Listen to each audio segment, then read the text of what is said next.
The scene transitions to Joshua standing before the grave of the mercenary king, a weighty anticipation filling the air. With Lucia's arcane powers as his conduit, Joshua beckons forth Barbarian, the legendary mercenary king, to rise once more, this time as the sovereign of Dullahan's realm. As the mercenary king's lifeless form stirs and stands upright, the ethereal presence of Barbarian emanates from within. Joshua, taken aback by the ominous energy that surrounds the awakened entity, witnesses its commanding presence firsthand. Lucia, ever the knowledgeable guide in the realm of mystical creations, enlightens Joshua about the rare stature of the Dullahan among demons. She reveals the disbelief she harbored at the mere possibility of them birthing such a legendary being from the remains of one of Joshua's superhuman subjects. Yet, unlike the vengeful spirit of the Death Knight, the Dullahan bears no animosity towards its creator. Lucia assures Joshua of this crucial distinction. However, Joshua's unease intensifies as he observes the Dullahan hurtling towards him with alarming speed. Doubt creeps in as he questions the validity of its intentions, prompting him to seek reassurance from Lucia in the face of the looming threat. The Dullahan's declaration echoes through the air, its demand for obedience coupled with a formidable strike aimed squarely at Joshua. Despite Joshua's best efforts, he barely manages to deflect the onslaught, a testament to the Dullahan's strength. Lucia interjects, shedding light on the Dullahan's prideful nature. She explains that submission to a weaker master is anathema to the Dullahan's ego. It will only yield to one whose power surpasses its own. Joshua, undeterred by the challenge, remarks on the simplicity of the condition. With determination etched upon his features, he retaliates, thrusting his spear towards the Dullahan. Yet, the resulting impact merely scratches the surface of the Dullahan's formidable armor, leaving Joshua to contemplate his next move. Caught in a moment of deliberation, Joshua weighs his options, pondering whether to unleash his aura force or tap into holy energy. However, Lucia interjects once more, revealing a crucial limitation. Joshua can only harness demonic energy in this confrontation. The Dullahan, it seems, recognizes only those whose demonic power eclipses its own. The revelation sends a shockwave through Joshua's consciousness, prompting him to question Lucia's timing in divulging such crucial information. But before he can dwell on her motives, the Dullahan resumes its strike, poised to test Joshua's resolve once more. As the Dullahan's strike is met with Joshua's resolute defense, Lucia offers a glimpse into the annals of history. She recounts a time, 3 centuries past, when even the mightiest of demon gods faltered in the face of the Dullahan's indomitable power. Yet, with Joshua wielding Lucia, the legendary Spear of Lords, Lucia reassures him that victory should be within reach. However, Joshua finds little comfort in her words as he grapples with the reality of confronting the Dullahan. Lucia's guidance takes a more urgent tone as she stresses the necessity of expelling greater amounts of demonic energy to prevail, warning of dire consequences should Joshua falter. Growing weary of Lucia's admonishments, Joshua's resolve intensifies, and he channels his innermost demonic essence. In a startling transformation, Joshua finds himself overtaken by a surge of primal energy, sprouting horns upon his brow and clad in the darkened armor of a demon lord. Witnessing this manifestation, the Dullahan, recognizing Joshua's newfound dominance, pledges its allegiance without hesitation. Seizing the opportunity, Joshua asserts his command over the Dullahan using Lucia's seal of obedience, bending the once unyielding entity to his will. Lucia, observing the scene unfold, imparts a revelation. The ability to control the original Lord of Dullahan was once solely the domain of the demon god, underscoring the magnitude of Joshua's newfound authority. Joshua's expression morphs into one of bewilderment as he absorbs Lucia's cryptic revelation. With a furrowed brow, he queries Lucia, seeking clarity amidst the swirling enigma. Lucia, her tone tinged with gravity, directs Joshua's attention to the seal emblazoned upon his chest, a depiction of the crimson moon, an emblem of the demonic realm. Yet, she underscores that it's not the moon's visage that holds significance, but rather the entity it conceals. Perplexed, Joshua presses for elucidation on this mysterious figure. Lucia's response sends a chill down his spine as she unveils the identity of him. An angel, an archangel of unparalleled might adorned with 6 pairs of majestic wings. This celestial being, she explains, defected from the heavenly realm, finding sanctuary within the depths of the demonic domain, all while usurping the power of control. Lucia elaborates further, delving into the archangel's notoriety as a pariah, marked as a traitor by both celestial and infernal forces. Yet, despite this condemnation, the archangel's potency remained undeniable, capable of subduing even the most formidable of demon kings. The weight of Lucia's words hangs heavy in the air as Joshua grapples with the enormity of this revelation. He queries Lucia for the name of this fallen luminary, and her response strikes a chord of disbelief within him. Lucifer, the light stealer, a name synonymous with rebellion and defiance. In the wake of this revelation, Lucia unveils her own transformation. A second awakening, signaling a paradigm shift in their journey through realms both divine and infernal. The scene unfolds amidst the rubble of a once proud castle in Aiden Canyon, where Cheryl, flanked by Icarus, Cain, and the Pontier Knight, stands amidst the aftermath of destruction. Baron Arna, his frustration palpable, surveys the scene with disbelief, his plans unraveling before his eyes as the Pontier forces stand resolute. As tensions simmer, Baron Arna commands his archers to ready their bows, a desperate attempt to regain control of the situation. Inwardly, he reflects on his decision to seek refuge within the safety of Aiden Canyon's Pontier Castle, a calculated move in the face of mounting peril. Count Cox, his voice laced with a hint of reproach, confronts Baron Arna, questioning the wisdom of remaining entrenched in the face of imminent danger. Baron Arna's response is tinged with resignation as he reveals the grim reality. The Black Knight of Dennis River has effectively sealed off any chance of escape, leaving them trapped within the confines of Aiden Canyon. A somber silence settles over the group as Count Cox offers a pragmatic suggestion, urging Baron Arna to consider alternative means of extricating themselves from their predicament. Baron Arna's shock is palpable as he grapples with the weight of Count Cox's words, realizing the gravity of their situation as their options dwindle with each passing moment. Outside the castle walls, Cain's voice cuts through the tension, noting the conspicuous absence of the traitors. With a nod of agreement, Icarus acknowledges the tactical advantage held by those defending against a siege, urging Cain to resume his position until the siege tower is prepared for advancement. Unfazed, Cain reassures Icarus, cryptically alluding to his recent advancements. Intrigued yet puzzled, Icarus watches as Cain prepares to unveil his newfound technique, a novel application of aura manipulation. With a determined gleam in his eye, Cain channels his aura, layering it atop itself in a demonstration of his unique approach. As he charges toward the castle alone, the archers, under Count Cox's command, unleash a barrage of arrows aimed at him. Undeterred, Cain's mind is focused solely on his experimental technique. Concentrating intently, he harnesses his aura to create a protective barrier, utilizing its resonance to influence the senses of his adversaries, a technique he dubs Aura Protect.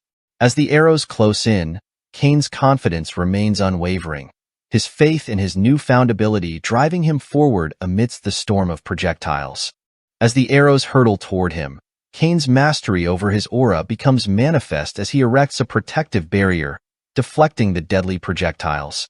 Baron Arna and Count Cox stand in stunned disbelief at this unexpected display of power, witnessing Cain's deflection of the arrows with a barrier forged from his own aura. With unyielding determination, Cain channels his energy into a single devastating strike aimed squarely at the castle gates. In a thunderous crash, the gates crumble beneath his onslaught, leaving Baron Arna incredulous at the sight before him. Moments later, outside the castle walls, the tables have turned as Baron Arna and Count Cox find themselves captured by the Pontier forces. Cheryl steps forward, her gaze unwavering as she confronts the captured nobles. With a commanding presence, Cheryl demands their final words.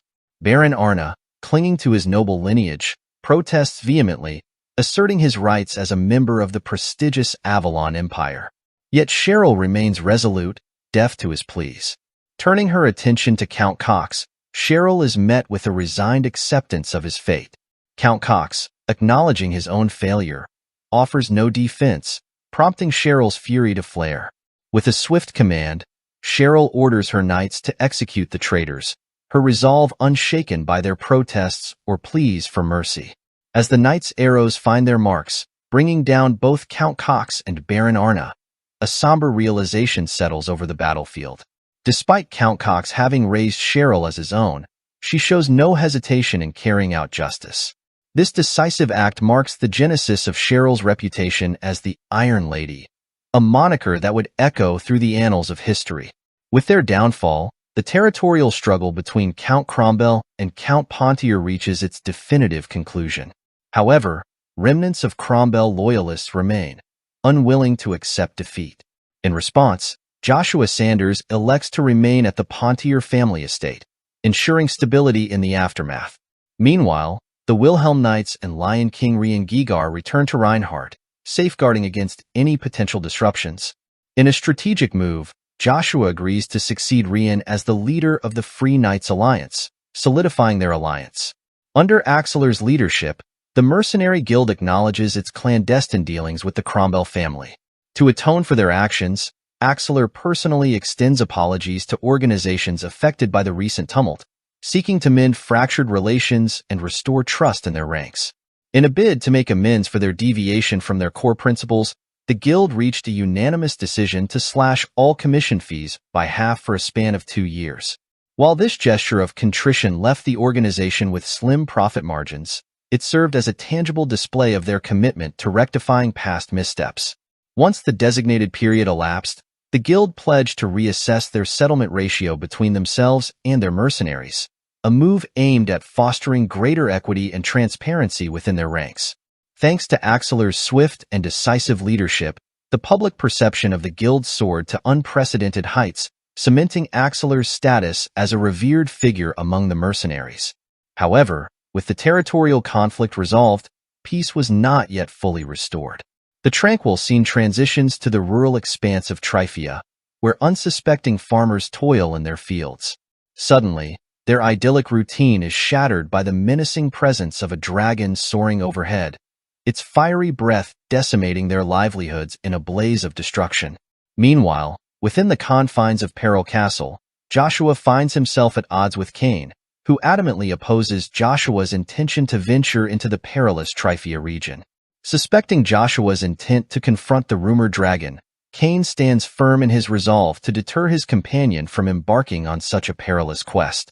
Joshua's resolve remains unwavering as he confronts Cain, dismissing any connection between his journey and the rumored dragon. Instead, he reveals his intention to venture to Tryphia for personal reasons, urging Cain to permit his departure and entrust Cheryl's safety to him. To Joshua's surprise, his path is obstructed not only by Cain but also by Iselin and Icarus. They caution Joshua against the potential dangers lurking in the wake of the Cromwell family's defeat, emphasizing the perceived threat posed by the dragon sighting in Tryphia. Despite Joshua's protestations, they implore him to delay attending to his personal matters in light of the escalating risks. Inquisitive, Cain queries Joshua about Iselin's identity, prompting a knowing smile from Joshua. Reminding Cain of their past encounters, Joshua reveals Iselin's presence as a result of his vow to safeguard her well-being. Encouraging Cain to extend his protection to Iselin as well, Joshua's words hint at a deeper bond between them. As tensions simmer, Joshua reaffirms his determination to proceed to Tryphia, undeterred by the potential perils that lie ahead. Joshua's urgency to depart remains unyielding, yet Cain issues a stern warning against underestimating the dragon's might. He emphasizes the catastrophic potential of dragon attacks, capable of laying waste to entire empires in a single devastating strike. Cain reveals that Tryphia has already been evacuated due to the perceived threat, cautioning Joshua against unauthorized entry without the imperial family's consent. Iselin interjects with a perspective steeped in lore and wisdom, shedding light on the significance of dragons as guardians of the Middle Realm. She posits that the dragon's appearance serves as a dire omen, signaling a disruption in the delicate balance of the realms. Iselin suggests that the dragon's emergence is a warning to humans, deterring them from encroaching upon the territory of the Forest of Dark Beings, traditionally under the dragon's protection. Expressing her belief that the dragon will soon retreat after delivering its cautionary message, Iselin advises Joshua to exercise patience before proceeding. However, Joshua's skepticism regarding the dragon's warning prompts Iselin to inquire about his true motivations. Joshua, while indifferent to the allure of dragons, ponders Iselin's question, contemplating whether there are deeper reasons behind his desire to venture into Tryphia. In response to Iselin's insights, Joshua shares a different perspective. He suggests that instead of viewing the dragon's appearance as a mere warning, it could signify something more ominous. Joshua believes it might herald the beginning of the emergence of the malevolent evil dragon Crevasse, a harbinger of impending danger. With a sense of foreboding, Joshua hints at a deeper threat looming on the horizon. The scene transitions to the heart of the Avalon Empire, within the opulent confines of the Flower Palace at the Akardi Imperial Palace. Cerceirin, the princess, lies bedridden, her condition growing increasingly dire. Despite the best efforts of the palace physicians, there seems to be no cure for her ailment. In the quiet solitude of her chambers, Cerceirin's thoughts drift back to a conversation she had with Joshua, where he spoke of a medicine nearing completion, a gift intended to honor their connection from a past life. It's a glimmer of hope in her darkest hour. Into this somber atmosphere enters Kaizen, second prince of Avalon Empire. Concern etched upon his features as he inquires about Cerceirin's well-being. The maids, their expressions heavy with worry, confide in Kaizen, revealing the grim reality of Cerceirin's deteriorating health. With a determined spirit, Cerceirin musters the strength to sit up, a silent testament to her resilience despite the toll exacted by their father, Emperor Marcus. She reassures Kaizen that if her suffering can serve the greater good of the country, then she will endure it willingly, her sense of duty unwavering even in the face of adversity. Kaizen's demeanor shifts to one of solemn determination as he gently lifts Cerceirin from her bed. With a steely resolve, he pledges to utilize her unique ability, the Eye of Truth, to its fullest potential. Urging her to accompany him, Kaizen's cryptic words leave Cerceirin bewildered and apprehensive. Demanding clarity, Cerceirin questions Kaizen's intentions and implores him to release her. The maids, sensing the tension, move to intervene, but are swiftly deterred by the resolute knights at Kaizen's side.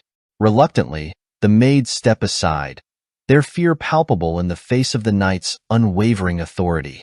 Meanwhile, deep within the heart of the Tryphia region, amidst the dense foliage of the forest, a solitary figure with silver hair plays in solitude. Suddenly, Joshua emerges from the shadows, addressing the child as Ash with a sense of familiarity. Confused, Ash queries Joshua's identity, prompting Joshua to introduce himself and declare his intent to rescue Ash. Perplexed by Joshua's presence, Ash denies being called by that name, insisting it's not theirs. Undeterred, Joshua asserts that Ash is indeed their name, bestowed upon them in a previous life. A revelation that leaves Ash contemplating the enigmatic connection between them. In the tranquil depths of the forest, Ash finds resonance in the name offered by Joshua.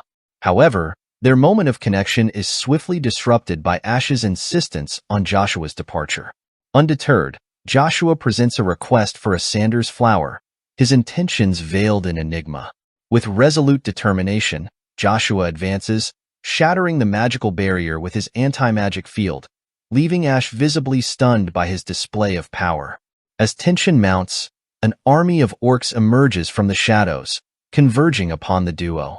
Joshua wastes no time in addressing Ash by their true identity as the last surviving High Elf, the fifth Alunbus, seeking an audience with the elf. Then we see that Ash is indeed an elf. Amidst the chaos of the orc onslaught, Joshua unveils his true purpose, to deliver Ash from the clutches of the black dragon Crevasse. Overwhelmed by this revelation, Ash witnesses in disbelief as Joshua unleashes the draconic aura of fear, sending the orcs fleeing in terror. With the immediate threat dispersed, Ash grapples with astonishment at Joshua's ability to wield the fearsome power of the black dragon's aura. Undeterred by Ash's incredulity, Joshua presses for dialogue, prompting Ash to question how a mere human could command the formidable might of the black dragon's fear-inducing aura. In the midst of their exchange, Joshua broaches a topic of grave significance. The enigmatic Lord Crevasse, the sole black dragon yet to slumber. Ash recognized Joshua's manifestation of the black dragon fear as authentic, a feat beyond the reach of mere mortals. Undeterred by Ash's skepticism, Joshua offers to reveal the secrets behind his abilities on one condition. Ash must first entertain Joshua's identity. In a plea tinged with sorrow, Joshua appeals to Ash's sense of camaraderie, alluding to a shared connection with someone who holds knowledge of Zerath Orvis's whereabouts. Ash's shock is palpable as Ash recalls Zerath Orvis, a revered figure among the elves who made the ultimate sacrifice for their kin. Regretting the missed opportunity to express gratitude, Ash implores Joshua to clarify his intentions. In response, Joshua reassures Ash of his capability to handle the situation effortlessly, alluding to Ash's intrinsic powers, the eye of truth, bestowed upon those fated to live brief yet impactful lives. As a master of alchemy, Joshua harbors a quiet confidence in Ash's ability to concoct an antidote capable of neutralizing the curse. However, Ash asserts that obtaining a Sanders flower is paramount to crafting the remedy. Agreeing to Ash's terms, Joshua consents to divulging the secrets of his dragon fear prowess in exchange for the antidote's creation. Yet, Joshua deems trust indispensable in such delicate matters and requests Ash to undertake a vow of mana. Although Ash acquiesces to creating the potion, Ash emphasized that Joshua must procure the necessary ingredients. Undeterred, Joshua pledges to gather the components himself, prompting Ash to reluctantly concur. Privately, Ash doubts Joshua's foresight, recognizing the daunting task of gathering antidote ingredients. Nonetheless, driven by his curiosity and compelled by his oath, Ash solemnly undertakes the vow of mana, committing to crafting the antidote to alleviate the curse of the mind's eye. In return for Ash's dedication, Joshua pledges to unveil the truth behind Zerath Orvis and the enigma surrounding dragon fear, marking the beginning of an alliance forged in mutual need and understanding. With determination in his voice, Ash agrees to reveal the ingredients necessary for the antidote, under the condition that Joshua procures them. Ash expressed concern over the lengthy process of ingredient acquisition, prompting Ash to inquire why Joshua hasn't yet disclosed the truth about dragon fear. Joshua, unfazed by the daunting task ahead, reassures Ash that aside from the Sanders flower, he possesses all the required ingredients. Ash is stunned by this revelation, considering it impossible for a mere human to obtain some of the ingredients. However, Joshua's calm demeanor doesn't falter as he mentions the dragon heart fragment. As Joshua removed his earring, Ash gets shocked to see that wasn't a regular earring that Joshua was wearing but a black dragon earring. Ash reveals its true nature, a black dragon earring. Its cursed properties parallel those of the mind's eye, compounded by the additional burden of the dragon curse. Though potent, the earring's use by a lesser being than a dragon is riddled with perilous consequences. Ash's concern deepens as Ash elaborates on the perilous nature of the black dragon earring, cautioning that exposure to its demonic energy could drive a person to madness unless Joshua possessed demonic lineage.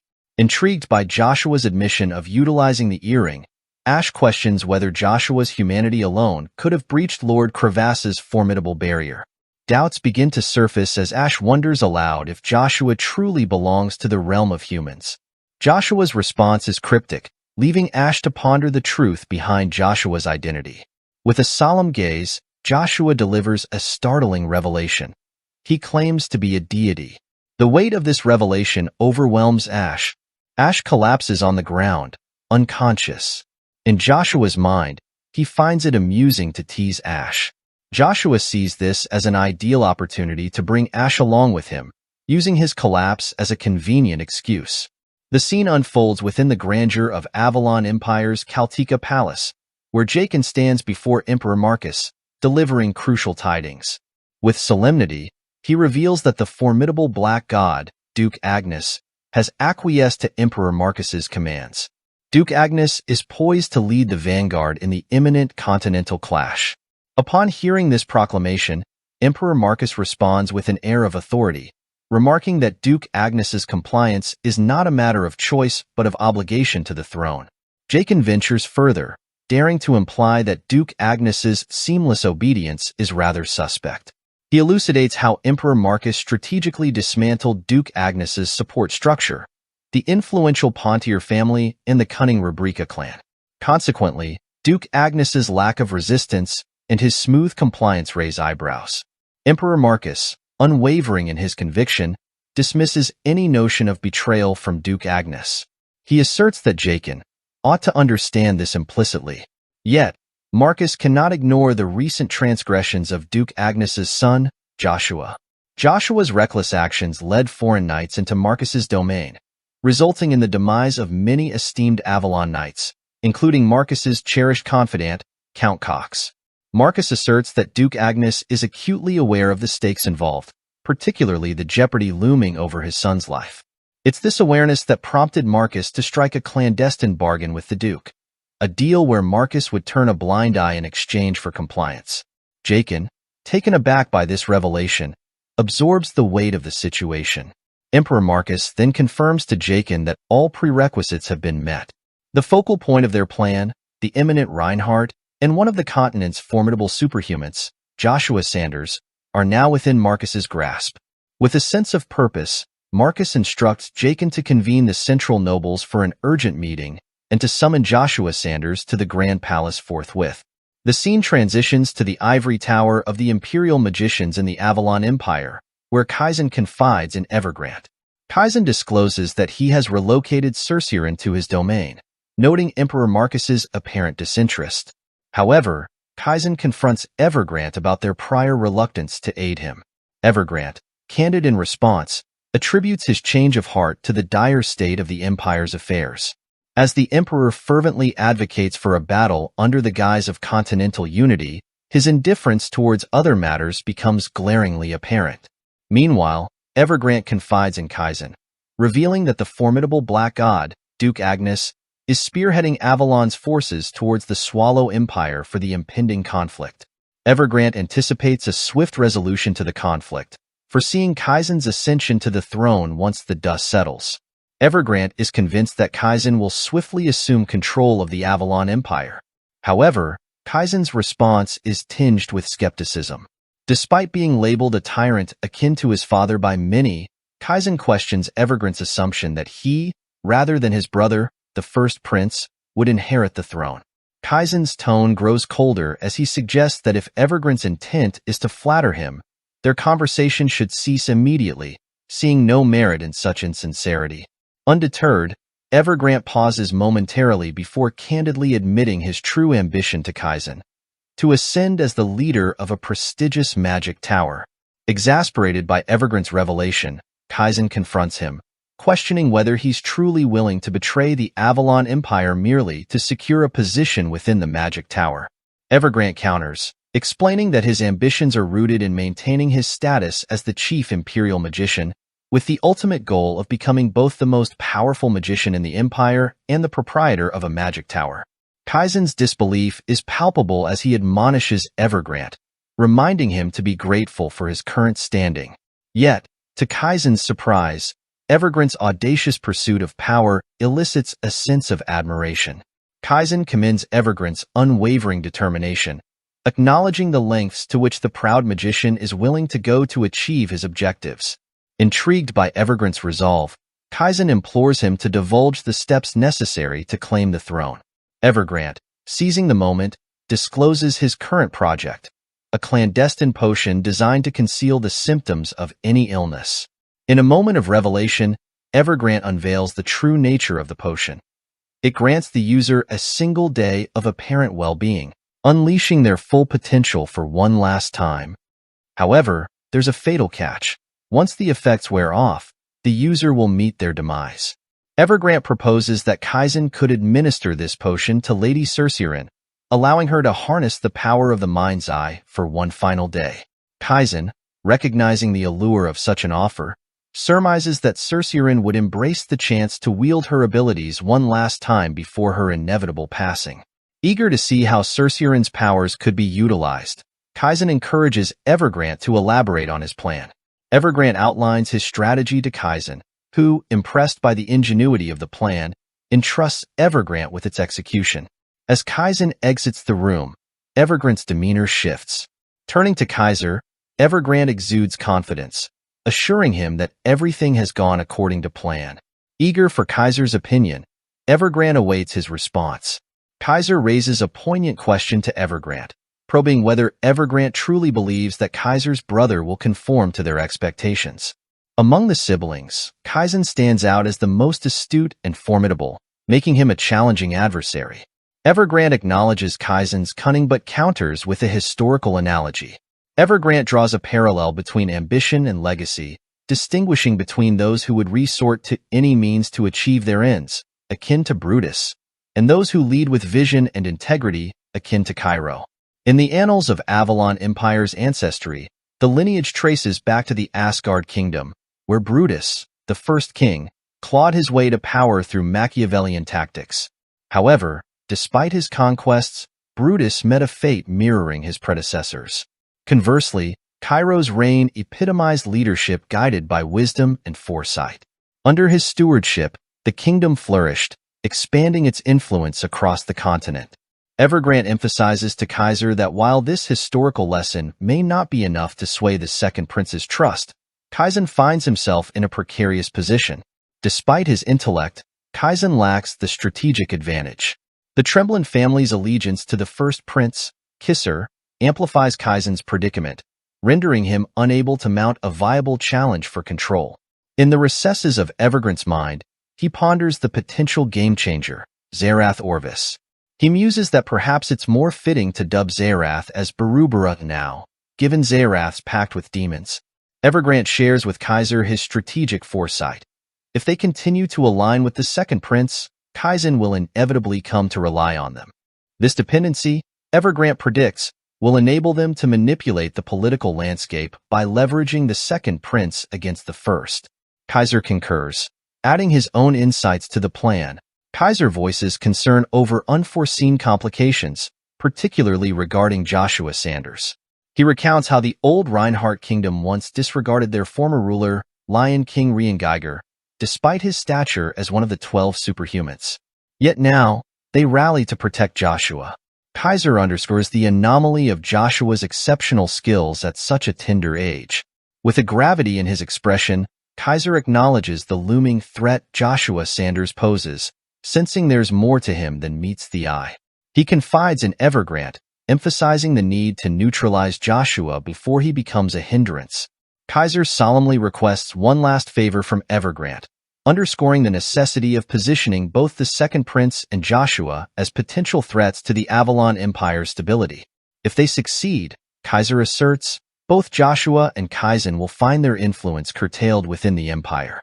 Evergrande, understanding the gravity of the situation, assures Kaiser of his commitment. He pledges to ensure Joshua's timely return, confident that their plan is feasible. Kaiser, expressing his utmost trust in Evergrande, takes his leave, urging Evergrande to rest. Before Kaiser departs, Evergrande poses a question: whether Kaiser sees himself more akin to Brutus or Cairo. Kaiser pauses, considering the inquiry before simply admitting he's never pondered it before. If pressed to choose, Kaiser admits he'd aspire to emulate Heimdall. As the scene transitions to the Tryphia region, Ash points out the location of the Sanders flower. Joshua, eyeing the flower, assures Ash that retrieving it shouldn't pose much difficulty.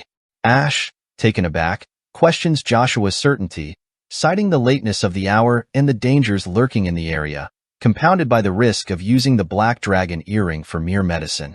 Joshua's demeanor turns grave as he silences Ash, reminding him of who he's dealing with. Ash, startled by Joshua's intensity, accuses him of lying and questions his credibility. Their conversation takes a tense turn as Ash reveals that his motivation for assisting Joshua is to reconnect with an old friend. With a sense of urgency, Ash probes Joshua about his knowledge of the Sanders flower's side effects. Joshua nods in agreement with Ash's inquiry, acknowledging the age-old principle that gaining something often entails sacrifice. Deep in his thoughts, Joshua deliberates on the potential consequences of using the Sanders flower. While it may restore Cerciorin's sight and vitality, it comes at the cost of her memories. Uncertain of the extent of Cerciorin's memory loss, Joshua sees a silver lining. sparing her the anguish of her painful past. Suddenly, a palpable tension fills the air as both Joshua and Ash sense a formidable presence. With a quiver in his voice, Ash alerts Joshua to the return of Crevasse, the black dragon. As the dragon descends upon them, its disdain evident, Joshua braces himself for the impending onslaught. With a swift and powerful strike, the dragon lunges at Joshua, who, undeterred, uses his spear to deflect the attack with remarkable skill and resolve.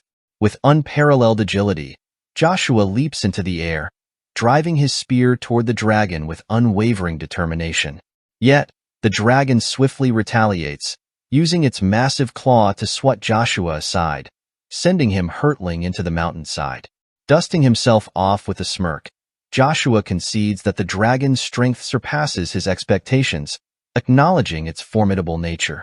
As the dragon inquires about Joshua's identity, Joshua hesitates, weighing his response. Revealing himself as a god could provoke the dragon's ire, so Joshua opts to fabricate a tale. However, before he can concoct a story, Ash interjects, casting doubt on Joshua's credibility. With a sense of trepidation, Ash points out Joshua's human form and the ominous black earring adorning his ear. With a stern glance, Joshua silences Ash, prompting fear in his companion. Sensing the tension, the dragon turns to Ash, questioning Joshua's true nature. Ash presses Crevasse for clarification, prompting the dragon to reveal Joshua's peculiar energy manipulation. Crevasse notes Joshua's ability to harness both demonic and holy energies, a rare feat that perplexes the dragon. Meanwhile, Joshua contemplates the situation, hopeful that a diplomatic resolution is still feasible. However, Crevasse abruptly launches an attack, forcing Joshua to defend himself with his spear. In the midst of the confrontation, Lucia interjects, suggesting that Joshua unleash his true power against Crevasse. Recognizing the opportunity, Joshua resolves to use Crevasse as a test of his newfound abilities. With determination, he employs the Advanced Magic Spear Arts Stage 6, a level he never reached in his previous life. Yet, in an unexpected turn, Joshua finds himself disoriented, suspended in midair, bewildered by his sudden displacement after confronting the black dragon. As demons charge towards Joshua, he's momentarily stunned, questioning if he's been transported to the demon realm. Attempting to defend himself, Joshua finds the demons passing through him, targeting the winged figure behind him instead. In a sudden shift, Joshua's surroundings alter once more. Witnessing a figure removing Michael's wings, Joshua speculates if he's witnessing Lucia's memories, a glimpse into her past. Abruptly, the scene shifts back to the present. Ash and Crevasse, expecting Joshua to falter, are astonished to find him adorned in armor with wings sprouting from his back. Meanwhile, Joshua, grappling with the experience, surmises that though he's uncertain of the illusion's significance, it's not without purpose. Recognizing the potential connection between Lucia's memories and his mastery of magic spear arts, Joshua resolves to press forward. With determination, he strides towards Crevasse, prepared for the impending strike. Crevasse confronts Joshua, expressing uncertainty regarding Joshua's moral alignment, but affirming his commitment to neutralizing any perceived threat Joshua poses. With a mighty roar, Crevasse unleashes his dragon breath, aiming to subdue Joshua. In response, Joshua executes a heavenly strike, piercing through the dragon's attack and landing a direct blow on Crevasse's body. Ash is astounded by Joshua's feat, recognizing that even high-ranking demons struggle to inflict such damage on a black dragon. As Crevasse crashes to the ground, he queries Joshua about his identity. Joshua, unfazed, deflects the question, attributing Crevasse's anger not to mere territorial infringement, but to the events at the Trifia area's end, the incident at Rebecca Castle. Acknowledging Joshua's insight, Crevasse remains wary, prompting Joshua to brace for further confrontation.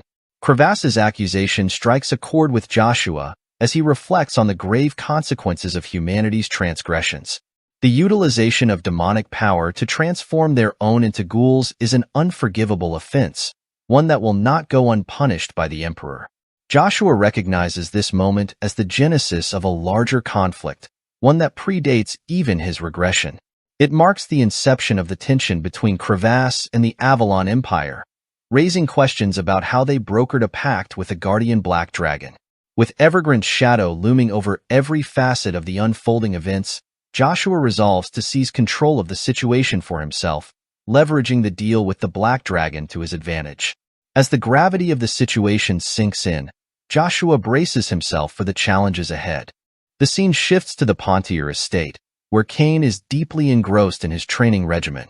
Icarus interrupts, noting that Cain has been tirelessly training for the past 4 days and suggesting he take a much-needed break. Cain, however, insists that he cannot afford to rest if he hopes to be of use to Lord Joshua, striving to surpass the capabilities of an A rank. Curious about Icarus's sudden appearance, Cain inquires about his presence. Icarus reveals that an edict from the Emperor addressed to Lord Joshua has just arrived. When Cain questions how Icarus knew without even opening it, Icarus explains that while he couldn't read the contents, it was evident from the seal and the circumstances surrounding recent events, the territorial clash between the Pontiers and Crombles and the appearance of foreign knights on their land, that such a missive was inevitable. Though Cain acknowledges Icarus's deduction as a plausible guess, he insists they won't know for certain until they open it. In unison, both Cain and Icarus decide it's time to unveil the contents of the edict and see what fate has in store. Icarus chuckles, noting the synchronicity of their instincts. As Cain unfolds the letter and peruses its contents, frustration clouds his features. When Icarus inquires about the letter's contents, Cain relays Emperor Marcus's directive. Lord Joshua is summoned to the palace within the next 5 days. However, Joshua is currently situated in the Tryphia region, a place devoid of warp gates.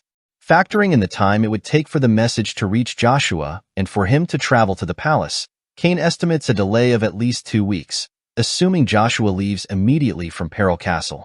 Even then, meeting the palace's deadline within 5 days seems improbable. Icarus reassures Cain, expressing confidence that Lord Joshua has concluded his personal obligations and is en route back. With resolve, they plan to set sail for the palace at first light. However, before they depart, Icarus must attend to the tasks Lord Joshua assigned. Cain expresses concern to Icarus about leaving the Pontier family unattended at Peril Castle. However, Icarus reassures Cain, informing him that he has already arranged for assistance. With a firm nod, Icarus urges Cain not to fret and to prepare for their departure. The scene transitions to a forest where Axelar stands with his mercenaries. One of the mercenaries questions the decision to accept the request. Axelar asserts that it's only natural to rectify their mistakes first, especially since Icarus of the Sanders family has tasked them with safeguarding the Pontier family until further notice. In the Tryphia forest, Ash informs Joshua that the antidote is ready. Then, hesitantly, Ash broaches a sensitive topic, questioning why Joshua still needs Ash's presence since Joshua has already achieved his goals. Ash wonders if Joshua can release him. A few moments later, the scene shifts to a few moments before.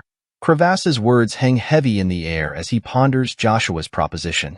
If Joshua's claims hold truth, then perhaps there is a chance for a pact between them.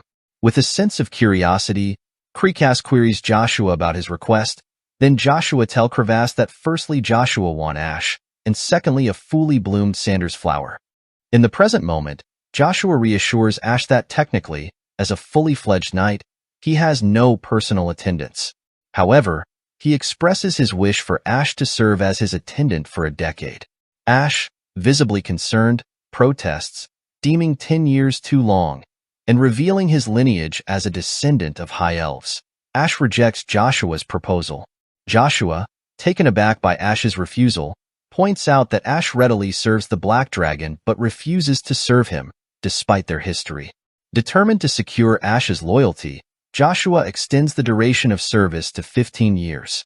Ash, distressed by Joshua's persistence, insists that this wasn't his intention and proposes a counteroffer, urging Joshua to negotiate with him. As Ash discerns Joshua's utilization of the primordial stones, he resolves to reveal the locations of the other stones, having earned his freedom and unwilling to continue life as an attendant. Witnessing Ash's newfound resolve, Joshua can't help but smile. Offering a compromise, Joshua reduces the service period to 5 years and eagerly inquires about the other primordial stones. Ash's eyes light up with excitement as he begins to describe the Tempest Stone, explaining its divine essence and mastery over the element of wind. Suddenly, the black dragon emerges from the shadows, announcing his recovery and urging Joshua to depart. With a nod to Crevasse, Joshua acknowledges their agreement and expresses hope that Crevasse will uphold his end of the bargain. The scene shifts to the Grand Palace of the Avalon Empire, where Jaqen informs Emperor Marcus that all members of the central nobility, except Duke Agnes, have assembled. Reflecting on the father-son duo's knack for provoking him, Emperor Marcus can't help but feel agitated. Emperor Marcus's voice reverberated with authority as he issued a chilling decree to Jaqen. Should Duke Agnes and Joshua fail to arrive punctually, he vowed to take down one of their associates every 10 minutes of delay. With a steely resolve, Marcus promised severe consequences for the families aligned with Joshua, sparing only Reinhardt and the Wilhelm Knights under his jurisdiction. The sudden appearance of a black dragon startled both Emperor Marcus and Jaqen, throwing them off guard. Reacting swiftly, Commander Rude Din of the Imperial Knights barked orders to his forces. The 1st through 3rd battalions were tasked with securing the perimeter of the main palace, while the 4th through 6th battalions were to fortify the palace interior. Simultaneously, the 7th through 9th battalions were instructed to fortify the palace gates. The remaining forces were designated as backup, ready to intervene if needed. With military precision, the knights assumed their positions, their weapons poised for action. Amidst the tense atmosphere, the Bison commander of the 12th and 13th battalions drew attention to the figure descending from the Black Dragon, Commander Joshua Sanders. Shock rippled through the ranks of the knights at this unexpected development. The scene unfolds, taking us back a few moments in time. Joshua's voice breaks the silence as he informs Ash of Lord Crevasse's permission for Ash to take flight upon him. Ash, gripped by fear, hesitates, revealing his fear of heights to Joshua. Undeterred, Joshua urges Ash to take the leap, insisting that facing one's fears head-on is the only path to mastery. To Ash's confusion, Joshua likens the moment to practice, a necessary step in preparation for the challenges ahead, including the eventual ascent of Yggdrasil. Startled by Joshua's insight, Ash queries how Joshua is aware of such future endeavors. With a knowing smile, Joshua conveys that while he may not possess all the answers, he knows one undeniable truth: avoidance only perpetuates the problem, never resolving it. He implores Ash to confront rather than evade, emphasizing the necessity of breaking through the barrier of fear. With a newfound determination, Ash absorbs Joshua's wisdom, but their conversation is interrupted as Crevasse intervenes, urging Joshua to depart and propelling them skyward. As Joshua and Ash descend towards the palace, the scene seamlessly transitions to the interior, where Count Sten engages Count Tremblin in discussion. Count Sten posits Emperor Marcus as the paramount figure of skill within the Avalon Empire, suggesting his likelihood of survival surpasses even his own. Count Tremblin, in turn, emphasizes the paramount importance of Emperor Marcus's safety, urging composure amidst the uncertainty. Count Sten's frustration surfaces as he laments the sudden disappearance of the Imperial Chief Magician, coinciding with the dragon's appearance. His attention then shifts to the arrival of Duke Agnes, marking his presence with a declaration. Meanwhile, in the Emperor's meeting chamber, Evergrande confers with Emperor Marcus, acknowledging the early timing of events. Evergrande understands the necessity of presenting a proposition to the Black Dragon, one so compelling it cannot be rebuffed. Emperor Marcus, aware of the stakes, cautiously weighs the potential consequences, recognizing the delicate balance upon which the fate of the Avalon Empire rests. Evergrande reassures Emperor Marcus, urging him not to fret, as Evergrande possesses a profound understanding of the Black Dragon's desires. With Emperor Marcus's consent, Evergrande proceeds to provide a concise elucidation. The appearance of the Black Dragon, Evergrande explains, stems from human encroachment into the dragon's domain. However, he swiftly redirects attention to a more pressing issue: the creation of ghouls by the populace, a development of far greater magnitude. Evergrande speculates that the Black Dragon, enticed by the scent of demonic energy, emerged from seclusion to investigate. Intrigued by the prospect of encountering living demons, he strays from his customary role as guardian of the Middle Realm, driven by personal curiosity. Evergrande posits that leveraging the Black Dragon's fascination with demons presents an opportunity to secure his allegiance, a strategic maneuver made plausible by the dragon's self-indulgent pursuits. With the concentration of demonic energy and the pivotal source, a demon's horn, Evergrande surmises that this middle-class demon artifact should satiate the Black Dragon's curiosity. Anticipating the dragon's inquiry about the horn's origin, Evergrande plans to leverage his knowledge to captivate the dragon's attention, thereby establishing a measure of control. Emperor Marcus queries whether Evergrande has already secured such a horn for presentation to the Black Dragon, to which Evergrande responds affirmatively. Internally, Evergrande grapples with the near breach of his pact with the demon, recognizing the precariousness of the situation. Emperor Marcus notices Evergrande's sudden lapse in speech, prompting a clarification, but their attention is abruptly diverted as both are startled by the Black Dragon's unexpected retreat. Puzzled by the dragon's sudden change in demeanor, Evergrande inwardly questions the cause. Seeking forgiveness from Emperor Marcus, Evergrande commits to fulfilling his directive despite the unforeseen turn of events. Evergrande seeks Emperor Marcus's permission to depart, prompting a flicker of suspicion from the Emperor. Nonetheless, Emperor Marcus grants Evergrande leave, issuing a directive for his exit. As Evergrande exits, Emperor Marcus instructs Jacon to shadow Evergrande closely, authorizing Jacon to intervene if any suspicious activities arise. The scene then transitions to the assembly hall, where the entirety of Avalon's nobility has convened. The nobles express astonishment at the Black Dragon's sudden retreat, puzzled by its departure mere moments after its arrival. Marquis Breery raises concerns about the dragon's devastating potential, highlighting the urgent need for a contingency plan for its inevitable return. Baron Prevalum concurs, emphasizing the necessity of preparedness in the face of such a formidable threat. Marquis Breery, however, dismisses the need for elaborate strategies, proposing instead the elimination of the root cause of the dragon's appearance. Count Cromwell, who recklessly dispatched his armed forces to the Tryphia region, thereby provoking the dragon's ire. In the midst of the discussion, Count Cromwell interjects, reminding Marquis Breery of his role in hastening the resolution of territorial disputes within the dragon's domain. Count Cromwell questions the fortuitous timing of Baron Joshua Sanders' appearance coinciding with the nobles' assembly. The sudden arrival of Baron Joshua Sanders shocks the attendees. As the tension mounts, Ash bursts into the room, his voice echoing through the chamber. Seeking validation from Joshua, Ash questions whether his presence has captured the noble's attention. Joshua, however, clarifies that while not his intention, the disruption achieves a similar objective. Marquis Breery admonishes Joshua for his disruptive behavior, citing recent troubles caused by his actions. He implores Joshua to fulfill his duties as an imperial knight now that he has returned to the castle. Hearing this, Ash offers to intervene with a spell, ready to deal with the situation at hand. As the meeting progresses, Emperor Marcus enters the room, greeted respectfully by all, including Joshua and Ash. Emperor Marcus's gaze falls upon Ash, his expression grave. Ash, taken aback, reflects on his millennia-long existence and finds the human's aura unusually steeped in conflict.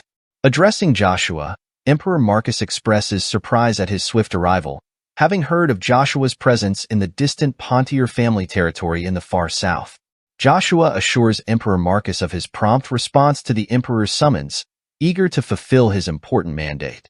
Emperor Marcus queries Joshua's meaning, prompting Joshua to explain that Marquis Breer had urged him to fulfill his duty as an imperial knight. Joshua asserts his belief that Emperor Marcus must have witnessed the enraged dragon soaring over the skies of Akardi and insists that those responsible for the disruption must be held to account. Count Cromwell utilized the territorial conflict as justification to venture into the forbidden expanse of the Black Dragon's domain, intentionally provoking the ancient creature's wrath. Joshua proposes a swift response. If Emperor Marcus grants the order, Joshua will promptly apprehend Count Cromwell. Emperor Marcus, surprised by this proposal, questions its potential effectiveness, pondering the seriousness of the situation. Recognizing Joshua's resolute stance, Emperor Marcus reflects on the strategic advantage of Duke Agnes's allegiance to the imperial command. Satisfied with this alignment, Emperor Marcus grants Joshua full autonomy in handling the matter, much to the surprise of the assembled nobles. Count Cromwell steps forward, admitting his forces' intrusion into the Tryphia region, but claiming strict obedience to orders from Emperor Marcus. In response, Emperor Marcus turns to Duke Agnes, inquiring about the course of action he would advise, mindful of the accusations levied by the Cromwell family against the imperial authority. Duke Agnes calmly informs Emperor Marcus that he adheres strictly to the emperor's commands.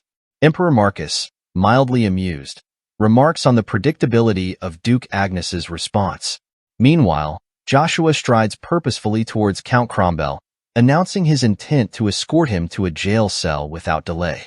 After a brief moment, Joshua strides into the meeting room, standing before Emperor Marcus.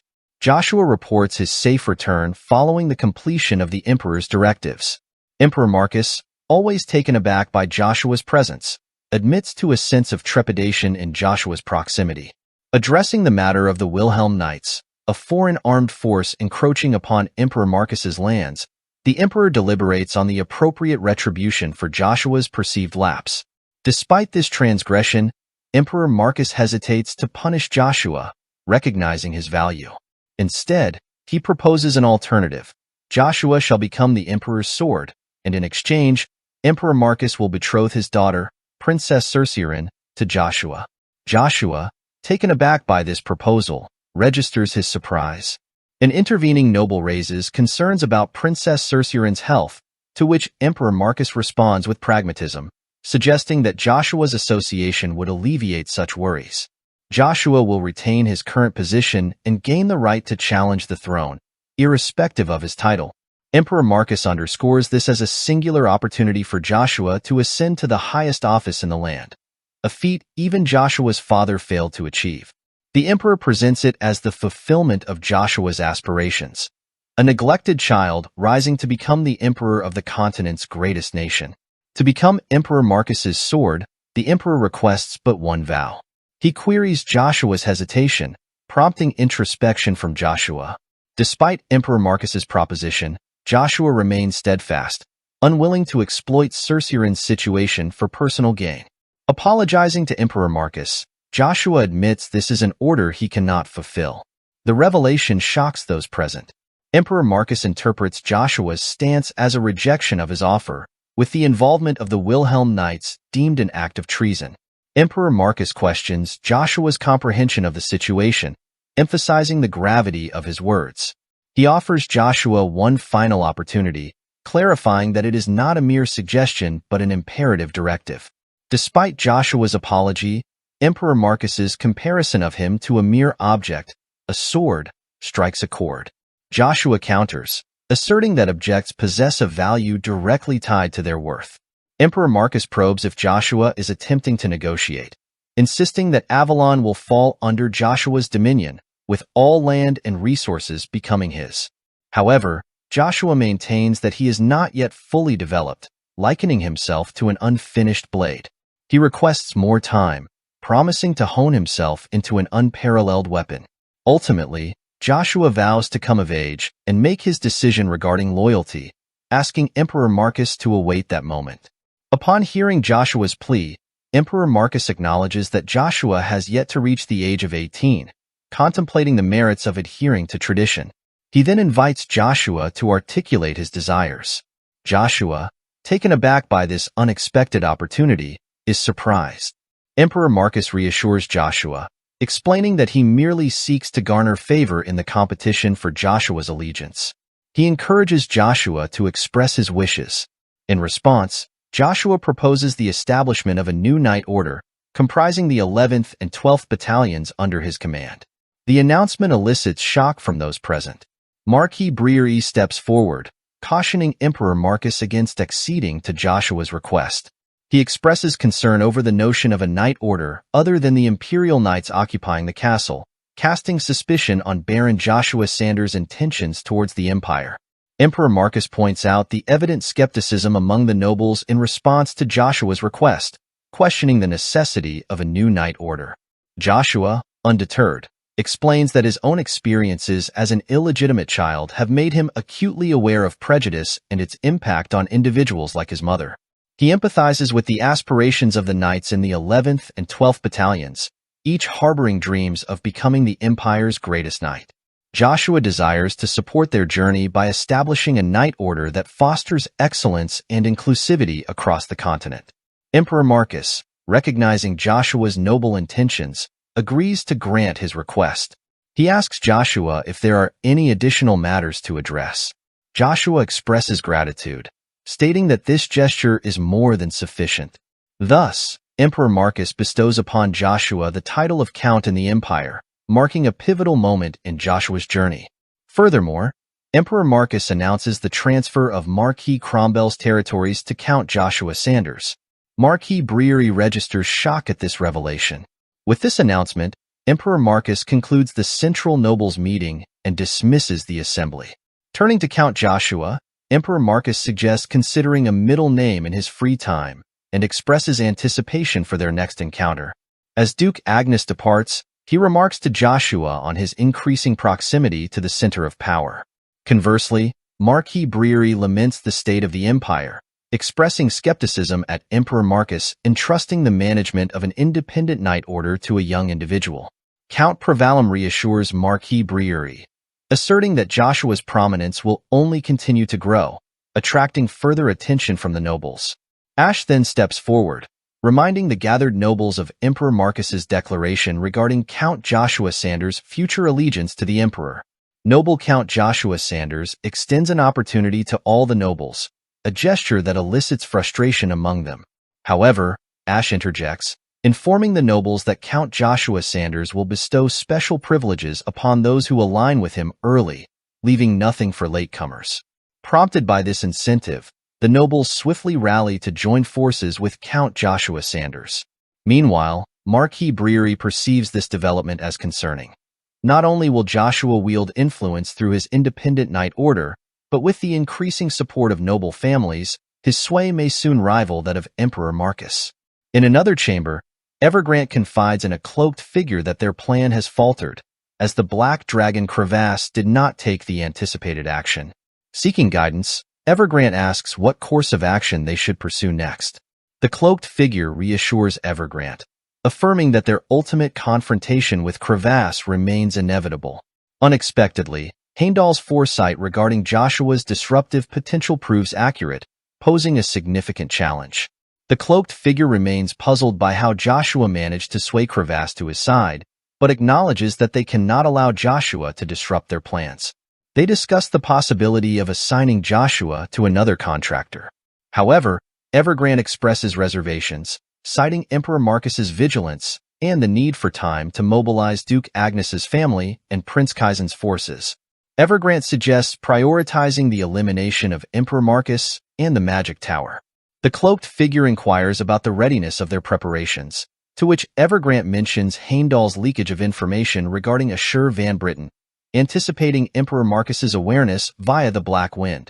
Seeing this as an opportunity, the cloaked figure proposes starting with the Emperor's demise and proceeding methodically, with a desire to obtain the Emperor's Death Knight even after his demise.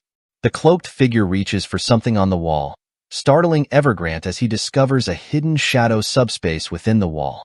Revealed to be the Black Wind, the cloaked figure seizes Jaken, leaving Jaken astounded at how the figure could have detected him, given his elusive nature that even superhumans struggle to sense.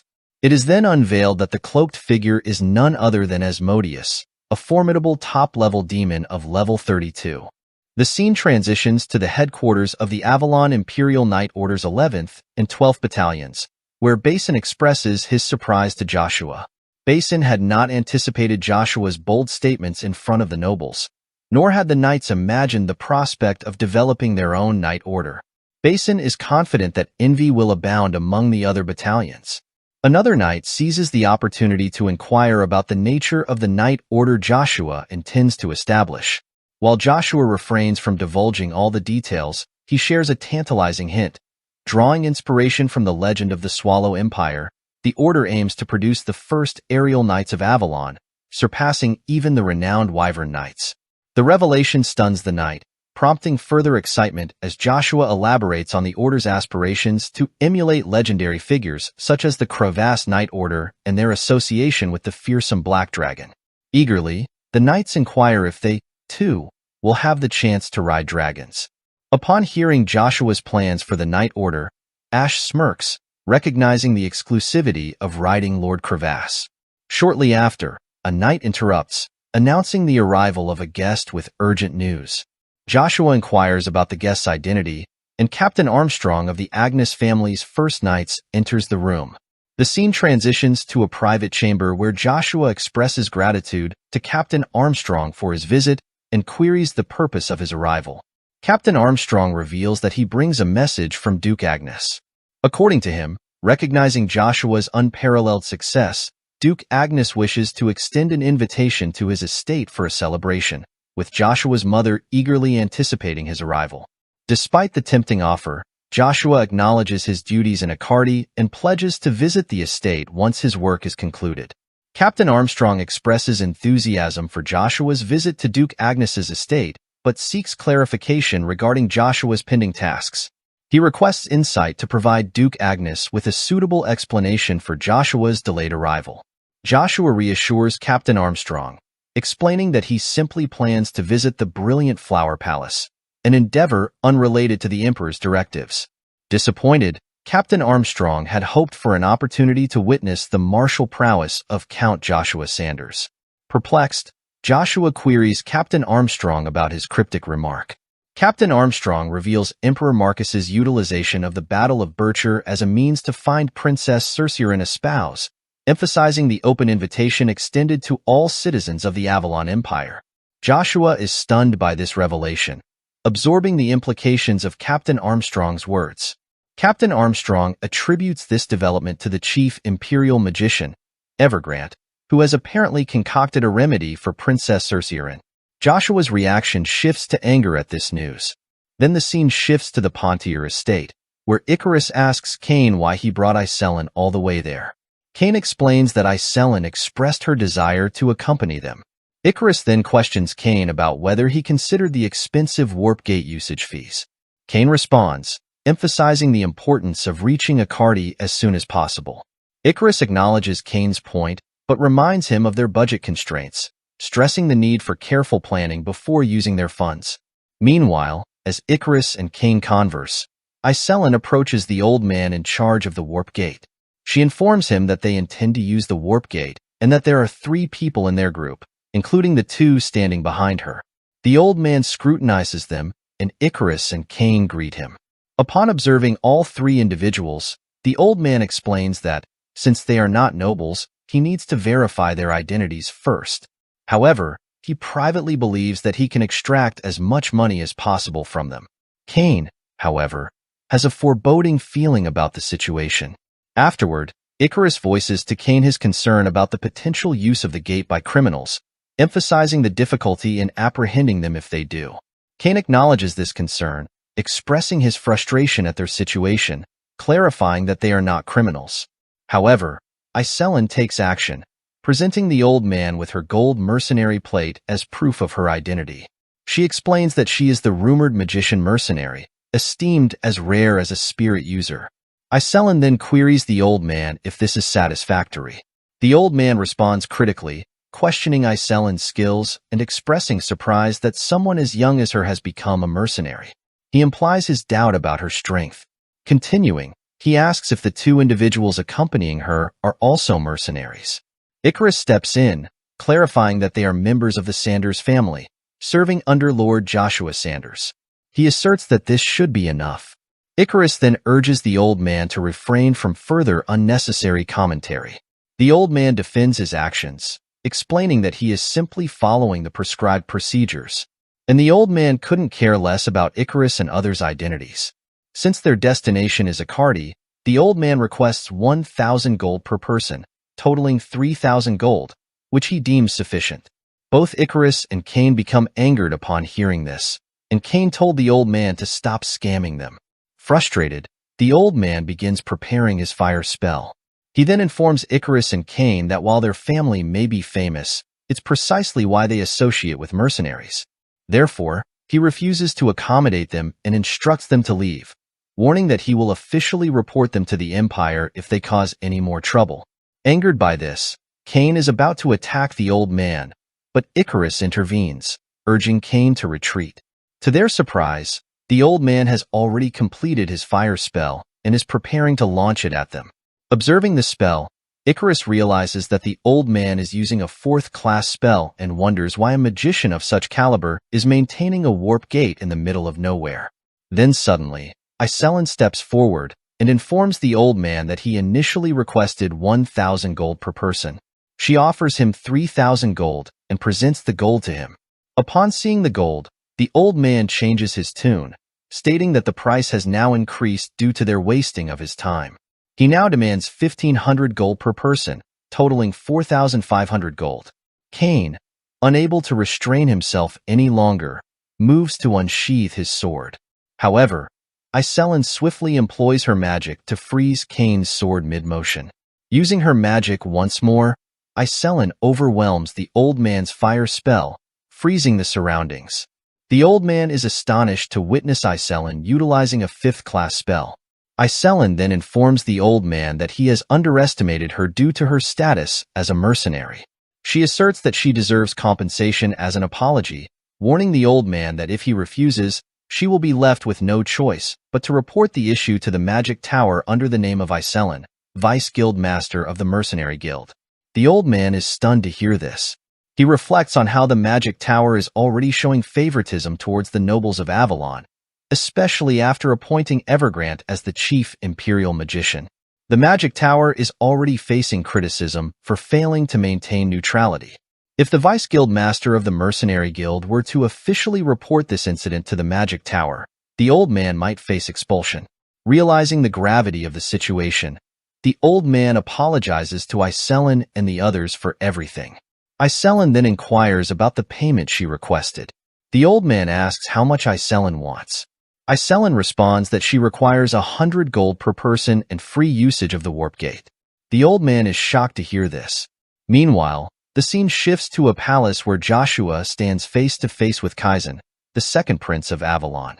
Kaizen expresses his honor at meeting the famous Count Joshua Sanders and asks if there is a specific reason for Joshua seeking him out.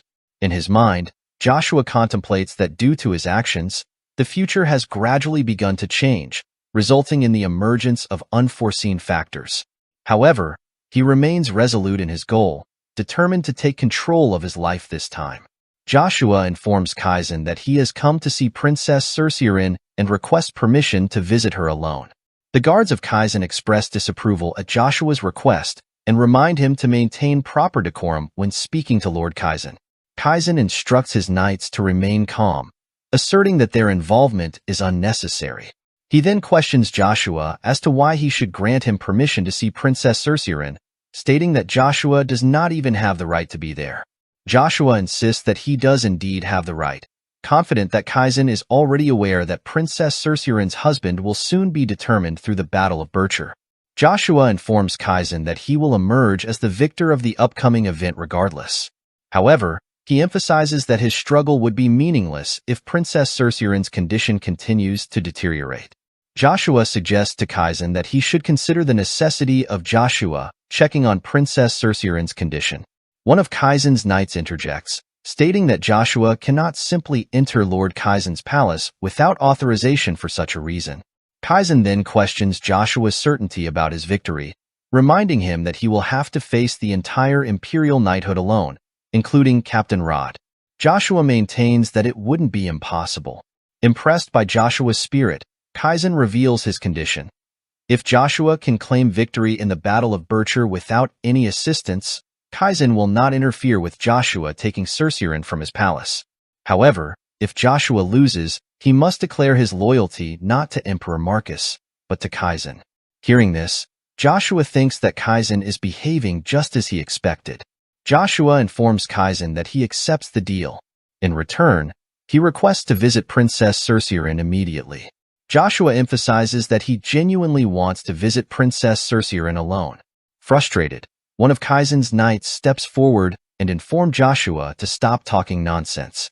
Joshua releases his aura and questions the knights about how long they intend to refer to him by the title of the supplemental commander. Both knights kneel on the ground from the pressure of Joshua's aura. With a serious gaze, Joshua warns them that if they interrupt his conversation with the second prince again, he will take both of them down. The knights are shocked. Kaizen then intervenes, stating that didn't Kaizen told his knights to calm down. He informs Joshua that he will allow him to visit Cerceirin alone. Kaizen acknowledges that thanks to Joshua, he now has something to look forward to during the Battle of Bircher. As to whether Joshua will defeat all the Imperial Knights or become Kaizen's trusted sword, as Kaizen leaves, he advised Joshua to let's keep their promises. Then the scene shifts to the first prince's palace, where Kisser informs Captain Rod that Cerceirin still hasn't fully healed. Yet Emperor Marcus is trying to decide on Cerceirin's husband. Kisser expresses his inability to understand his father's thoughts. Captain Rod admits to Kisser that he, too, is confused. Kisser then informs Captain Rod that it appears the first challenger for the Battle of Bircher is the former supplemental commander, Joshua Sander. Kisser asks Rod if that will be okay. Rod clarifies to Kisser that Count Joshua Sander is no longer a supplemental commander, nor is he Rod's subordinate. Kisser expresses satisfaction with this arrangement and requests Rod to handle Joshua himself. Upon hearing this, Rod thinks that the first prince has been especially on edge ever since Joshua arrived at the palace. Rod thinks that it's because the first prince was the most influential person within Avalon after Emperor Marcus, even if every other force, including the second prince, combined powers. However, if Count Joshua Sanders marries Princess Cerceirin, then Joshua would earn the right to challenge the throne and become the biggest threat to Kisser, the first prince. Captain Rod suggests to Kisser that they should consider bringing Count Joshua Sanders to their side. Kisser responds by saying that he doesn't think that would suit him. Rod insists to Kisser that they don't have any choice if that's the case. He also mentions that there is another knight who would be able to stop Count Joshua Sanders. Surprised by this revelation, Kisser asks Captain Rod if there is another superhuman knight beside himself. Rod confirms, saying that Galahad has returned. Kisser is shocked to hear about Galahad's return, and Rod tells him that Galahad would provide immense support for First Prince Kisser's cause. Rod himself is also certain that Galahad will be the final victor of the Battle of Bircher. Then the scene shifts to the palace of the second prince, where we enter Princess Cerceirin's room. We see Joshua using his healing magic. After completing the healing spell, Joshua thinks that Cerceirin should now be able to find some comfort. As Cerceirin awakens, Joshua asks if she can hear his voice. Upon hearing his voice, Cerceirin recognizes Joshua right away and asks if it's really him. Joshua confirms that it is indeed him and asks Cerceirin if she remembers their promise, the promise about finding a cure for Cerceirin's illness. He informs Cerceirin that the cure is finally complete and thanks her for waiting until now. Cerceirin assures Joshua that it's fine, mentioning that Evergrande has also made a medicine for her. Joshua expresses doubt, stating that he is sure the medicine by Evergrande was only used to put Cerceirin in a more unstable state. Joshua urges Cerceirin to trust him and take the medicine he brought with him, assuring her that it will completely heal her illness. However, he discloses a side effect. Cerceirin will lose part of her memory, possibly even forgetting about Joshua. Cerceirin is taken aback by this revelation. In his mind, Joshua reflects on his past awareness of this medicine and his inability to save Cerceirin in his previous life due to his lack of authority to erase her memory. The memory of Cerceirin's death in his previous life fills him with regret. Nevertheless, Joshua resolves not to hesitate this time. Despite knowing that even if Cerceirin's illness is cured, her family will make use of her for their own gain. Cerceirin questions Joshua's hesitation and implores him not to shoulder the burden alone. She reminds him that if he is acting for her sake, he should consider how she would feel. Joshua is left speechless for a moment there. Then Cerceirin suggests to Joshua that if he's worried about what might happen in the future, he can simply come to see her again.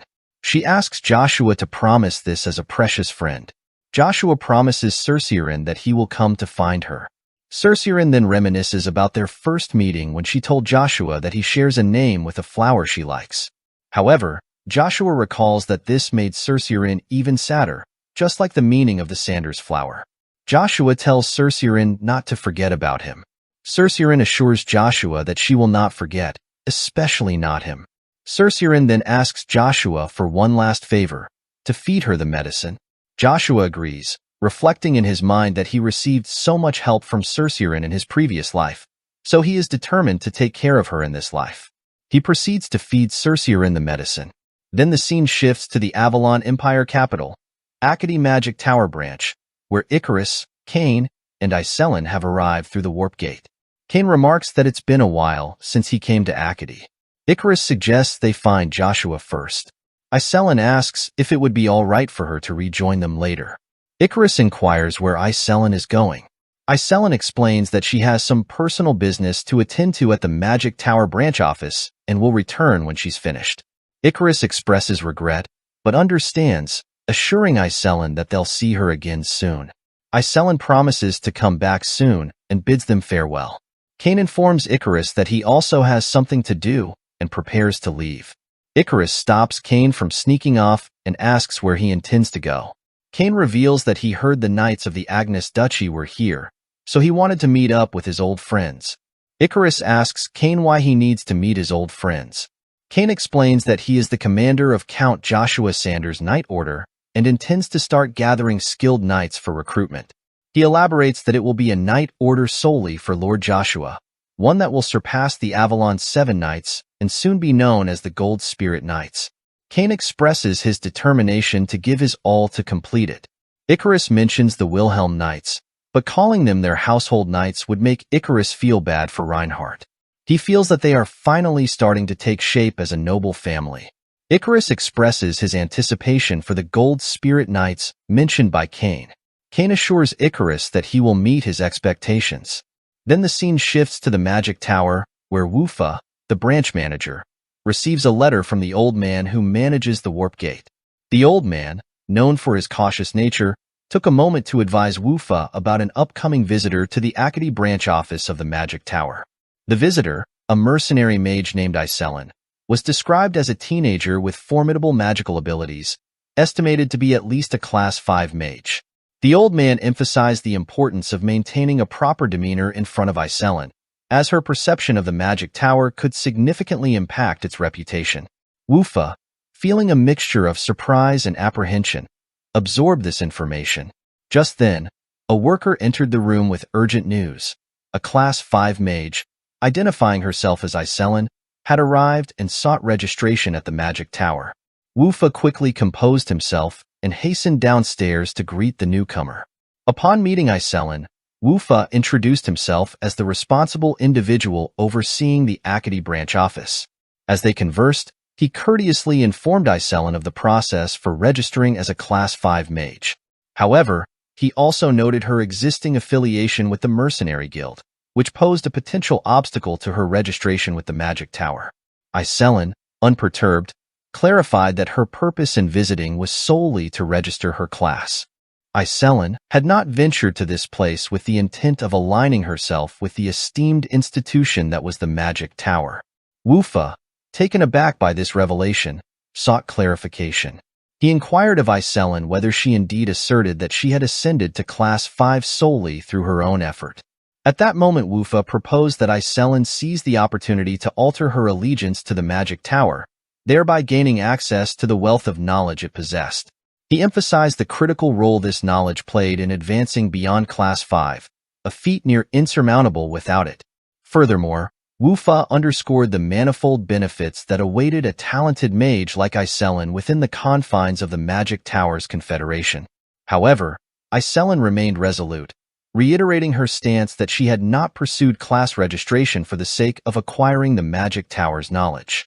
Unless circumstances necessitated her integration into the broader Magic Tower Confederation, she harbored no intentions of altering her affiliation. Perplexed, Wufa sought elucidation on Iselin's cryptic declaration.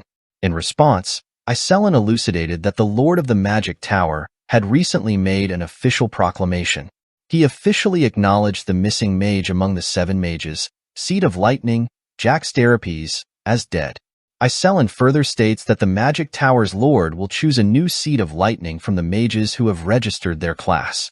What's the reason why Iselin wants to register her class? Wufa apologizes to Iselin and tells her that no matter how talented she is, it will be difficult for someone at the entry level of Class 5 to be considered a candidate. Hearing this, Iselin showcases her multicast spell, where she can cast several attributes at the same time. Wufa is stunned to see this, and he thinks that with this level of spell, Iselin is a Class 6 magician, which means she has the talent at the level of the 7-mage seed of Stormsetter, at least. Then the scene shifts back to the palace, where Kane thinks about what he heard from his old colleagues regarding the requirements to become the husband of the Imperial Princess Cerceirin. Kane contemplates the daunting prospect that his lord, Joshua, may soon find himself pitted against not just one, but all the Knights of Avalon, including the formidable Imperial Order. Such a scenario, Kane believes, stretches the bounds of reason.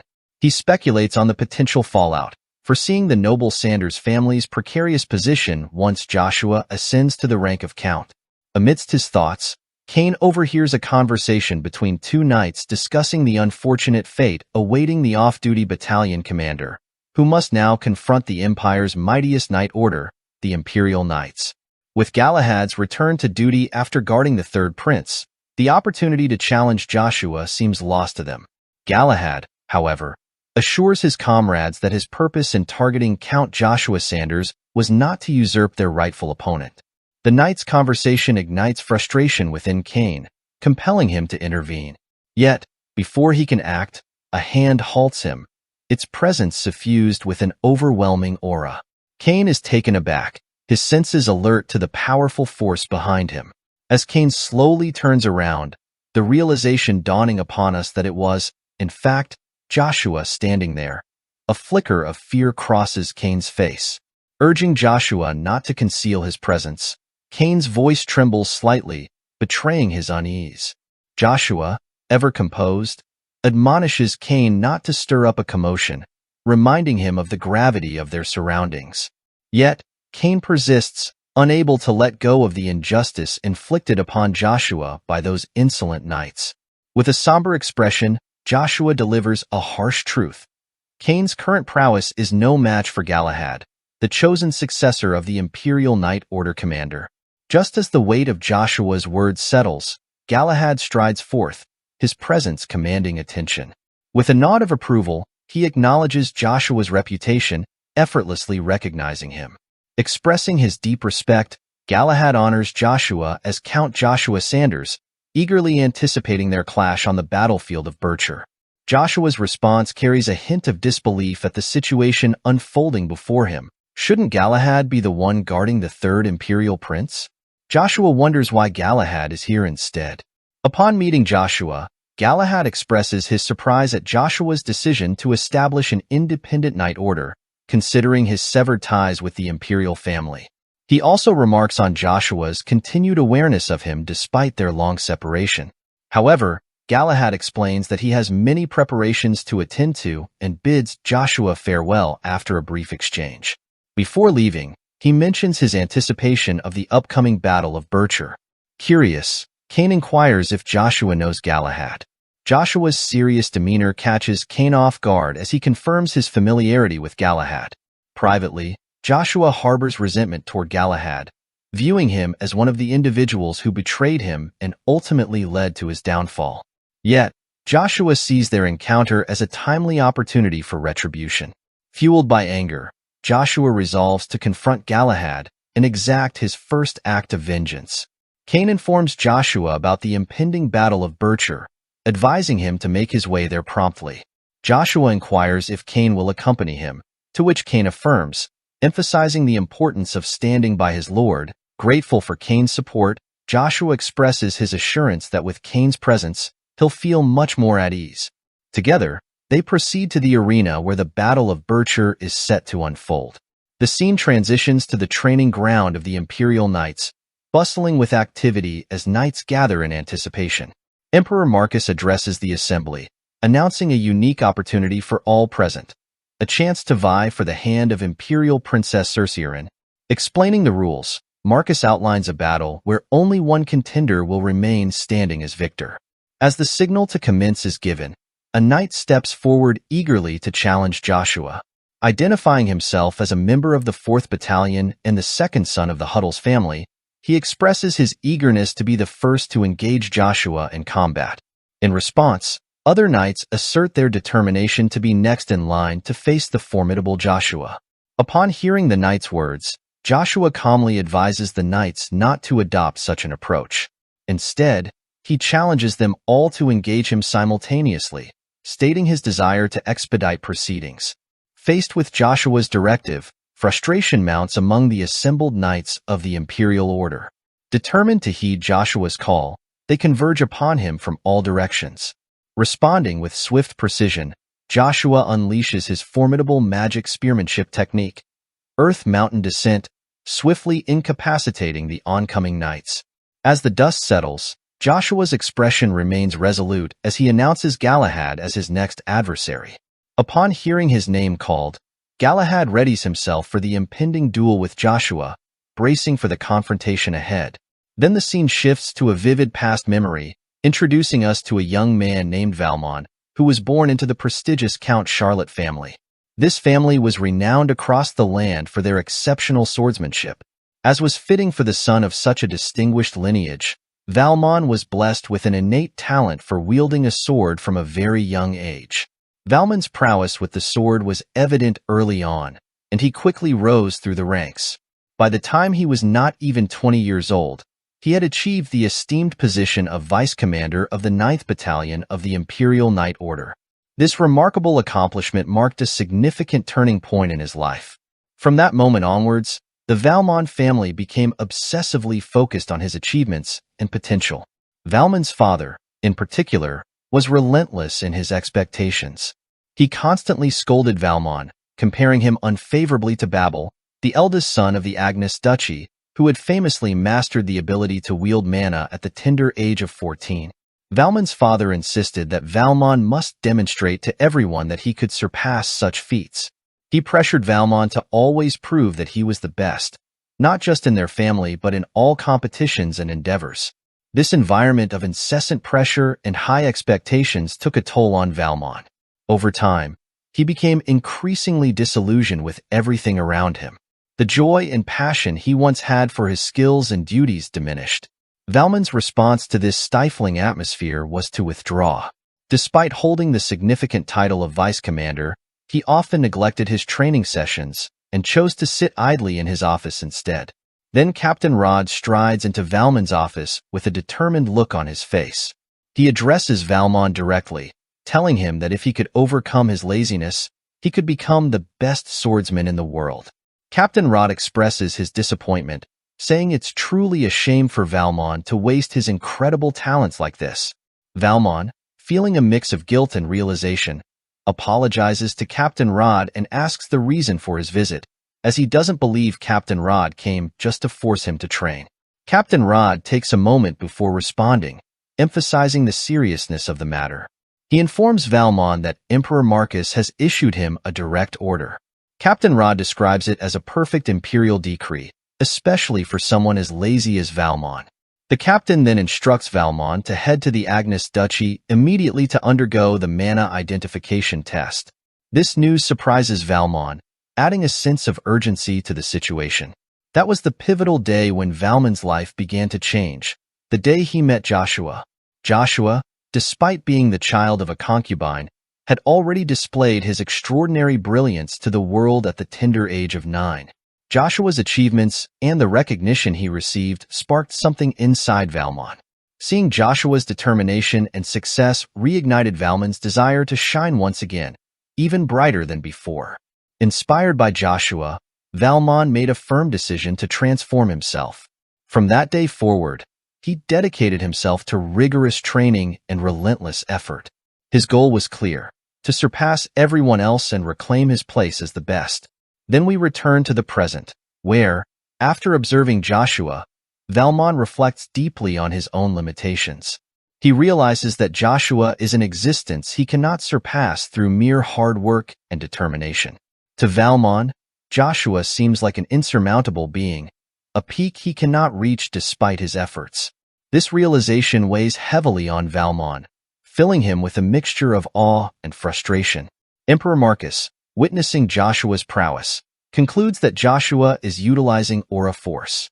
He notices that Joshua incorporates his mana into his voice to instantly suppress his enemies, a technique that Emperor Marcus had never imagined possible. This display of power and innovation intrigues Emperor Marcus, making him regard Count Joshua as interesting and exceptional. He marvels at Joshua's ability to achieve such feats, but is simultaneously concerned. It astonishes him that the Imperial Knight Order, the pride of the Empire of Knights, could be so easily bested by Count Joshua, who has only recently ascended to the status of a superhuman. Turning to Captain Rod, Emperor Marcus asks for his opinion. He questions whether, if other nations were to witness this, they might belittle Avalon.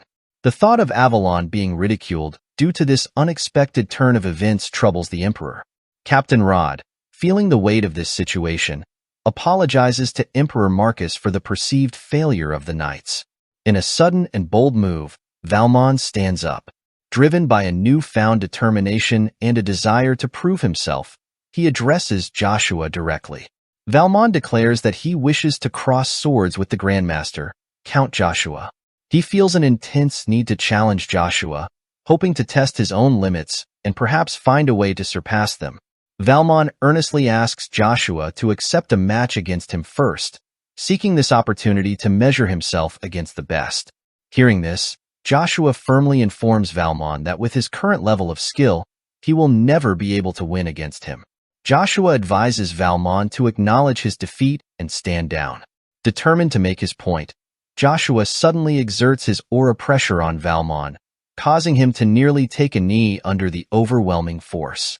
However, in a sudden burst of determination, Valmon ignites his mana, and a brilliant blue aura envelopes him.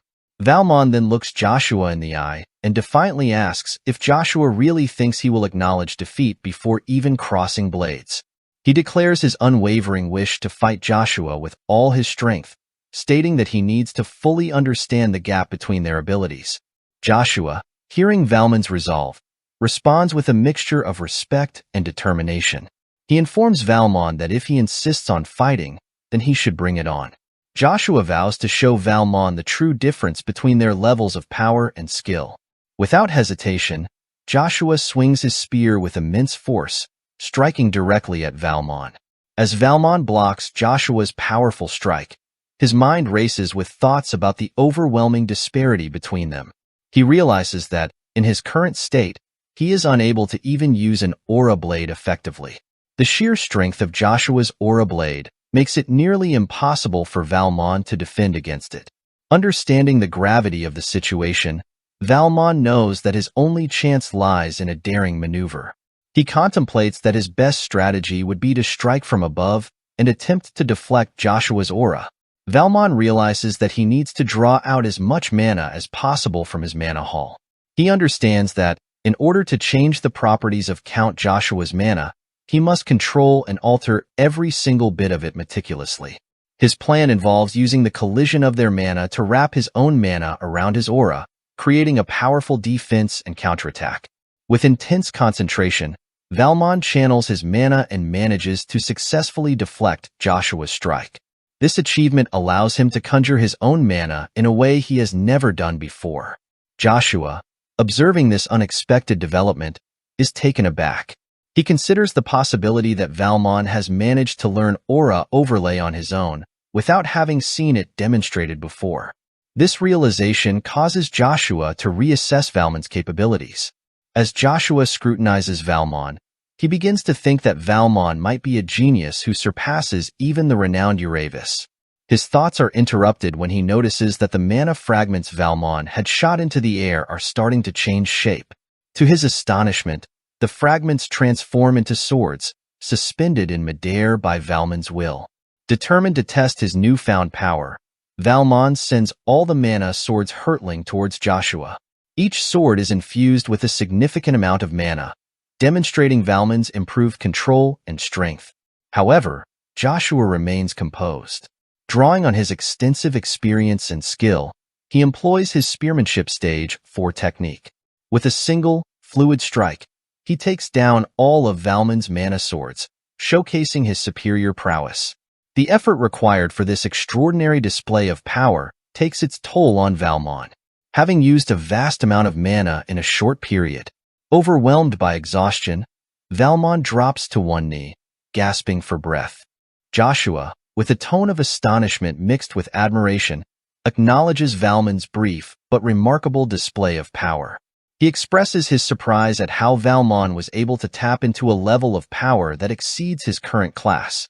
Joshua, recognizing the potential within Valmon, believes that with his innate talent, Valmon has the capacity to soar far beyond his current limitations. Valmon, however, humbly counters Joshua's optimism with a sense of resignation. He admits that despite Joshua's encouraging words, he feels that he has reached his limit. Valmon's acknowledgement of defeat reflects his own perception of his capabilities. In response to Valmon's resignation, Joshua offers words of encouragement and practical advice. He emphasizes the importance of motivation in surpassing one's limits and suggests that Valmon should set clear objectives for himself. Joshua presents the position of the Imperial Knight Order commander as a worthy goal, something that Valmon should aspire to achieve. He reassures Valmon that with his talents, this lofty position is indeed within reach. Valmon is taken aback by Joshua's unexpected encouragement. The sincerity in Joshua's words sparks a glimmer of hope within him, challenging his preconceived notions of his own limitations. As the conversation unfolds, Galahad interjects with a sense of discomfort. He voices his concern over Joshua's suggestion that Valmon should aspire to become the commander of the Imperial Knight Order. Galahad questions the propriety of such a proposition, particularly if it means placing someone like Valmon, who Galahad perceives as lacking the will to put in effort, in such a prestigious position of leadership. Considering that the Imperial Knights treat it as their motivation, wouldn't it have the opposite effect? Hearing this, Joshua reflects that despite Valmon's genius talents, he has not been able to mature properly. The issue, Joshua concludes, wasn't due to Valmon's disposition, but rather because of Galahad's influence. Joshua confronts Galahad, accusing him of being as selfish as ever. In response, Galahad challenges Joshua's authority to evaluate him, arguing that they haven't even met before. Joshua counters by suggesting that Galahad may fear Valmon's talent, anticipating that Valmon will eventually surpass him and overshadow him completely. Despite feeling nervous about the changes occurring, Joshua finds some solace in the consistency of Galahad's character, knowing that Galahad's competitiveness will ensure he never backs down from a challenge. Galahad dismisses Valmon's comments as nonsense, signaling the start of their match. As they begin, the air around them becomes charged with energy, with Galahad's aura glowing red and Joshua's aura shining blue. Witnessing the intense exchange between Joshua and Galahad, Captain Rod immediately issues a commanding order for all the knights in the arena to step back without delay. He emphasizes the critical need to avoid being drawn into a confrontation between combatants of superhuman caliber. Reacting swiftly to his directive, the knights, taken aback by the sudden escalation, hasten to distance themselves from the unfolding clash between Joshua and Galahad, seeking safety on the outskirts of the arena. Meanwhile, Valmon stands amidst the spectators, his expression a mixture of surprise and awe as he struggles to track the lightning-fast movements of Joshua and Galahad. The sheer speed and precision of their actions leave him momentarily stunned, marveling at the prowess displayed by the two formidable warriors. In the midst of the chaos, Captain Rod contemplates the unfolding battle, his thoughts drawn to the contrasting styles of Joshua and Galahad. While acknowledging the intrigue of Joshua's unique mana manipulation techniques, he remains steadfast in his belief that Galahad maintains the upper hand in terms of raw battle power. In superhuman-class conflicts, victory and defeat often hinge on the mastery of mana and the tactical deployment of specialized techniques. Galahad's mastery of Lightning Dash, a signature move that imbues his entire body with an impenetrable layer of fortified mana, stands as a testament to his exceptional combat prowess. Not only does this technique render him nearly impervious to harm, but it also grants him unparalleled speed and agility, further enhancing his effectiveness on the battlefield. However, Captain Rod's certainty is shaken as he watches with astonishment as Joshua effortlessly evades Galahad's lightning-fast strike. In a stunning display of agility and precision, Joshua maneuvers behind Galahad, seizing the advantage in an instant. With a single, well-placed strike, Joshua swiftly incapacitates Galahad. Everyone is shocked to witness Joshua's takedown of Galahad, questioning whether it was merely a test. In response, Captain Rod steps forward, his aura emanating with intensity. He confronts Joshua, demanding to know how Joshua could harm a knight of the esteemed royal family of Avalon.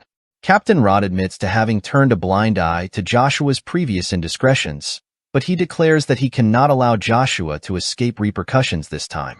As the captain of the Imperial Knight Order, Captain Rod is determined to eliminate Joshua on the spot. With resolve, Captain Rod charges at Joshua, fueled by his rage over Galahad's apparent demise. In his mind, Joshua realizes that Captain Rod will not listen to reason in his current state. Joshua understands the urgency to calm Captain Rod down before matters escalate further. As Joshua blocks Captain Rod's strike, he is surprised to find himself overpowered by the captain's strength. Meanwhile, Duke Agnes observes the unfolding conflict with evident concern. Emperor Marcus notices Duke Agnes's apprehension and inquires if he is feeling nervous. He expresses his worry that the former top ranker among the 12 superhumans might pose a threat to Duke Agnes's son. Emperor Marcus finds this situation amusing, almost as if Captain Rod has become a caricature of himself. After all, Captain Rod is considered the strongest sword of the Avalon royal family, the esteemed Lord of Knights.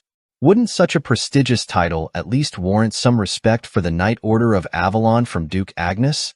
Returning to the battle, Captain Rod is surprised to find that Joshua is able to block his strikes. Joshua attempts to reason with Captain Rod, urging him to halt the confrontation and allow time for an explanation. However, Captain Rod remains unyielding, ignoring Joshua's pleas and launching another full-force attack. Despite Captain Rod's relentless strike, Joshua manages to block each strike with precision. As they face off against each other, Captain Rod strikes at Joshua with incredible speed. Yet, to Captain Rod's astonishment, Joshua effortlessly blocks the strike using his spear. Undeterred, Joshua taps into his advanced combat skills, unleashing his magic spear arts at level 6, Field of Earth. With a powerful thrust, Joshua slams his spear into the ground, creating a shockwave that sends Captain Rod staggering backward. Though Captain Rod had anticipated this move, he finds the situation ludicrous. Despite his disbelief, he remains determined to press forward, his resolve unshaken by Joshua's unexpected tactics. Captain Rod concedes to Joshua's strength but realizes he's left with no alternative. He must draw upon the concealed skills he's safeguarded for confronting adversaries like the 9 Stars. Upon learning from Joshua that Galahad was responsible for eliminating the third prince, Captain Rod is taken aback. He questions how it's possible for the prince to meet his demise at the hands of his own escort. Joshua elucidates, explaining that this revelation compelled him to take action against Galahad, adhering strictly to imperial law. In response, Captain Rod swiftly dismisses Joshua's explanation as mere nonsense, firmly believing that Joshua lacks a true understanding of the third prince's character. Joshua informs Captain Rod that according to Joshua information, the prince was an extraordinary individual endowed with exceptional swordsmanship skills from a young age, earning him the moniker Little Star, reminiscent of Joshua's own epithet. Joshua speculates further, suggesting that the prince's proficiency likely surpassed even that of Galahad by now, making it improbable for Galahad to act alone unless he had assistance. Despite these revelations, Captain Rod maintains that the third prince was never driven by a desire for power. As no one had anything to gain by hurting him, Joshua affirms that sentiment. Captain Rod, surprised by Joshua's assertion, questions if Joshua is jesting with him. Joshua assures Captain Rod that he is not joking and urges him to consider the implications. If the third prince were to have a motive to claim the throne, a person already possessing exceptional swordsmanship skills gaining political power would inevitably draw scrutiny and opposition. Despite this, Joshua argues, such an individual would possess both power and talent, making him a formidable contender for the throne. Captain Rod rebuffs Joshua's speculation, accusing him of jumping to conclusions. In response, Joshua presses Captain Rod about the whereabouts of the third prince. Captain Rod reveals that the third prince has returned with Galahad, who serves as the escort for the fourth prince. Joshua points out that the absence of the third prince should lend credence to his claims. However, Captain Rod insists that mere belief is insufficient. He demands concrete evidence from Joshua. Even if Joshua's assertions turn out to be true, Captain Rod expresses a desire to understand how Joshua obtained this information. Joshua explains to Captain Rod that he happened to overhear the information. Captain Rod becomes furious upon learning that Joshua took down Galahad without any evidence. In response to this revelation, all the knights of the Avalon Order surround Joshua, preparing to strike. In a critical moment, Cain swoops in, flying to stand in front of Joshua with his aura blade raised. The knights are shocked to witness Cain's aura blade. Joshua expresses gratitude to Cain for courageously stepping forward in such a perilous situation. Cain reminds Joshua of his mission to protect him as his lord, pledging to do so with all his strength. Soon after, the knights of the 11th and 12th battalions, along with their commander, rush in to aid Joshua. They stand by Joshua's side, ready to confront the Imperial Knight Order. Frustrated, Captain Rod orders the commanders of the 11th and 12th battalions to leave the scene, threatening to take them down if they refuse. However, Joshua steps forward, addressing Captain Rod. He suggests that Captain Rod may be forgetting something important. Captain Rod dismisses Joshua's remarks as nonsense, prompting Joshua to assert the urgency of the situation. He explains that while they linger, Galahad's associates may be erasing evidence crucial to their investigation. Stressing the need for swift action, Joshua emphasizes that neither faction supporting Galahad could have anticipated his demise that day.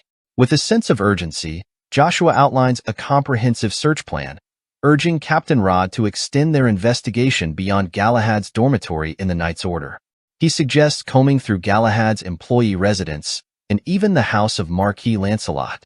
Joshua warns that delay will only diminish their chances of uncovering evidence implicating the true culprits behind Galahad's actions. Sensing Captain Rod's hesitance, Joshua poses a pointed question. Could fear be clouding Captain Rod's resolve to uncover the truth?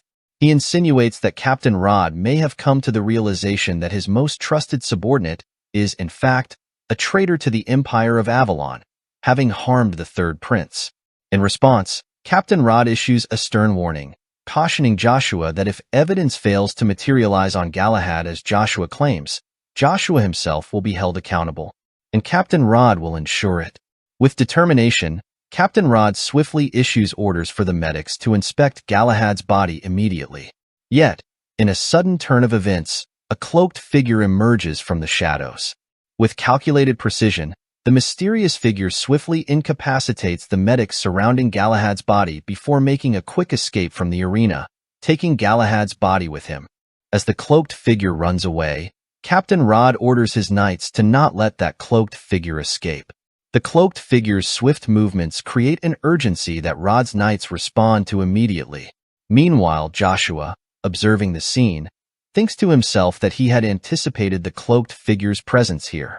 He recalls that this mysterious figure had always stood by Galahad's side, even on the fateful day when Joshua was taken down and humiliated. Joshua feels a surge of determination and is about to pursue the cloaked figure himself. However, just as he is about to give chase, Captain Rod intervenes and stops him. Captain Rod asserts that it will be his knights who will chase after the cloaked figure. Joshua, still under suspicion, needs to remain where he is and answer Captain Rod's questions. This decision frustrates Joshua, but he understands the precariousness of his situation. At that crucial moment, Emperor Marcus steps forward from the group of onlookers and commands Captain Rod to allow Count Joshua to go after the cloaked figure. Captain Rod is taken aback and visibly surprised by the Emperor's directive. Emperor Marcus, with an air of authority, explains to Captain Rod that they need to ascertain the identity of the cloaked figure.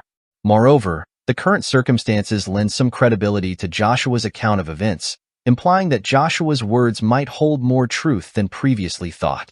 Emperor Marcus emphasizes that Joshua deserves another opportunity to prove his innocence and explain himself further. Despite this, Captain Rod expresses his reservations and tells Emperor Marcus that they cannot be entirely certain of Joshua's intentions. He points out the risk involved, noting that if they allow Count Joshua to leave now, there is a possibility that he might seize the opportunity to run away and avoid further questioning. Emperor Marcus tells Captain Rod that it is acceptable if Joshua runs away because, in that case, they can hold Joshua's father accountable for his crimes. Marcus argues that any lack of proper upbringing would clearly be the parents' fault. To emphasize his point, Emperor Marcus turns to Duke Agnes and asks if he agrees with this assessment. Duke Agnes, without hesitation, responds that he will do as Emperor Marcus wishes, signaling his compliance and support for the emperor's decision. With the matter seemingly settled, Emperor Marcus turns his attention to Joshua. He instructs Joshua that if he has finished listening to the discussion, he should now go and catch the mysterious cloaked figure. Marcus assures Joshua that they will address his personal matters later and that this current mission is of the utmost importance. Joshua, feeling a sense of relief and purpose, thanks Emperor Marcus for the opportunity. Then, both Joshua and Duke Agnes exchange meaningful glances, a silent understanding passing between them, before Joshua swiftly departs to pursue the cloaked figure. As Joshua takes off, Cain, who has been watching the proceedings closely, rushes towards him. Cain is determined to accompany Joshua, feeling a strong sense of loyalty and support for his friend. He doesn't want Joshua to face the dangers ahead alone. The scene then transitions to a dimly lit room where Evergrande is seen greeting Kaiser.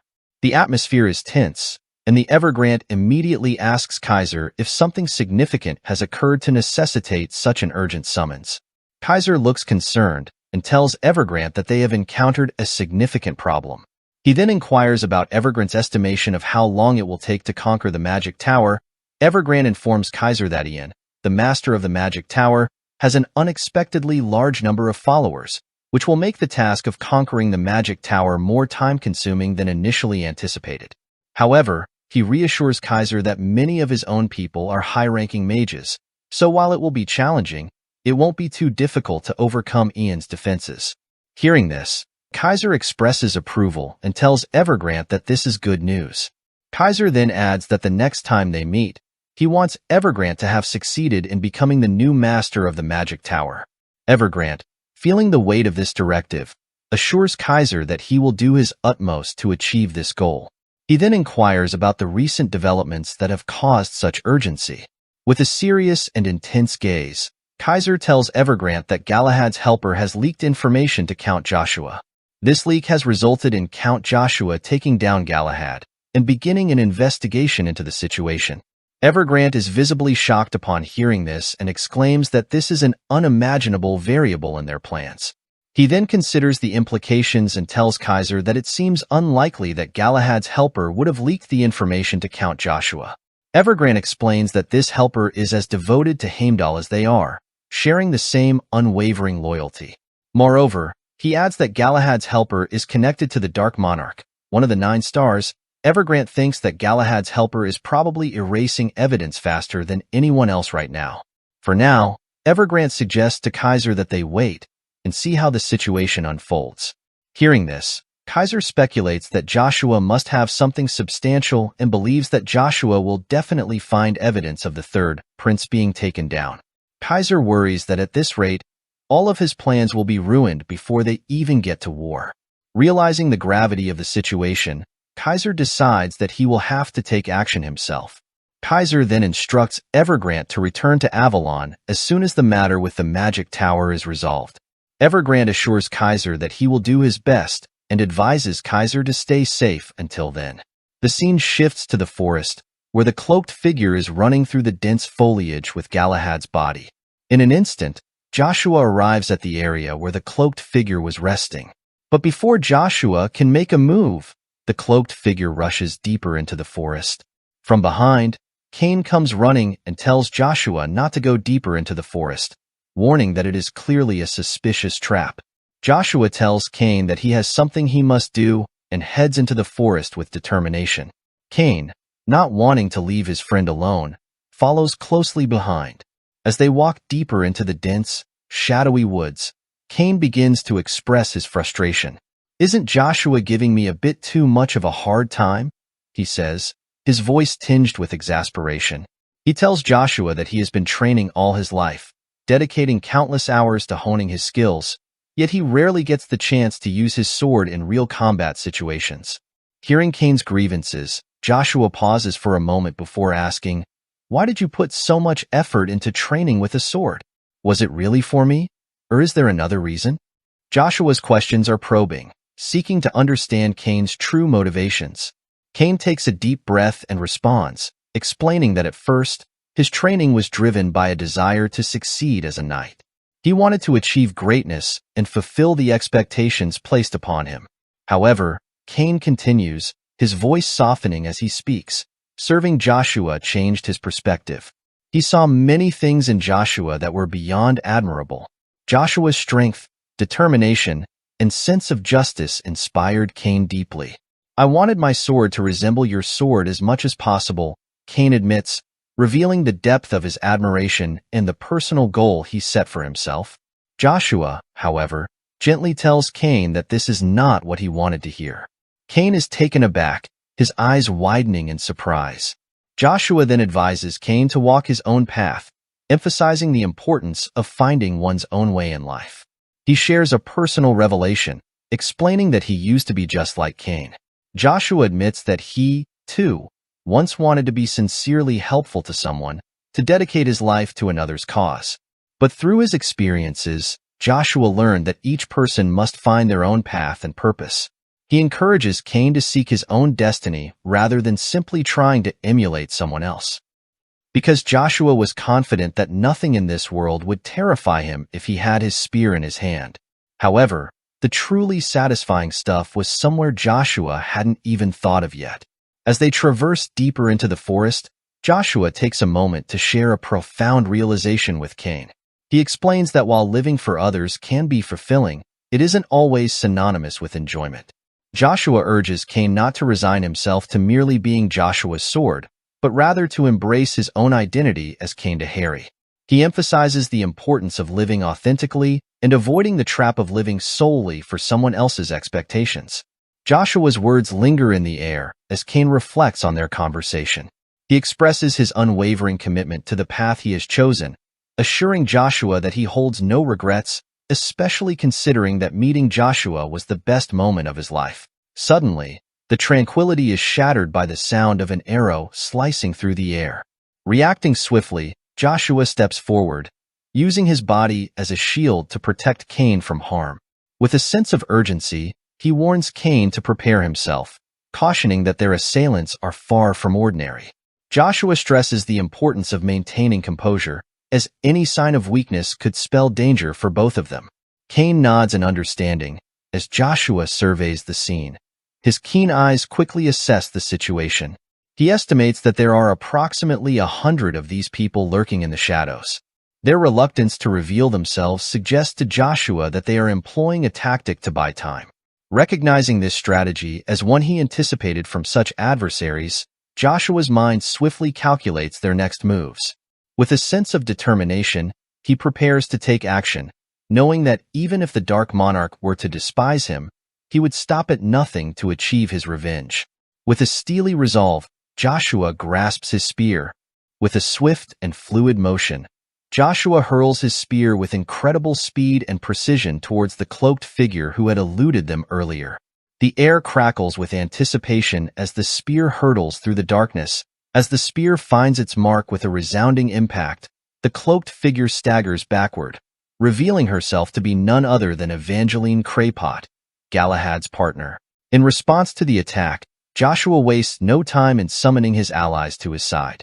With a commanding gesture, he calls forth his Death Knights, Duke Altsma and Barbarian, readying them for the impending confrontation. Seeing the Death Knights, the cloaked figures try to escape, but Barbarian blocks their way using his barrier. The cloaked figures are shocked to see that their surroundings suddenly change, and they find themselves shifted to the 8th demon realm. Then we see that Barbarian has summoned an army of Dullahans. Witnessing this, Joshua becomes excited, thinking that this is the power of the Lord of Dullahans, a one-man army. Cain asks Joshua if he called all those undead warriors by himself. Joshua tells Cain that now he understands why he advised Cain to live his own life. He explains that if his aim is to bring forth the Demon King and take down the entire Avalon Empire, Cain needs to consider what he plans to do. Cain is shocked to hear this. Then, the cloaked figures unleash their formation, the dark dragon spikes. All the cloaked figures cast their spell on the ground, causing it to break apart, and green mist starts emanating from the fissures. As Joshua and Cain try to comprehend the situation, the cloaked figures summon their war dragon's claw, preparing to strike at Joshua and Cain together. Joshua, on the other hand, draws upon his formidable skills in magic spear arts, specifically utilizing his mastery of the level 5 Commander of the Sun technique.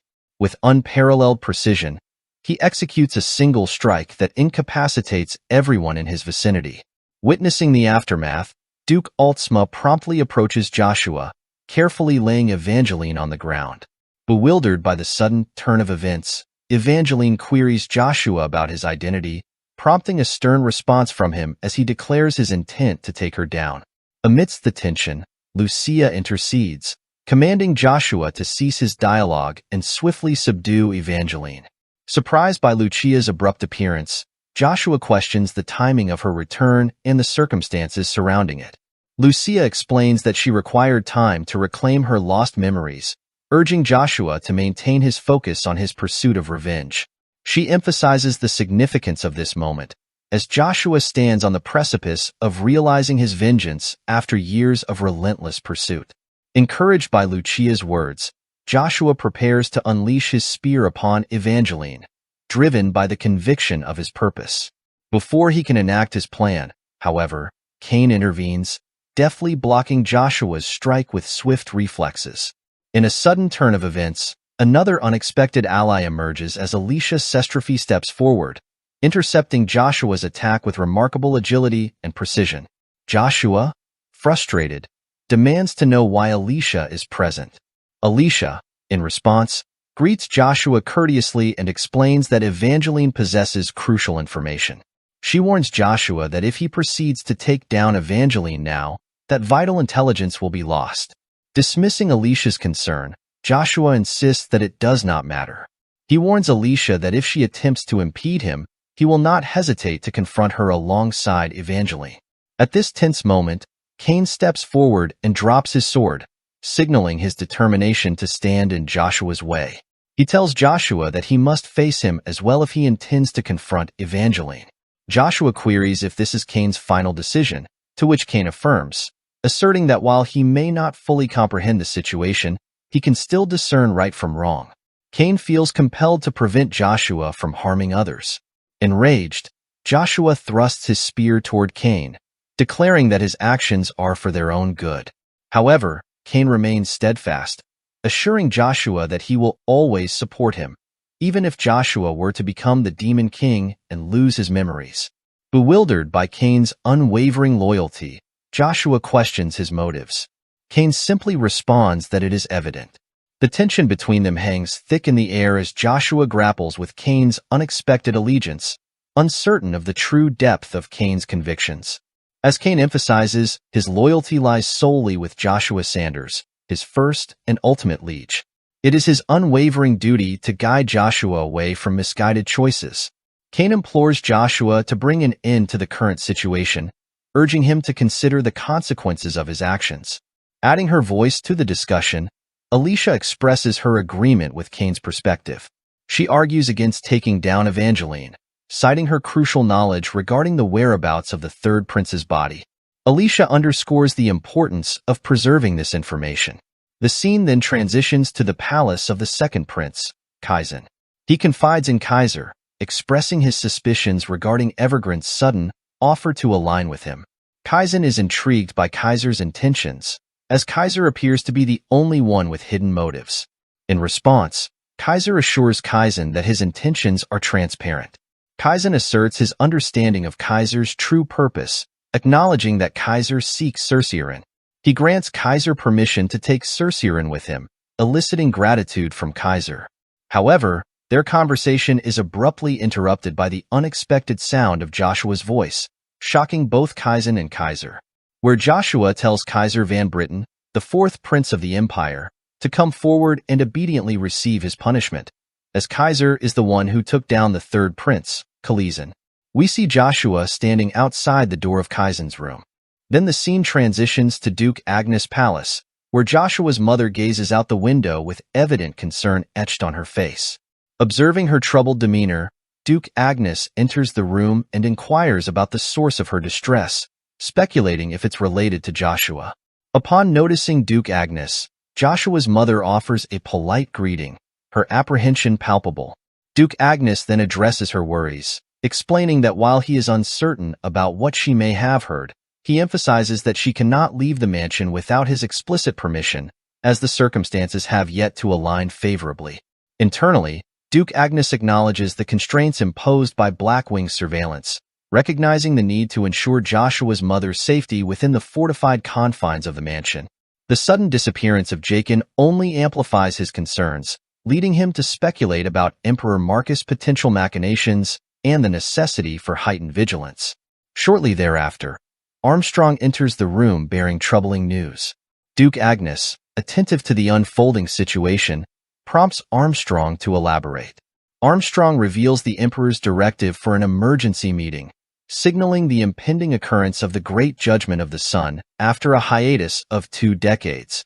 The unexpected revelation strikes both Joshua's mother and Duke Agnes with profound astonishment, as the Great Judgment of the Sun, a rare trial for royalty, has only been convened a few times throughout the history of the Avalon Empire. It's important to note that, except for crimes classified above treason, members of the royal family are typically exempt from being held accountable for their transgressions. Moreover, even for offenses extending beyond treason, only the son of the empire, His Majesty the Emperor, possesses the authority to mete out punishment upon a member of the royal lineage. Consequently, it becomes the duty of every citizen to promptly report any suspicions of treason by a member of the royal family directly to the imperial palace. Transitioning to the royal palace, the setting where all the nobles have assembled, Joshua takes his place before the assembly alongside Cain and Evangeline. Captain Rod, positioned at the forefront, wears a stern expression as Joshua addresses him, questioning the reason behind his apparent hostility, asserting his innocence in the matter. Emperor Marcus interjects, urging Joshua to dispense with any further delays and to articulate his point. He emphasizes Joshua's claim that the 4th prince, Kaiser, is allegedly responsible for the downfall of the 3rd prince, Case Leon. Emperor Marcus inquires if Joshua possesses concrete evidence to substantiate his accusation. Joshua confidently asserts that he does indeed possess evidence, elaborating further that he has also apprehended one of Galahad's supporters. Additionally, Evangeline holds crucial information regarding both the evidence and the whereabouts of the 3rd prince's body. With a grave demeanor, Joshua urges Evangeline to come forward and divulge what she knows. The scene then transitions to an earlier moment in the forest, where Joshua implores Evangeline to prioritize the truth for the sake of her child, Edvin. Evangeline is startled by Joshua's knowledge of Edvin and seeks clarification on how he acquired such information. Internally, she resolves to safeguard Edvin's interests at all costs. Returning to the present, Evangeline confirms to the Emperor the veracity of Joshua's claims. She reveals that the 4th prince, Kaiser, engaged her services to eliminate the 3rd prince and transform him into a Death Knight. Furthermore, she discloses the clandestine location of the transformed 3rd prince, now a Death Knight, housed within a secret chamber concealed within Kaiser's palace. The revelation reverberates throughout the assembly, leaving those present stunned by the gravity of the revelation. Upon hearing this revelation, Emperor Marcus directs his attention to Kaiser, expressing profound concern regarding the alleged act of eliminating the 3rd prince and transforming him into a Death Knight, deeming it the most heinous crime imaginable.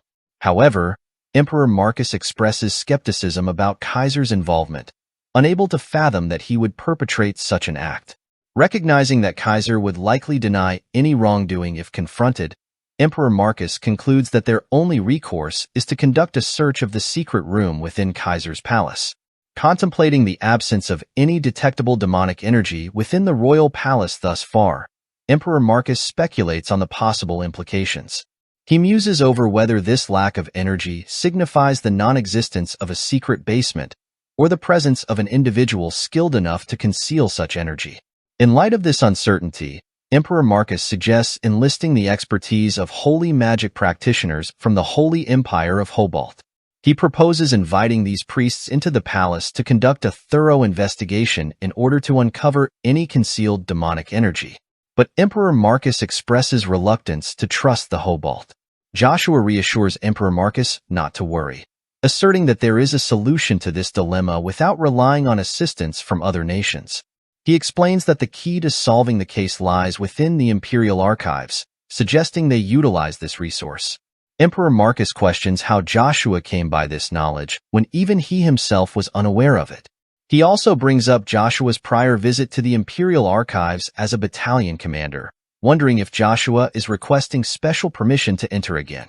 Kisser intervenes, advising Emperor Marcus against granting Joshua permission.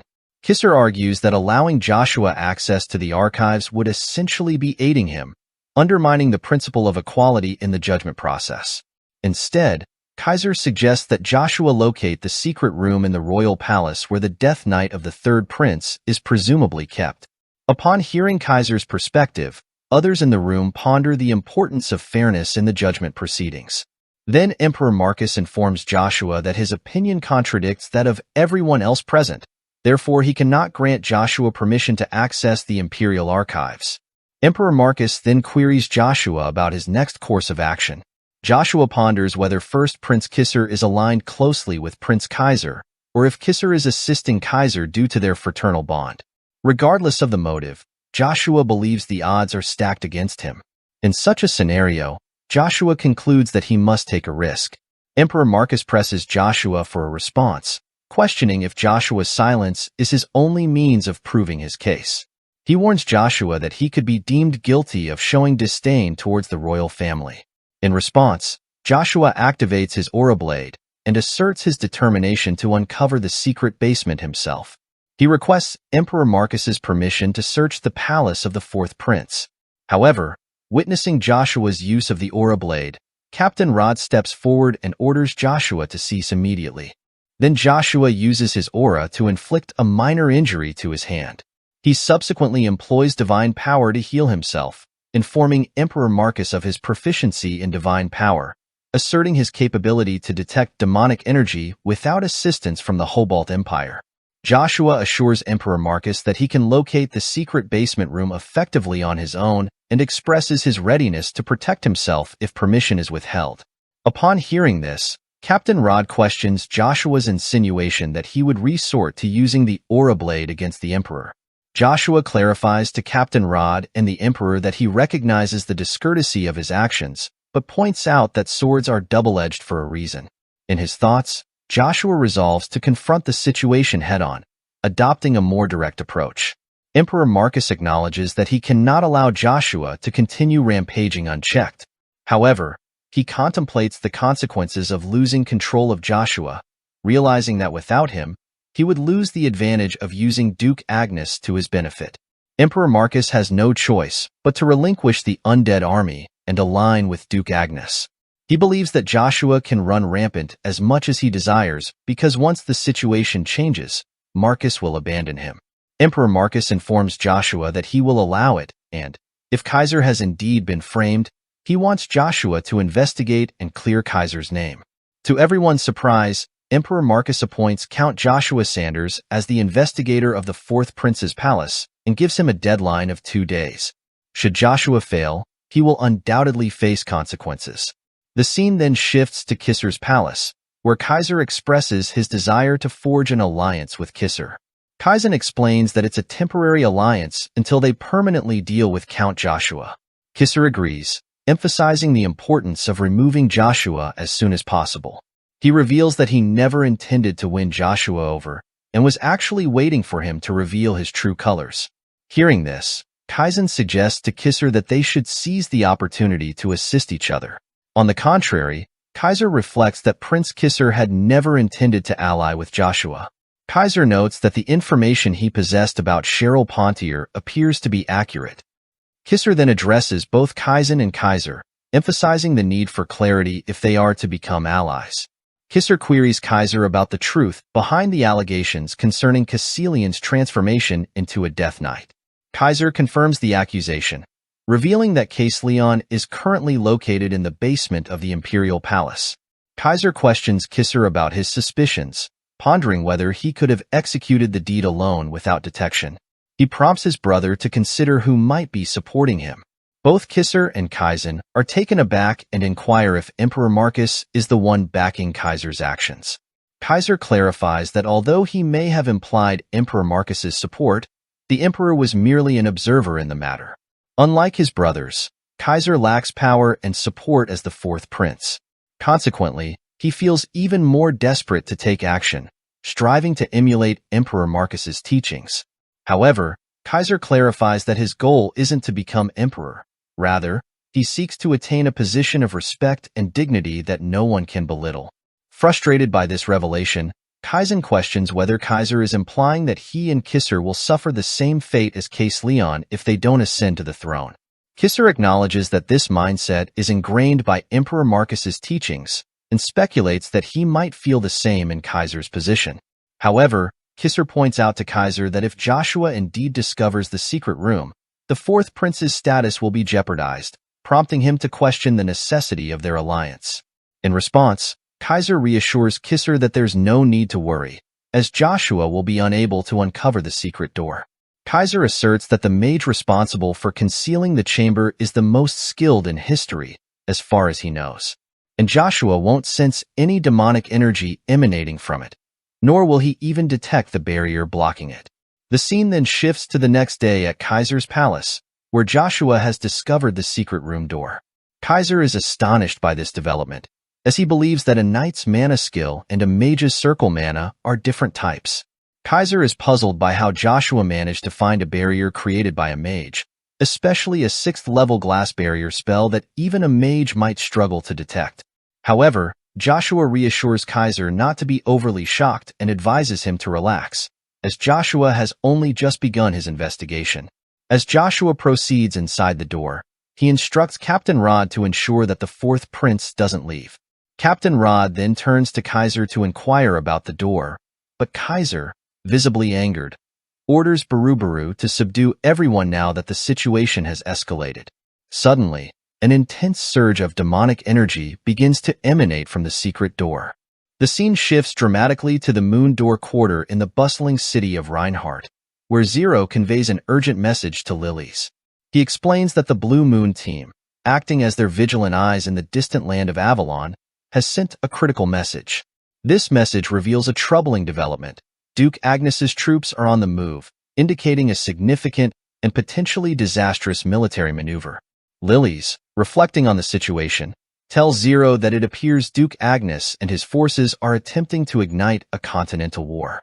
They seem intent on making the first strike during these otherwise peaceful times, doing so without any justifiable cause. Their open and brazen preparations for war are so conspicuous that they leave little to the imagination. Lilies continues, pointing out that the Avalon Empire appears to be in full-scale preparation for a large-scale conflict, which is deeply concerning. Zero concurs with Lilies' assessment, adding that the recent appearance of a lich in Castle Reb seems to be part of a broader and more sinister plan orchestrated by the Avalon Emperor, Marcus. This plan likely involves creating and weaponizing an army of undead for the impending war.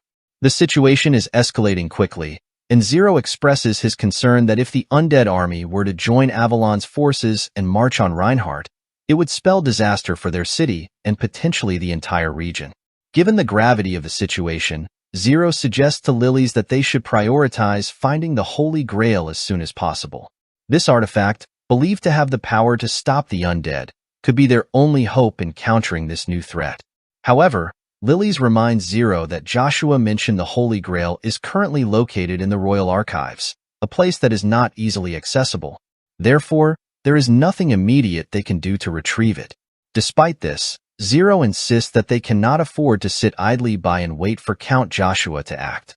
Apparently, Joshua initiated the Great Judgment of the Sun against a member of the royal family. This significant and risky move could have serious repercussions. If Count Joshua were to be defeated in that trial, it could push the Moon Door faction even further away from obtaining the Holy Grail, a critical artifact for their cause. Lilies comments to Zero, noting that it seems Zero still doesn't fully understand what kind of person Joshua is. Lily's confidently asserts that Joshua never loses, implying a deep trust in Joshua's abilities and resolve. We then transition back to the scene at Kaiser's palace, specifically at the secret door. The moment is filled with shock and astonishment as everyone realizes they are being inexorably sucked into the secret door. The unexpected turn of events leaves everyone in disbelief. Amidst the chaos, Kaiser remarks that Barubaru will be eager to create more undead, hinting at the dark activities that await within. The scene shifts dramatically inside the secret room, where the group finds themselves disoriented and separated. Joshua, now isolated from the knights, faces the unknown dangers of this hidden chamber. Lucia, trying to keep the situation under control, tells Joshua to get his act together, warning him of an uncanny presence that she can sense. Joshua is taken aback by this revelation, indicating the seriousness of their predicament. Suddenly, a lich, accompanied by an army of undead, emerges, escalating the already tense situation. The undead army charges toward Joshua, clearly intent on overwhelming him. Amid the chaos, Lucia informs Joshua that not only is there a significant undead presence on this floor, but she also senses even more undead on another floor, numbering at least over 10,000. Joshua, trying to grasp the scale of the threat, asks Lucia how big the place is. Lucia, however, dismisses the question as irrelevant. She emphasizes that the size of the place is not important because that enormous undead army will soon be under their control. Joshua, filled with curiosity and concern, asks Lucia what she is planning to do in this dire situation. Lucia tells Joshua that they should take this army of undead away from Kaiser. She explains that doing so would be the perfect form of revenge against their enemies, crippling Kaiser's power and turning the tide in their favor. As she speaks, Lucia begins to glow with an intense, almost blinding light. In an astonishing turn of events, all the undead, previously under Kaiser's command, fall under Joshua's control, their eyes now reflecting a new allegiance. The scene then shifts to another part of the secret chamber where the other knights, led by the formidable Captain Rod, are engaged in a fierce and desperate battle. They find themselves facing a formidable lich, its presence emanating a palpable aura of dread. Captain Rod, momentarily taken aback by the lich's overwhelming power, demands to know the identity of this fearsome adversary. It is then revealed that the lich is none other than Barubaru. Barubaru, with a sinister smile, recognizes Captain Rod and addresses him as the Lord of the Knights.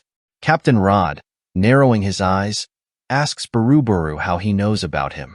Barubaru responds with a mocking tone, explaining that he is well aware of Captain Rod's reputation, as he is one of the 12 superhumans and an eventual subordinate of Barubaru. Captain Rod, undeterred by Barubaru's taunts, steels himself for the confrontation. He declares that Barubaru should also know that he, Captain Rod, will take him down right here and now. With unwavering determination, Captain Rod prepares to strike. Gathering all his strength, he unleashes a powerful attack. With a single, mighty strike, he decimates most of the undead army in an instant. The sheer force of his blow leaves the knights in awe. But to Captain Rod's surprise, we see that Barubaru is absorbing Captain Rod's powerful attack, effortlessly neutralizing the blow. The knights, realizing the danger, quickly caution Captain Rod, shouting that the lich is right behind him. As Captain Rod turns, Barubaru prepares to launch a devastating strike. With a menacing grin, Barubaru tells Captain Rod that while he might be able to withstand the strike, the other knights certainly will not survive it. Captain Rod, recognizing the dire situation, thinks to himself that he is running out of time. It is too late to turn back and block Barubaru's attack. Just as Barubaru is about to unleash his deadly strike, Valmont and the other knights bravely step in, managing to block the attack just in time. This momentary reprieve gives Captain Rod the chance he needs. Sensing an opportunity, he lunges forward with renewed determination, aiming to deliver a single, decisive blow to take down Barubaru once and for all. However, to their astonishment, Barubaru releases a powerful aura, a dark and overwhelming energy that pushes everyone back with tremendous force. Valmont, struggling to regain his footing, is shocked by the sheer magnitude of Barubaru's power. He wonders aloud what kind of dark magic has made Barubaru such an extraordinarily powerful mage. Captain Rod, assessing the situation, tells Valmon not to be deceived by Barubaru's display of strength. Despite the setback, he expresses his admiration for Valmon, noting that he is impressed Valmon can now wield an aura blade. Then Barubaru, with a tone of disdain, tells Captain Rod that he can clearly see the knights haven't progressed at all. He remarks that despite Captain Rod's former fame, he now appears to be a mere shadow of his former self. Suddenly, a flood of memories rushes through Captain Rod's mind, and he recalls the name Zerath Orvis, the only battle mage on the continent who was renowned for being unbeatable in close combat. Barubaru reveals that he is, in fact, Zerath Orvis, now known by a new name after succumbing to lichdom. Captain Rod had believed Zerath to be dead, as he had been missing for decades. Amidst this revelation, a knight clad in imposing armor steps forward and launches a lightning-fast strike at Captain Rod. Despite the surprise attack, Captain Rod's reflexes kick in, allowing him to swiftly block the knight's blow. As the clash unfolds, Captain Rod recognizes the distinctive sun technique being employed by the knight, a skill exclusive to those of the Briton bloodline. Frustration boils within Captain Rod as he demands answers from Barubaru regarding the fate of the third prince, Case Leon. However, before Barubaru can respond, he disappears in a blur of motion and reappears behind Captain Rod. Barubaru swiftly takes down Captain Rod and the knights, including Valmon, with a single devastating strike. As he prepares to transform Captain Rod into a Death Knight, a sudden rift in space materializes, revealing Joshua emerging from the portal. Lucia, recognizing the gravity of the situation, remarks to Joshua that they have stumbled upon a stroke of luck, as their success here could potentially recruit another master of the demonic realm as a subordinate, further strengthening their cause. Barubaru, taken aback by Joshua's unexpected arrival and the aura of demonic energy surrounding him, demands to know how Joshua managed to open the door. With a confident smirk, Joshua responds that he has finally come face to face with Zerath Orvis. Upon seeing Joshua's sudden appearance, Valmon finds himself filled with wonder, pondering the reason for Joshua's unexpected presence in this dire situation. Reacting swiftly, Joshua releases his aura, a burst of energy that shatters Barubaru's spell over Captain Rod, freeing him from the Lich's grasp. Observing this turn of events, Barubaru directs his attention towards Joshua, questioning whether he is the wielder of the spear Bangma, a legendary artifact of considerable power. Without warning, both Barubaru and the knight accompanying him find themselves abruptly transported to the 8th demonic realm, leaving the others bewildered by the sudden shift. Inquisitive about the term Bangma, Joshua seeks clarification from Barubaru. In response, Barubaru provides an insightful explanation, detailing how demons who have been defeated and stripped of their powers are often sealed within a medium known as Bangma.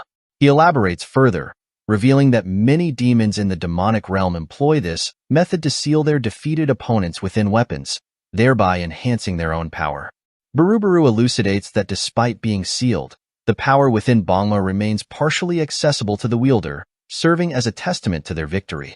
Expanding on this concept, Barubaru remarks on the significance of Joshua's sealed demon, suggesting that its existence is a source of humiliation, as it serves as tangible evidence of Joshua's defeat. Barubaru speculates on the nature of Joshua's sealed demon, noting its apparent proficiency in spatial manipulation, which likely facilitated Joshua's ability to open the door to their current location. Barubaru further elaborates on his assertion, explaining that spatial manipulation is more of a secondary skill rather than a primary battle skill. He suggests that this distinction is why Joshua is destined to eventually succumb to becoming a Bangma. Joshua firmly disagrees with Barubaru's analysis, asserting that the 8th demonic realm is not a manifestation of the spear's abilities as Barubaru implies. Despite Joshua's rebuttal, Barubaru abruptly suggests ceasing their conversation, eager to shift the focus to action. However, Duke Altsma intervenes at this critical moment, offering to take charge of dealing with the Death Knight. He expresses his keen interest in experiencing first-hand Avalon's renowned Sun Sword technique. Contemplating the situation, Joshua deduces that the Death Knight must be none other than the third prince, Case Leon, now transformed into a formidable opponent. With determination in his voice, Barubaru asserts to Joshua his intent to demonstrate why he was acclaimed as the continent's best battle mage. Undeterred, Joshua confidently retorts that he will show Barubaru why he is renowned as the Spear Knight, ready to prove his prowess in combat. In the midst of these declarations, Duke Altsma charges at the Death Knight, initiating a fierce and intense duel between the two skilled combatants. Meanwhile, seizing the opportunity, Barubaru conjures a few dark mages, who swiftly move to attack Joshua. Reacting swiftly, Joshua finds himself engaged in a struggle to defend against their relentless strikes. Suddenly, as if in a coordinated effort, the dark mages unleash their magic chains from both sides, swiftly entangling Joshua's spear and rendering it immobile. Sensing an opening amidst the chaos, Barubaru seizes the opportunity and charges directly at Joshua, unleashing his signature magic, aptly named Dark Hole. Undeterred by the impending threat, Joshua relinquishes his grip on his spear and meets Barubaru's charge head-on, a determined glint in his eyes. In a moment of defiance, Joshua challenges Barubaru's strategy, questioning whether the Lich truly believes he can emerge victorious by merely sealing Joshua's spear. With a swift and calculated motion, Joshua delivers a powerful punch directly into the magical barrier conjured by Barubaru. In response to Joshua's audacious move, Barubaru dismissively scoffs, asserting that Joshua's bare hands are no match for his formidable magic. With unwavering confidence, Barubaru declares his intention to overcome Joshua in their confrontation.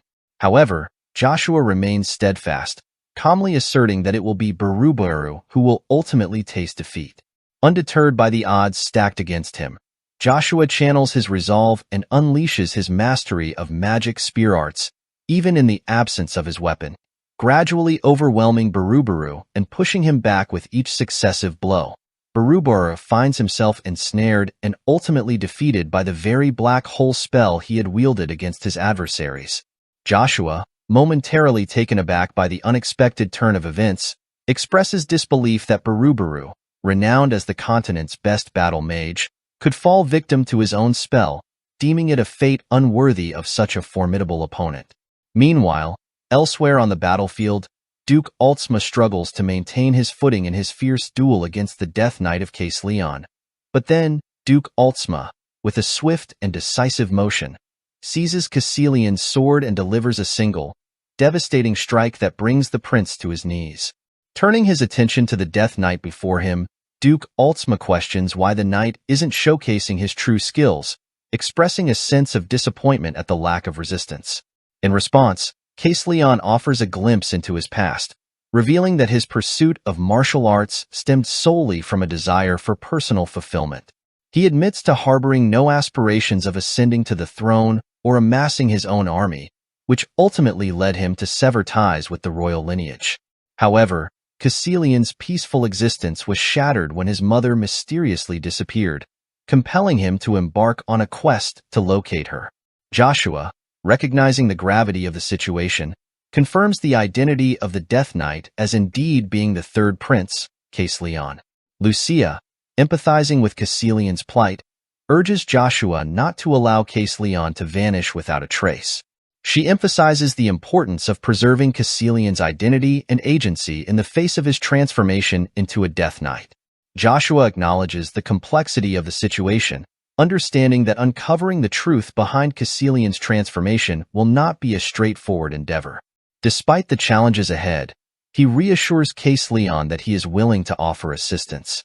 Joshua proposes a pact, outlining the terms and guarantees that he can provide to Case Leon if he agrees to it. Joshua assures Case Leon that he will exert every effort to assist him, pledging to do everything within his power to help. Joshua then asks Case Leon if he is willing to form a contract with him.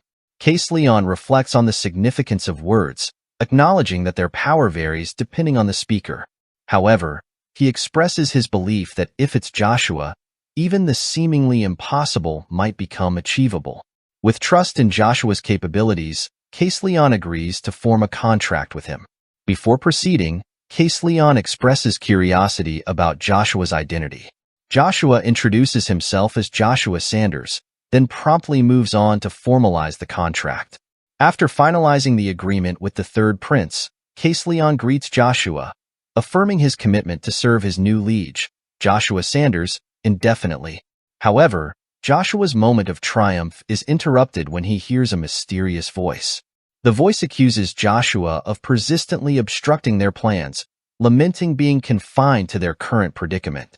Despite the uncertainty of their situation, the voice expresses certainty about one thing: the unusual convergence of the brightest stars from both the heavenly and demonic realms within a middle realm like theirs, accompanied by a mere weapon containing a sealed demon within. Joshua finds himself perplexed by the strange turn of events, unable to grasp how Barubaru can still communicate despite being sealed within the confines of the Black Sphere. In an attempt to shed light on the situation, Lucia steps in, offering Joshua an explanation. She reveals that the voice Joshua hears does not belong to Barubaru, but rather to the true mastermind behind these events. This mysterious figure is the one who formed the contract with Zerath Orvis, orchestrating his transformation into the lich known as Barubiru. Identified as Asmodeus, this entity holds the esteemed rank of 32nd among the top demons. Presently, Asmodeus holds the rank of 32 among demons.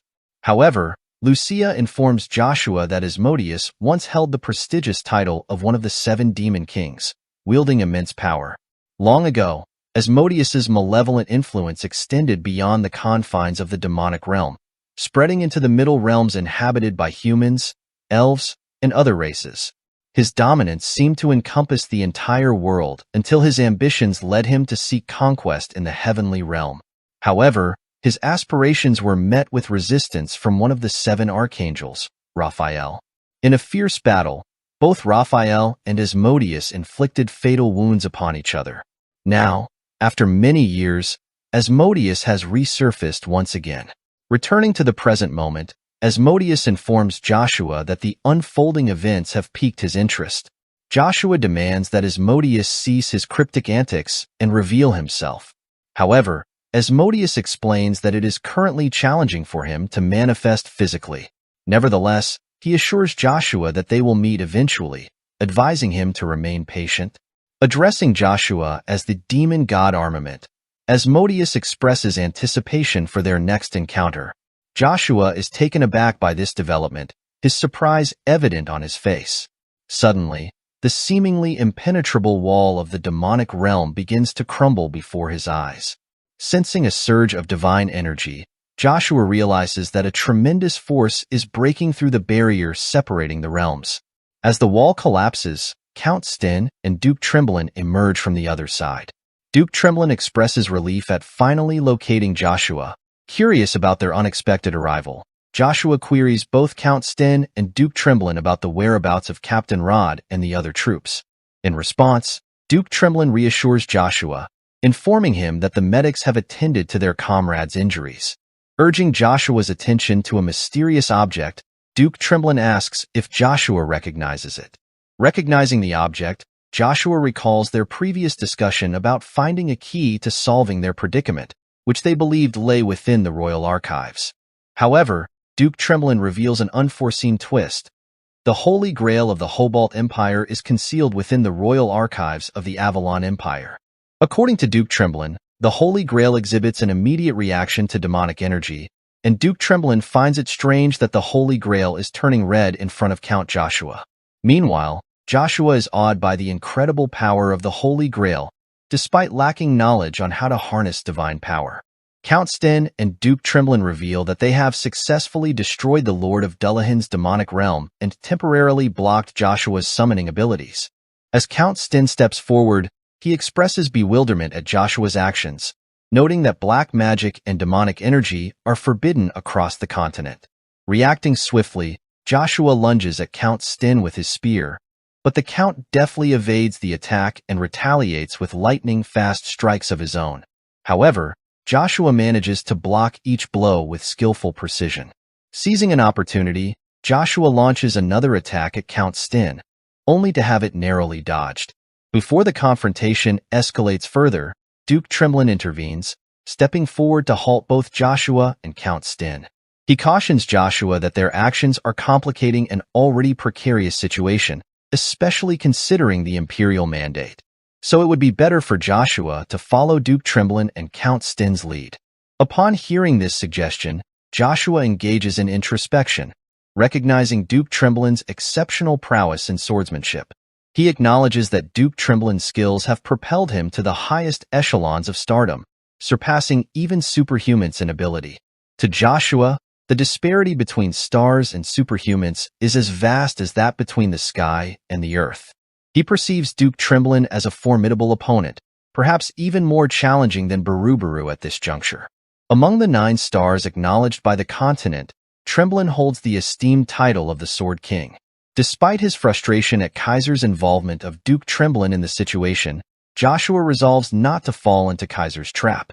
With determination, he makes a daring escape, surprising both Duke Tremblin and Count Stin. The scene transitions to the Magic Tower, where Theta finds himself injured and depleted of mana.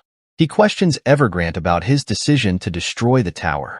In response, Evergrande asserts that in an environment devoid of mana like this, a low-grade mage like Theta is rendered powerless.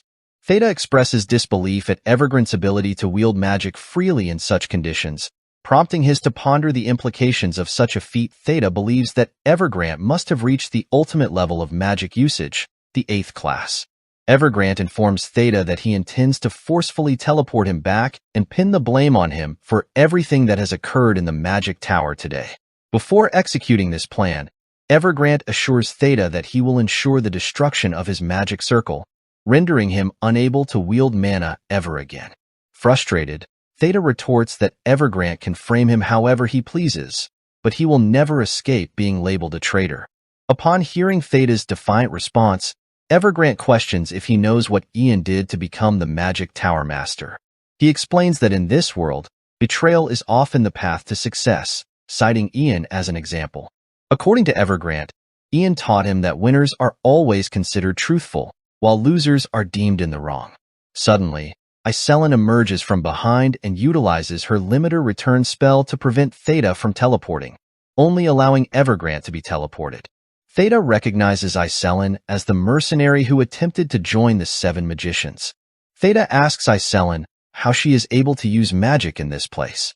Iselin hears mages outside attempting to enter the room and urges Theta that they don't have time for explanations. She instructs Theta to follow her as she has arranged a way out. Meanwhile, Evergrande is shocked to find himself teleported back to his room. As he attempts to return to the Magic Tower, a knight enters and informs him that there is a letter for him from the 4th prince. Upon hearing this, Evergrande engages in a magic call with Kaiser. Evergrande inquires why Kaiser has contacted him, and Kaiser questions Evergrande about the situation at the Magic Tower. Evergrande reassures Kaiser that he will successfully conquer the Magic Tower within a day, allowing for the appointment of a new Magic Tower Master promptly. Kaiser expresses his approval, advising Evergrande not to return to Avalon for the time being. He explains that it will be challenging for Evergrande to maintain communication with him from the Magic Tower. Evergrande, sensing tension in Kaiser's tone, queries if there's any cause for concern. Kaiser, in response, divulges alarming news.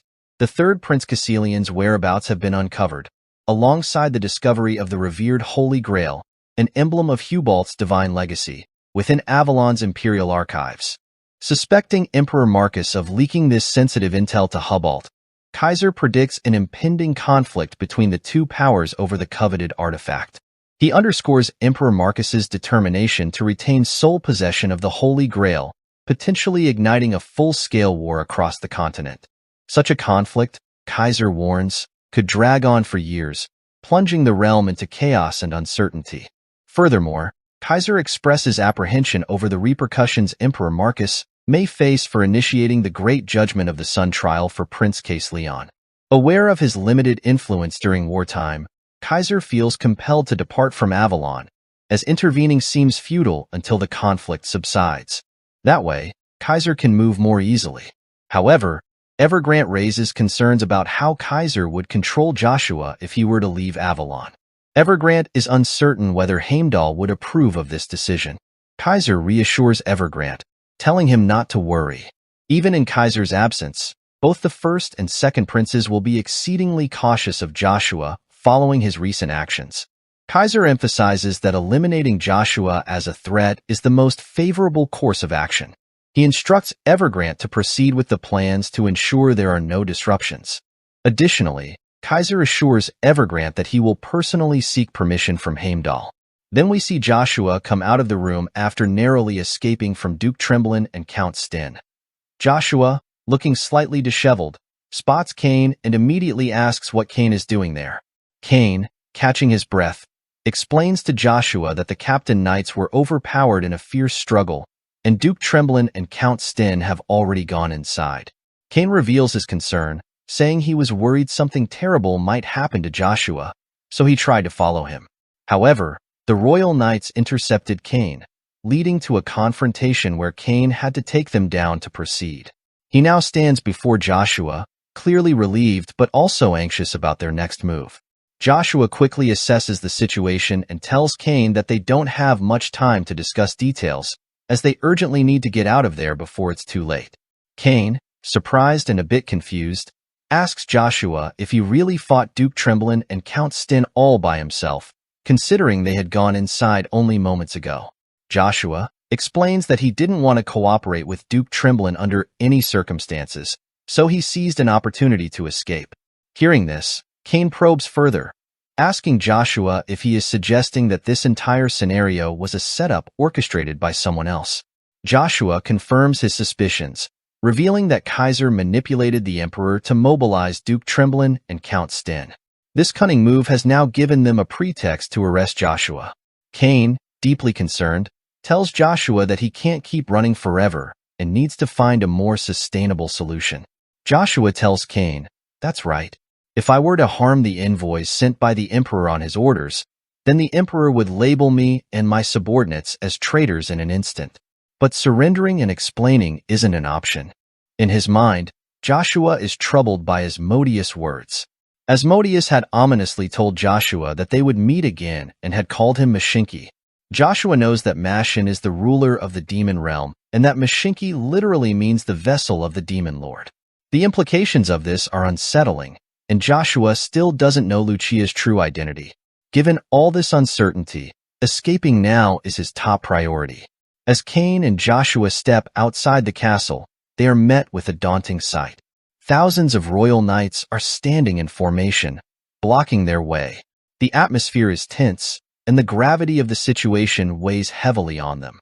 One knight, stepping forward from the ranks, announces with authority, "By the order of Emperor Marcus, you cannot leave this place. Disobeying will result in charges of treason." Kane, scanning the sea of soldiers, remarks with growing concern, "Things are getting too serious. There seem to be at least 10,000 soldiers here." Joshua, though outwardly composed, is inwardly grappling with the situation. In his mind, he reflects on the deeper reasons behind Emperor Marcus's hostility. He knows that Emperor Marcus doesn't like him because he has been uncovering the hidden truths about the royal family. Then, suddenly, Duke Tremblin arrives and commands Joshua to just give up. He asserts that Joshua must either follow Emperor Marcus's orders or face immediate consequences. The atmosphere grows tense as Duke Tremblin further warns that if Joshua does not comply, he will take him down right here and now. Kane is shocked by the sheer pressure emanating from Duke Tremblin, realizing the immense power and authority he wields. Kane, bewildered, asks Joshua, "How did you escape from Duke Tremblin?" Joshua, maintaining his composure and asserting his authority, replies, "I am your lord," and begins to emit his own powerful aura. The air thickens with tension as Joshua's aura clashes with Duke Tremblin's. Seeing this, Duke Tremblin, unfazed, questions Joshua, "Have you chosen to defy me?" He then declares, with a note of finality, that he will apologize to Duke Agnes later. For today, he will take down Duke Agnes's son. The declaration sends a chill through the air, and Joshua can feel the weight of the situation bearing down on him. In his mind, Joshua reflects on how things are spiraling in an undesired direction. To sit on the emperor's throne, Joshua wonders if he will have to become a tyrant, breaking his promise to Icarus. This internal conflict adds to the turmoil within him. Just then, Duke Agnes appears from behind, his presence overwhelming the battlefield as he emits his own formidable aura. His sudden arrival commands immediate attention, and he orders both Duke Tremblin and Joshua to stop. The knights around them are stunned, unable to believe their eyes as they witness Duke Agnes's power. Cain, sensing the gravity of the situation, turns to Joshua and says, "It seems that a demon has appeared." Duke Tremblin, with a hint of surprise in his voice, remarks that he didn't anticipate encountering Duke Agnes in such circumstances. He elaborates, stating that he has arrived here as per the Emperor's orders and expects Duke Agnes to be fully aware of the situation. Duke Tremblin then subtly implies that Duke Agnes's actions may be interpreted as defiance against the Emperor's will. Asserting his paternal authority, Duke Agnes steps forward, positioning himself protectively in front of Joshua. He questions Duke Tremblin, posing a rhetorical question about a father's instinct to protect his son in moments like these. The Knights of the Imperial Order, moved by Duke Agnes's display of familial devotion, urge him to consider the impact on his family and to reconsider his stance. In response to Duke Agnes's defiance, Duke Tremblin insists that this is not merely a personal matter and demands that Duke Agnes step aside. However, Duke Agnes stands his ground, commanding Duke Tremblin to sheath his sword, his voice resonating with authority and determination. Meanwhile, in the depths of his thoughts, Joshua reflects on the complexities of his relationship with Duke Agnes. In his previous life, Duke Agnes had shown no interest in him, yet in this life, he has witnessed Joshua's growth firsthand. Joshua speculates that Duke Agnes may harbor some unfounded resentment towards him.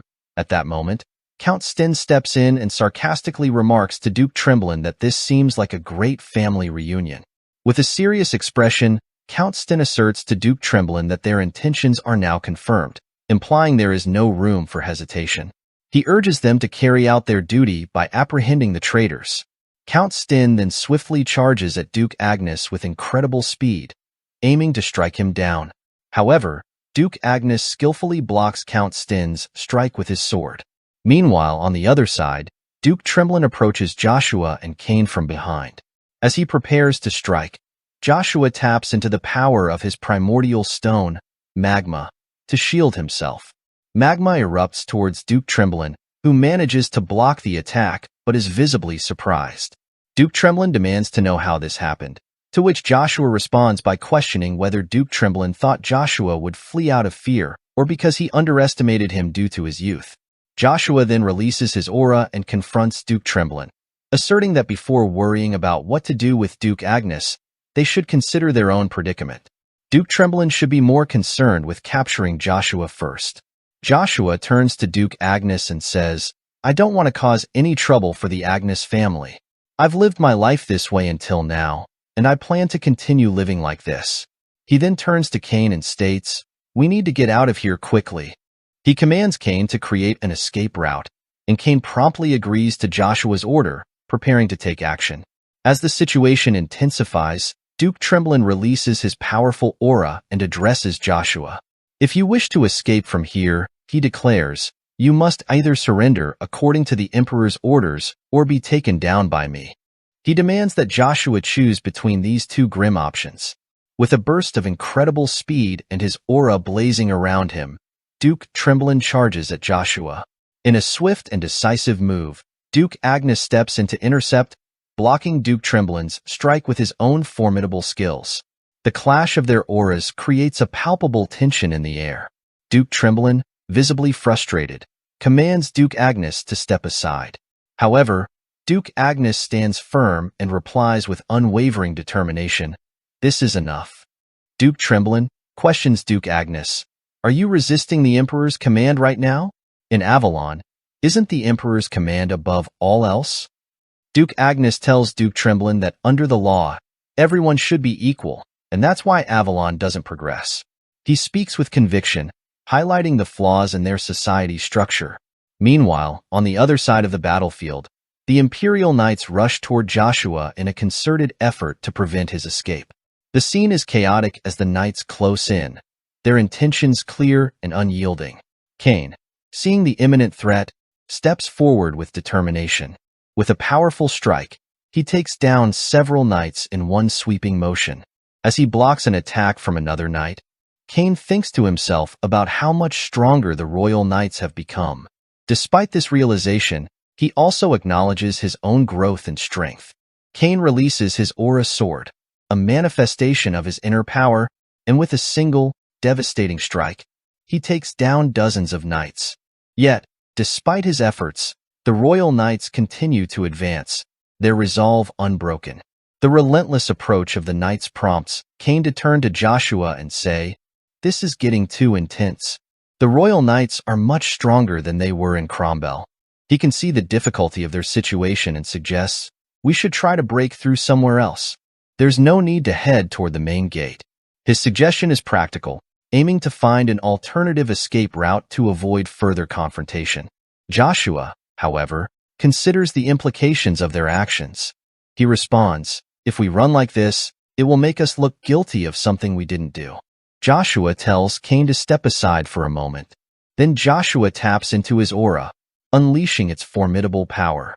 In an instant, the Imperial Knights surrounding them are taken down, their formations broken and their resolve shattered. Just as the dust begins to settle, Count Stin emerges from the shadows, his presence imposing. With a hint of sarcasm, he remarks on Joshua's convenient ability, clearly unimpressed. Without warning, Count Stin launches a simultaneous attack on both Joshua and Cain, his movements precise and deadly. Joshua reacts swiftly, managing to block Count Stin's strike with a display of skill and agility. Count Stin, maintaining his aggressive stance, tells Joshua that he knows how to end this situation. He questions Joshua's hesitation, pushing him to act decisively. Joshua, his mind racing, considers the implications of his next move. In a flash of speed, he maneuvers behind Count Stin and delivers a precise blow, injuring his arm. The unexpected move catches Count Stin off guard.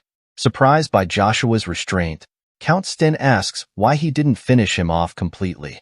With a serious and resolute expression, Joshua responds, "It's not right to take down everyone." He explains further, stating that he has injured Count Stin as a warning and that he should cease his pursuit. Count Stin, acknowledging the truth in Joshua's words, reluctantly tells him to go. He admits that there isn't anyone left who can stop Joshua, implicitly recognizing his superior strength. As a final remark, Count Stin reminds Joshua to remember what he had told him before, and Joshua and Cain make their escape. Then, the scene transitions to a room at the Imperial Palace, where Captain Rod stands before Kisser, his demeanor weighed down by remorse.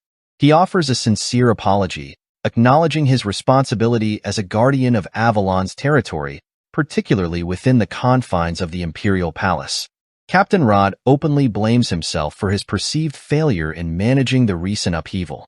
In response, Kisser, ever the pillar of wisdom and reassurance, extends words of comfort to Captain Rod.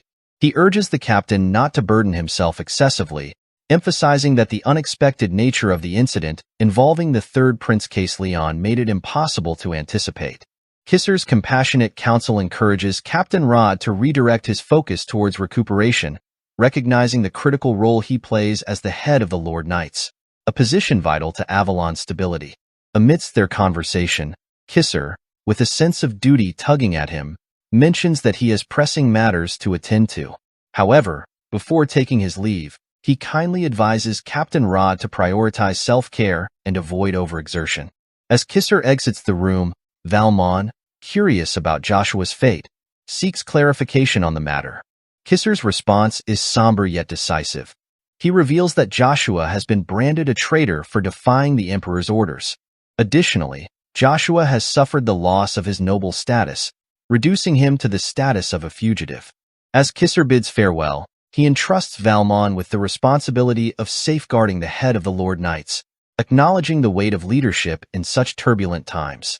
With a final nod of assurance, Kisser departs. Captain Rod shares with Valmon, "Isn't it interesting?"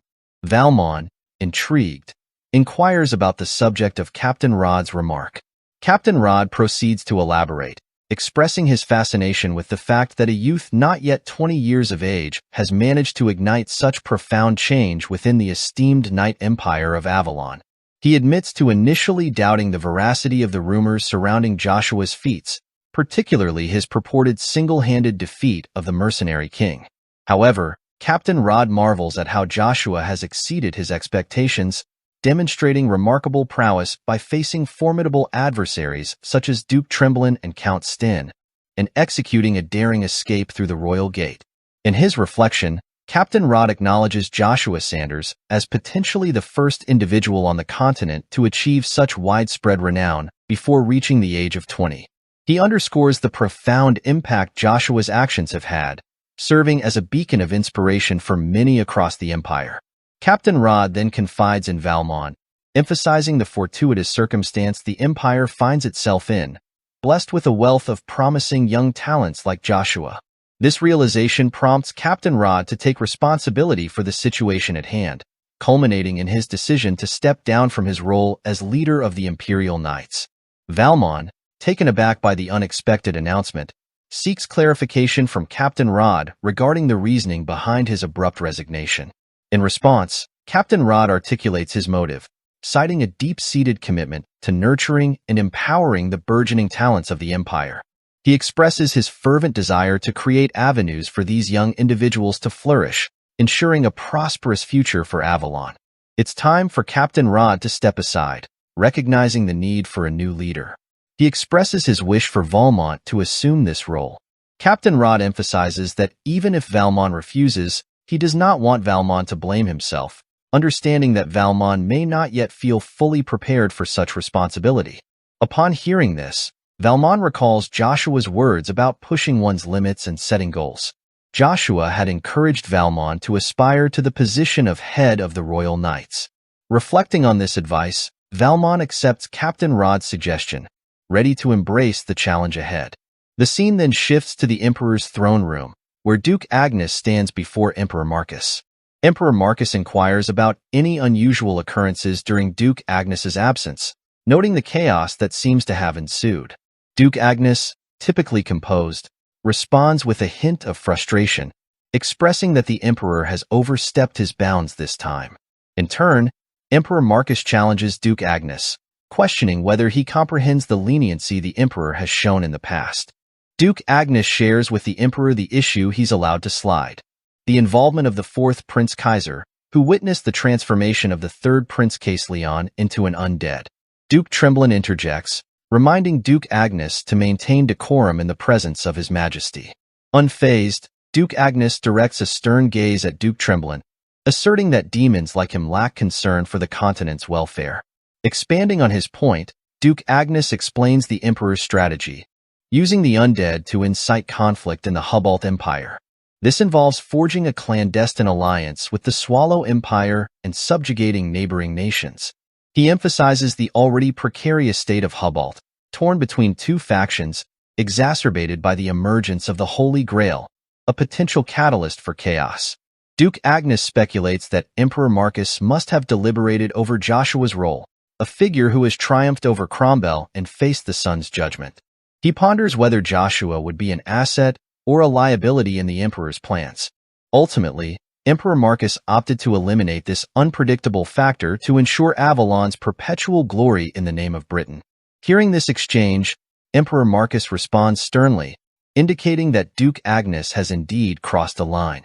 He presses Duke Agnes further, questioning whether Duke Agnes is harboring thoughts of betrayal against the Empire. In an attempt to defuse the tension, Emperor Marcus urges Duke Agnes to calm down, assuring him that as long as his plans proceed smoothly, there is no intention to cause harm to Joshua. Emperor Marcus acknowledges Joshua's remarkable ability to shine in moments of crisis and promises to personally summon Joshua back to Avalon should he accomplish another remarkable feat beyond its borders. However, Duke Agnes counters with a grave concern, suggesting to Emperor Marcus that Joshua could potentially become a weapon pointed directly at the heart of the Empire. With tensions high between the two, the scene abruptly transitions to the tranquil setting of the Avalon forest. Here, a carriage carrying Ash traverses through the verdant landscape. Suddenly, Ash senses a powerful presence nearby and steps out of the carriage. To their surprise, they encounter Lord Creevas, now manifested in human form. Creevas queries Ash about their knowledge of the mysterious individual whom Joshua is fervently pursuing. Ash, caught off guard, responds that they do not possess such information. Krivas reveals to Ash that Zerath Orvis is the contractor of Asmodeus, the very individual responsible for the betrayal that inflicted suffering upon Ash's elf race. Despite Ash's previous belief in Zerath's loyalty as a close friend, Krivas' revelation shatters that notion. Ash, taken aback by this startling revelation, questions Krivas about Zerath's supposed defeat by their family and his role in safeguarding the elf's secrets. In response, Krivas dismisses any notion of Zerath's loyalty, asserting that humans are inherently selfish and that Zerath's true allegiance lies with his own interests. Krivas firmly asserts that it was indeed Zerath who betrayed Ash and plundered the root of the world tree. Urging Ash to come to terms with this harsh truth, Krivas advises them to halt their pursuit of Zerath and instead focus on their own path forward. Despite the temporary solution provided by the Origin Stone, Krivas warns that it won't endure indefinitely. Ash, grappling with this newfound knowledge, seeks further clarification on Zerath's whereabouts. Krivas discloses that Zerath is currently located in the Aya's Grand Plain, a tower erected by humans through theft from the elves. Meanwhile, the scene shifts to the Aya's Grand Plain, where Theta and Iselin are found together. Theta, facing the formidable force of the river's currents, expresses his inability to accompany Iselin. Consequently, Iselin must undertake the journey alone, navigating the treacherous waters of the river. Iselin voices her concern to Theta, explaining that they cannot proceed recklessly because they need to find a way back. Their conversation is abruptly interrupted when they are discovered by mages from the magic tower. Without warning, the mages unleash a coordinated attack, targeting both Iselin and Theta simultaneously. Then the scene shifts to the grand and opulent palace of Cerceirin. A maid, visibly astonished, informs Cerceirin that she can hardly believe her eyes. Princess Cerceirin, who had been gravely ill and bedridden for such a long time, has somehow managed to not only get out of bed but also regain her vision. The maid expresses her disbelief, saying it truly seems like a divine blessing. Cerceirin, with a thoughtful expression, agrees and tells the maid that indeed it is nothing short of a miracle.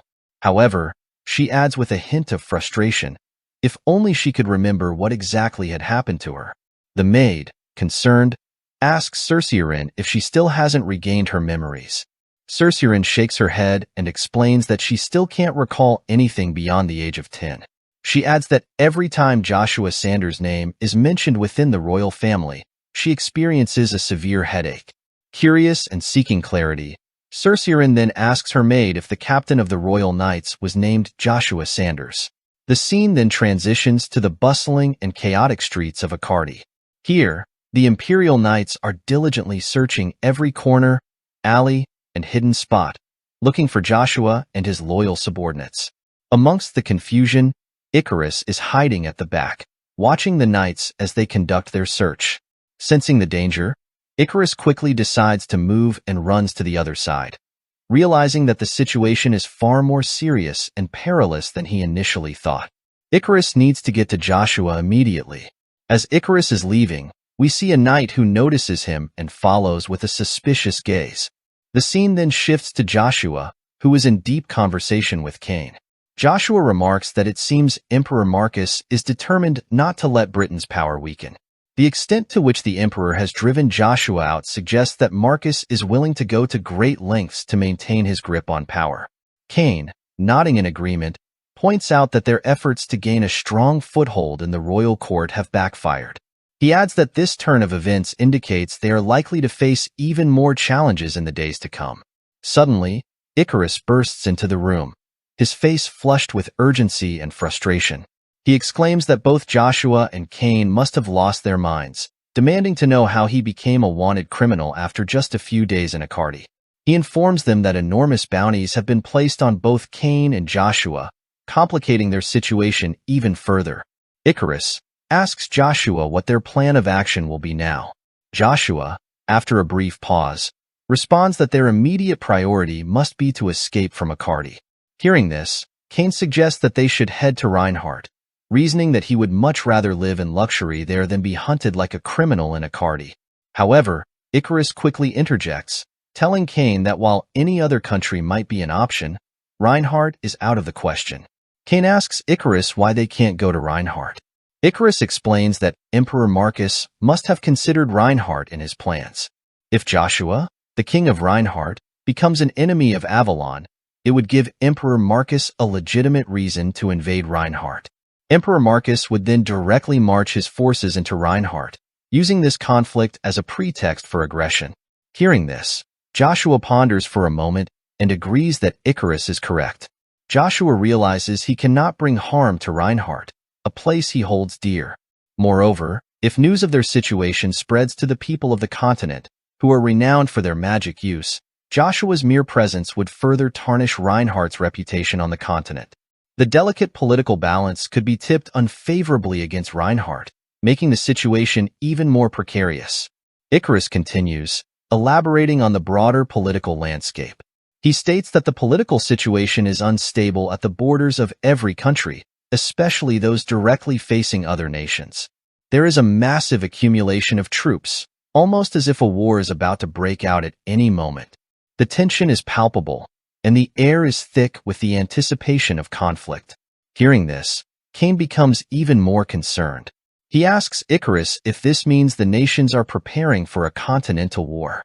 Icarus nods grimly and tells Cain that there is a high probability of such an outcome. The signs are all there, pointing toward imminent large-scale conflict. Icarus further explains that apart from the three empires of the three rivers, movements from two other countries are also suspicious. Cain asks Icarus about these two countries. Icarus responds that one of them is the Sran Duchy, ruled by Duke Uravis, someone Cain is personally acquainted with. Joshua then adds that the other country is Terra. Surprised by this revelation, Cain asks Joshua why the kingdom of magic would involve itself in such matters. Joshua ponders silently for a moment, considering whether fate remains unchanged even if the timing differs. He then tells both Cain and Icarus that their destination is already decided.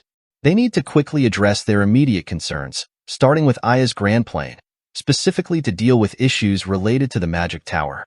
As Joshua finishes speaking, the door suddenly opens, and a cloaked figure enters the room. Joshua remains calm, but Cain instinctively prepares to confront the intruder. Joshua reassures Cain, telling him to calm down, explaining that the cloaked figure is one of his trusted comrades, just like Cain. The figure steps forward, revealing himself to be Kais from the 12th Battalion. Kais apologizes to Joshua, explaining that both the 11th and 12th Battalions are eager to follow Joshua but are unable to leave their families behind in such uncertain times. Hearing this, Joshua smiles warmly and reassures Kais, telling him not to worry and that there is absolutely no need to apologize, as he comprehends the situation completely. Kais expresses his gratitude for Joshua's understanding and then proceeds to deliver a message he received from someone known as the Assassin King. According to the message, the Assassin King intends to head to Reinhardt first and handle the necessary tasks there. Joshua, upon hearing this, remarks that it seems they have gained further assistance, indicating a glimmer of hope amidst the uncertainty. Accepting the message from Kais, Joshua receives yet another surprise when Kais hands him a letter, revealing it to be from Princess Cerceirin. Joshua's surprise is palpable. Cain, attempting to lighten the mood, suggests that even in these tumultuous times, Princess Cerceirin seems to have found a moment for love, suggesting that perhaps she harbors a desire to accompany Joshua. Icarus, quick to intervene, hits Cain and advises him to consider the gravity of the situation. Following Icarus's admonition, Joshua concurs, recognizing the urgency of their circumstances. He acknowledges Icarus's suggestion that they should depart immediately. Together Joshua, Cain and Icarus gets ready to depart from Avalon. As they exits the room, the scene transitions to the Magic Tower, where Evergrande shares his profound shock with Barubaru, reflecting the gravity of the unfolding events. Even though it wasn't the main body, for it to impact the life vessel, the source of life, Evergrande finds himself puzzled by the events that transpired in the secret chamber beneath the 4th Prince Imperial Palace.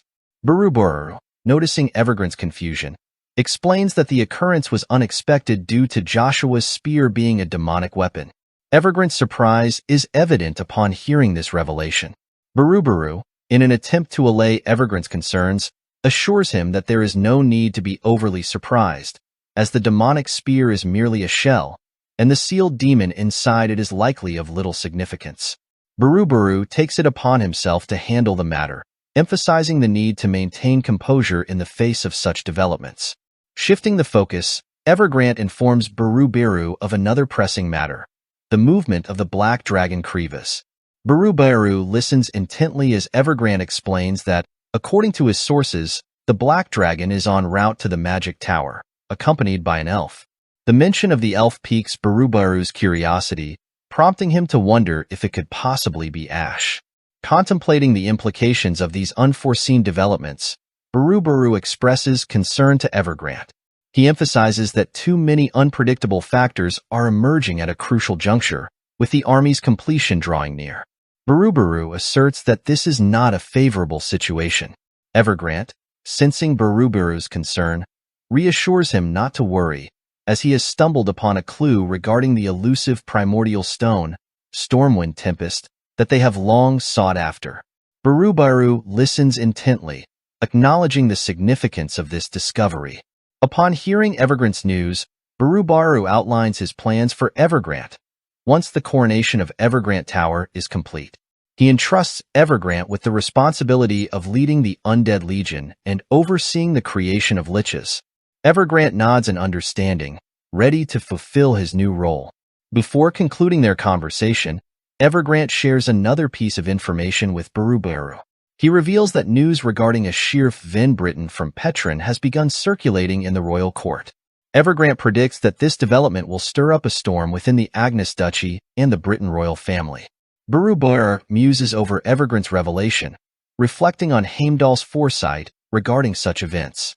He expresses his curiosity about Emperor Marcus's reaction upon learning that the Princess of Avalon, presumed to be deceased, is residing in the Agnes Duchy.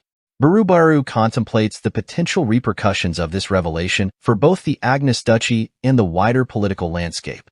With their discussion concluded, the scene transitions to the Agnes Duchy, where Joshua's mother, Lucia, awaits amidst the unfolding events.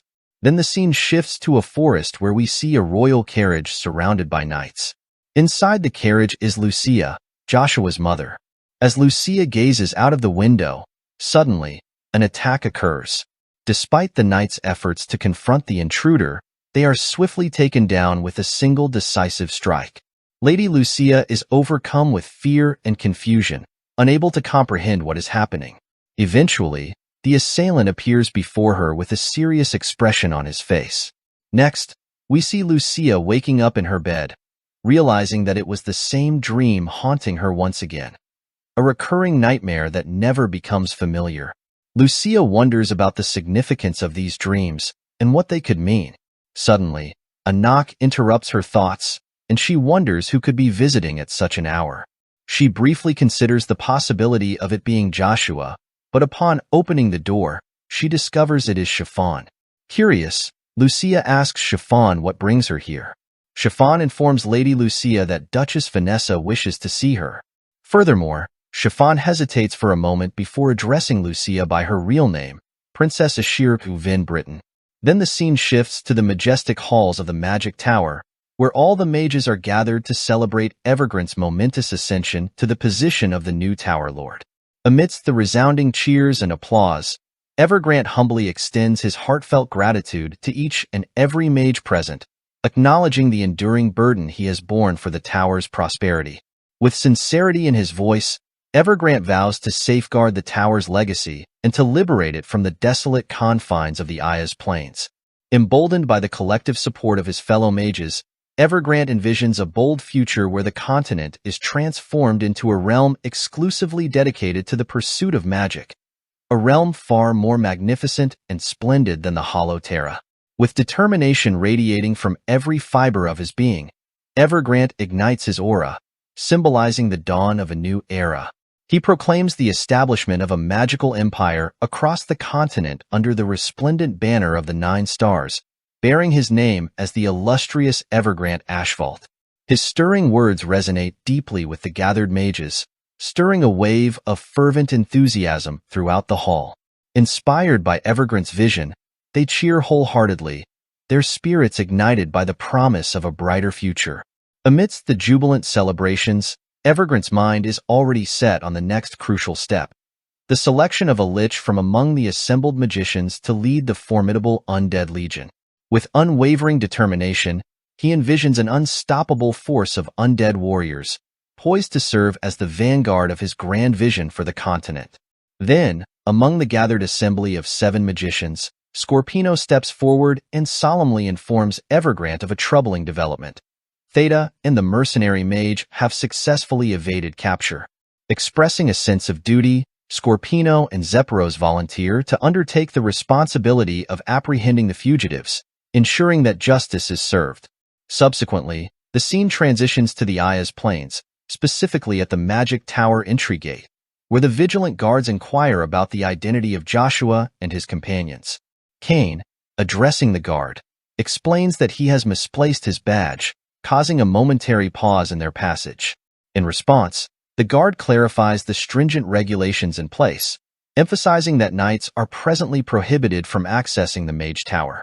This unexpected directive surprises Cain, prompting him to express his astonishment at the newfound restriction. The guard, in turn, cites directives issued from the Magic Tower as the basis for the current policy, seeking their cooperation and understanding during this period of adjustment. Icarus interjects, voicing his discontent with the perceived mismanagement of the situation, underscoring the importance of maintaining a sense of order. The guard, unwavering in his stance, reiterates that regardless of their status, access to the entry gate is denied, urging them to retrace their steps. Seizing the moment, Joshua steps forward and offers a compelling explanation for their presence. With resolve in his voice, he reveals his aspiration to pursue the path of becoming a magician. The guard expresses skepticism towards Joshua, questioning the feasibility of someone with Joshua's physique practicing magic. Undeterred by the doubt, Joshua confidently assures the guard that he will demonstrate his magical prowess. With a determined gaze, Joshua channels his magma powers and conjures a mesmerizing fireball spell, illuminating the air with its fiery brilliance. The guard is visibly taken aback by Joshua's display of magic, his disbelief slowly giving way to astonishment. Recognizing the complexity of the spell, the guard acknowledges that it is a 4th-class fire elemental magic, indicating Joshua's proficiency as at least a 5th circle magician. The revelation prompts murmurs of surprise among the guards, who contemplate the implications of Joshua's abilities. Adding to the discussion, another guard elaborates on the mana refinement process undergone by knights, which allows them to acquire elemental traits. He cites the example of Knight King Uravis, renowned for his mastery of the flame attribute. Despite this explanation, the guards remain somewhat skeptical of Joshua's claims. Undeterred by their lingering doubts, Joshua resolves to further showcase his magical aptitude. Just as he prepares to unveil his lightning spell, their attention is diverted by an unexpected announcement echoing from the Magic Tower. The announcement reveals that the tower's efforts have led to the discovery of the hideout belonging to Theta and the elusive mercenary magician. The announcement reverberates through the air, commanding all magicians to swiftly convene at the Tower of Trials and assist in the capture of Theta and his elusive mercenary accomplice. Upon hearing this urgent summons, Joshua's mind races with the realization that the mercenary magician may indeed be Iselen. In response to the call to action, the guards remind Joshua of his earlier aspiration to join the ranks of the tower's magicians. They dangle the promise of not only admission into the esteemed tower, but also the allure of a reward. However, Joshua abruptly interrupts them, his determination palpable as he demands immediate access through the gates. Threatening to take matters into his own hands, Joshua wastes no time and charges headlong toward the gates. With a resolute thrust of his spear, he shatters the barrier and strides purposefully toward the looming silhouette of the Magic Tower. Meanwhile, at the Tower of Trials on the Aya's Plains, Scorpino and Zephyros stand alongside a gathering of mages, their faces etched with determination. Zephyros issues a commanding order to the assembled mages, directing them to surge forth into the tower and apprehend both Theta and his elusive mercenary collaborator. Upon hearing the order, all the mages rush into the tower. As they enter, they are shocked to see giants looming before them. Sensing their apprehension, Zephyros reassures the mages, explaining that this is the Tower of Trials, where magicians come to train, and what they see are merely illusions. He assures them that these illusions cannot harm them. Despite Zephyros' reassurance, the mages engage in combat with the illusory giants. In his mind, Zephyros ponders whether Theta possesses the ability to manipulate these illusions at will. He reflects on the ancient magic circles that should compose the Tower of Trials, but concludes that the strength of the illusions is inconsequential, as victory is only a matter of time. With unwavering determination, Zephyros unleashes his fire spell, decimating dozens of giants with a single powerful strike. As Iselin awakens, a sense of disorientation envelopes her, leaving her to wonder about her current whereabouts. Approaching her, Theta offers clarification, indicating that they currently find themselves on the 11th floor of the Tower of Trials. Iselin seeks further explanation from Theta, prompting him to recount the recent events that led them to seek refuge within the tower's confines. Theta reminds Iselin of their narrow escape from the pursuing forces of the Magic Tower, recounting the 4 days of relentless pursuit that left them depleted of mana and compelled them to seek refuge in the Tower of Trials. Reflecting on the events, Iselin's attention is drawn to Theta's injured eye, prompting her to express concern and inquire about its condition. With a reassuring tone, Theta assures her that his eye is gradually recovering from its injury, though the timeline for its full recovery remains uncertain. However, he acknowledges the challenges they face within the tower, including the potential presence of a magic interference barrier that obstructs their ability to teleport or communicate with the outside world. This revelation leaves Iselin apprehensive about their chances of escape, prompting her to voice her concerns to Theta. In response, Theta, however, offers reassurance, explaining that the Tower of Trials poses a formidable challenge to anyone attempting to ascend its levels. As it's a tower created using ancient magical formations that no longer exist, it's utilized by magicians for training. Thus, while the tower is activated, various trials await visitors on each floor, and the higher the level, the stronger the monsters and traps become. Iselin and Theta must continue to avoid these obstacles, ascending one floor at a time until the tower's magicians relent. Iselin mentions hearing that all these trials are merely illusions. Theta corrects her, explaining that he has made the monsters tangible, rendering them as real as any physical threat. Iselin is surprised by Theta's revelation that he modified the ancient magical formations himself.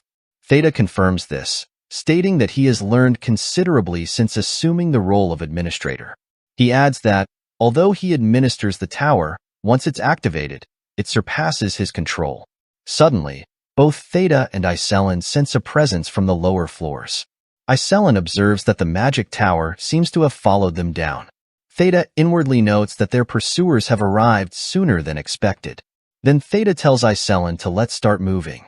Now, the only hope left for them is the reinforcements Iselin mentioned, and Theta believes that the reinforcement, an army capable of confronting the magic tower, is their best chance. Iselin clarifies to Theta that it's not an army. Rather, the reinforcement is just one person. Surprised, Theta asks Iselin how a single person can deal with so many magicians. Iselin explains that it's possible if it's Joshua, one of the very best on the continent. Shocked by this revelation, Theta realizes that they may be overpowered here in this tower. The scene then shifts to the lower floor, where Scorpino and Zephyros have successfully defeated the monsters on this level. Suddenly, an explosion shakes the area, catching the attention of the mages. They inform Scorpino and Zephyros that it's the Knight of Avalon's spear. Hearing this, both Scorpino and Zephyros deduce that it must be Joshua Sanders. In an instant, Joshua appears before Scorpino and Zephyros, questioning if they are the commanders present. He offers them a chance to retreat, promising them the opportunity to live if they choose to do so. And they should stop pursuing Theta and Iselin. Zephyros asserts firmly, addressing Joshua. Don't interfere with the Magic Tower's affairs, he warns, preparing to strike at Joshua with his spell. As Zephyros unleashes his spell towards Joshua, the latter effortlessly deflects it, sending it back towards Zephyros, who manages to withstand the impact. Shocked by this display, Scorpino contemplates the nature of Joshua's spear, speculating that it may be an ancient artifact infused with magic. Meanwhile, The mages from the magic tower step forward, attempting to impede Joshua's movement. Sensing the impending danger, Scorpino and Zephyros prepare to unleash their spells simultaneously, aiming to bring down Joshua with a single strike. However, before they can act, Joshua nonchalantly steps between them, prompting them to pause in astonishment. Undeterred, Scorpino and Zephyros attempt to strike at Joshua, but he swiftly counters, uses his spear to take down both of them. With remarkable agility, Joshua then employs his sixth-stage spear art, Wind of the War Divine, to swiftly dispatch all the mages from the magic tower as well.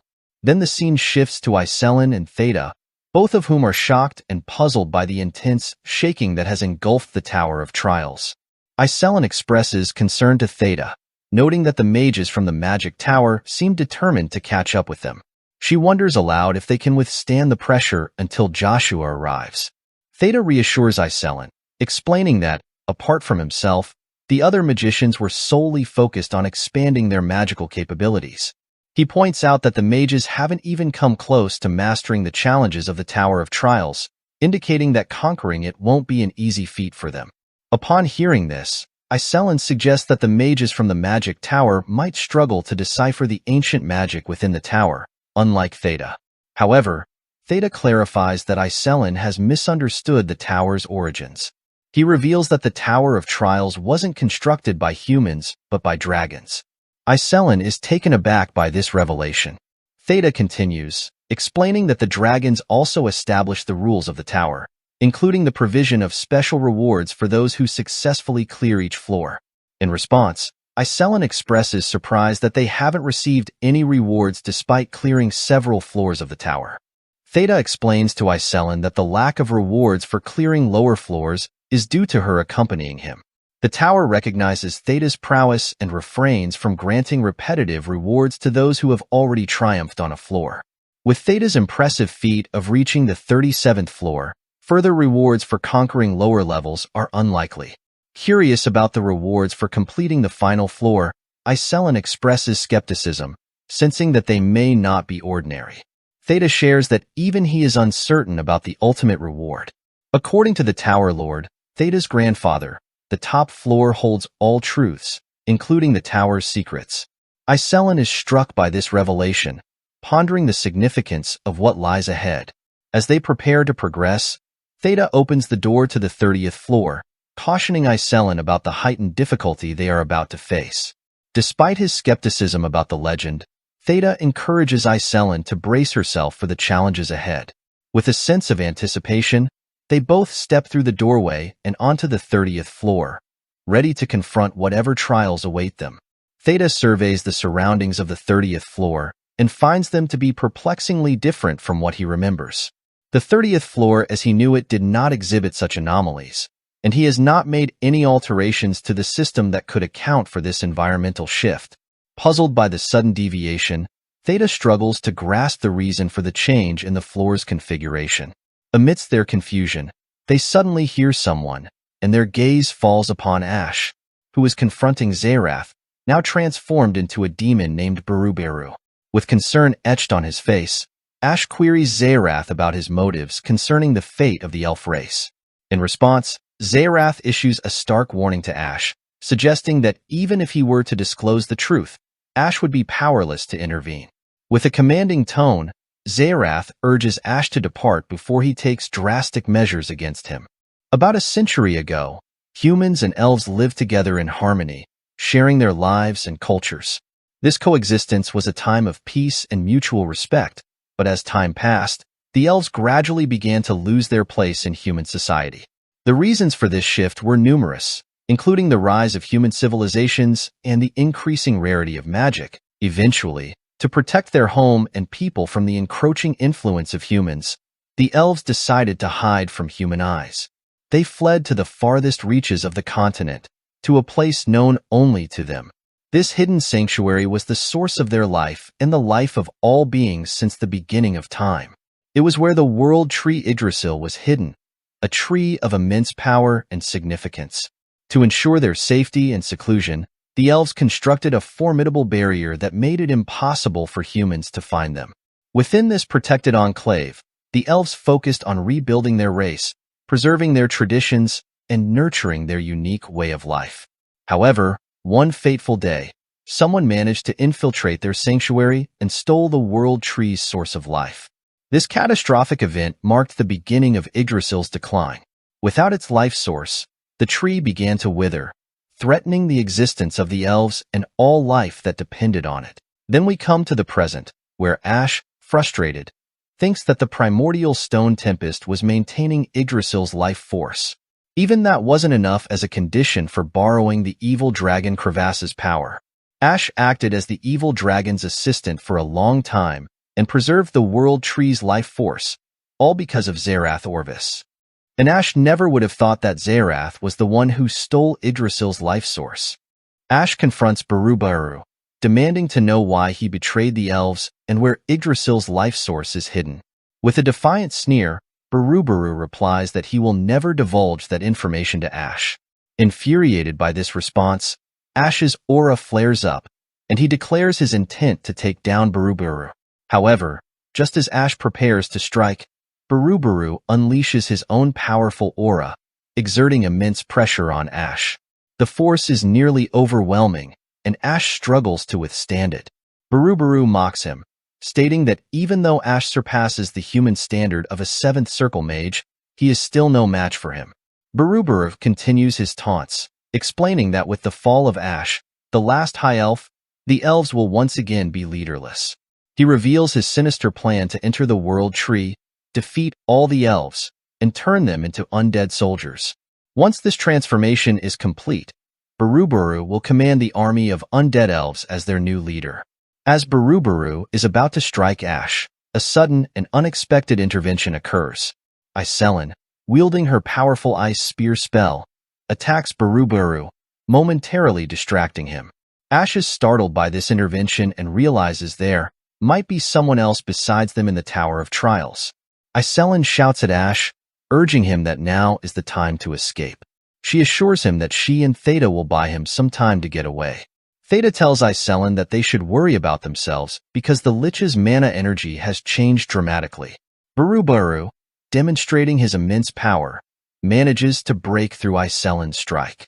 Seizing the opportunity, he casts a powerful spell and summons an undead bone dragon. Theta is utterly shocked, realizing that Barubaru's abilities are far beyond what they had anticipated. Iselin, recognizing the dire situation, urgently tells both Ash and Theta to run. She stresses that if they get caught, it will be the end for them. The dragon, with its menacing presence, prepares to strike.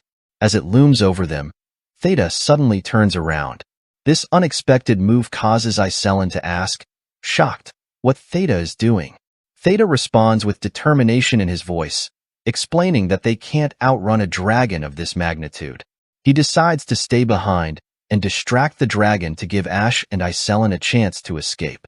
Theta then channels his energy and unleashes his twin cyclone spell, aiming directly at the dragon. However, to his dismay, the dragon breaks through the spell effortlessly. It moves swiftly and menacingly towards Theta.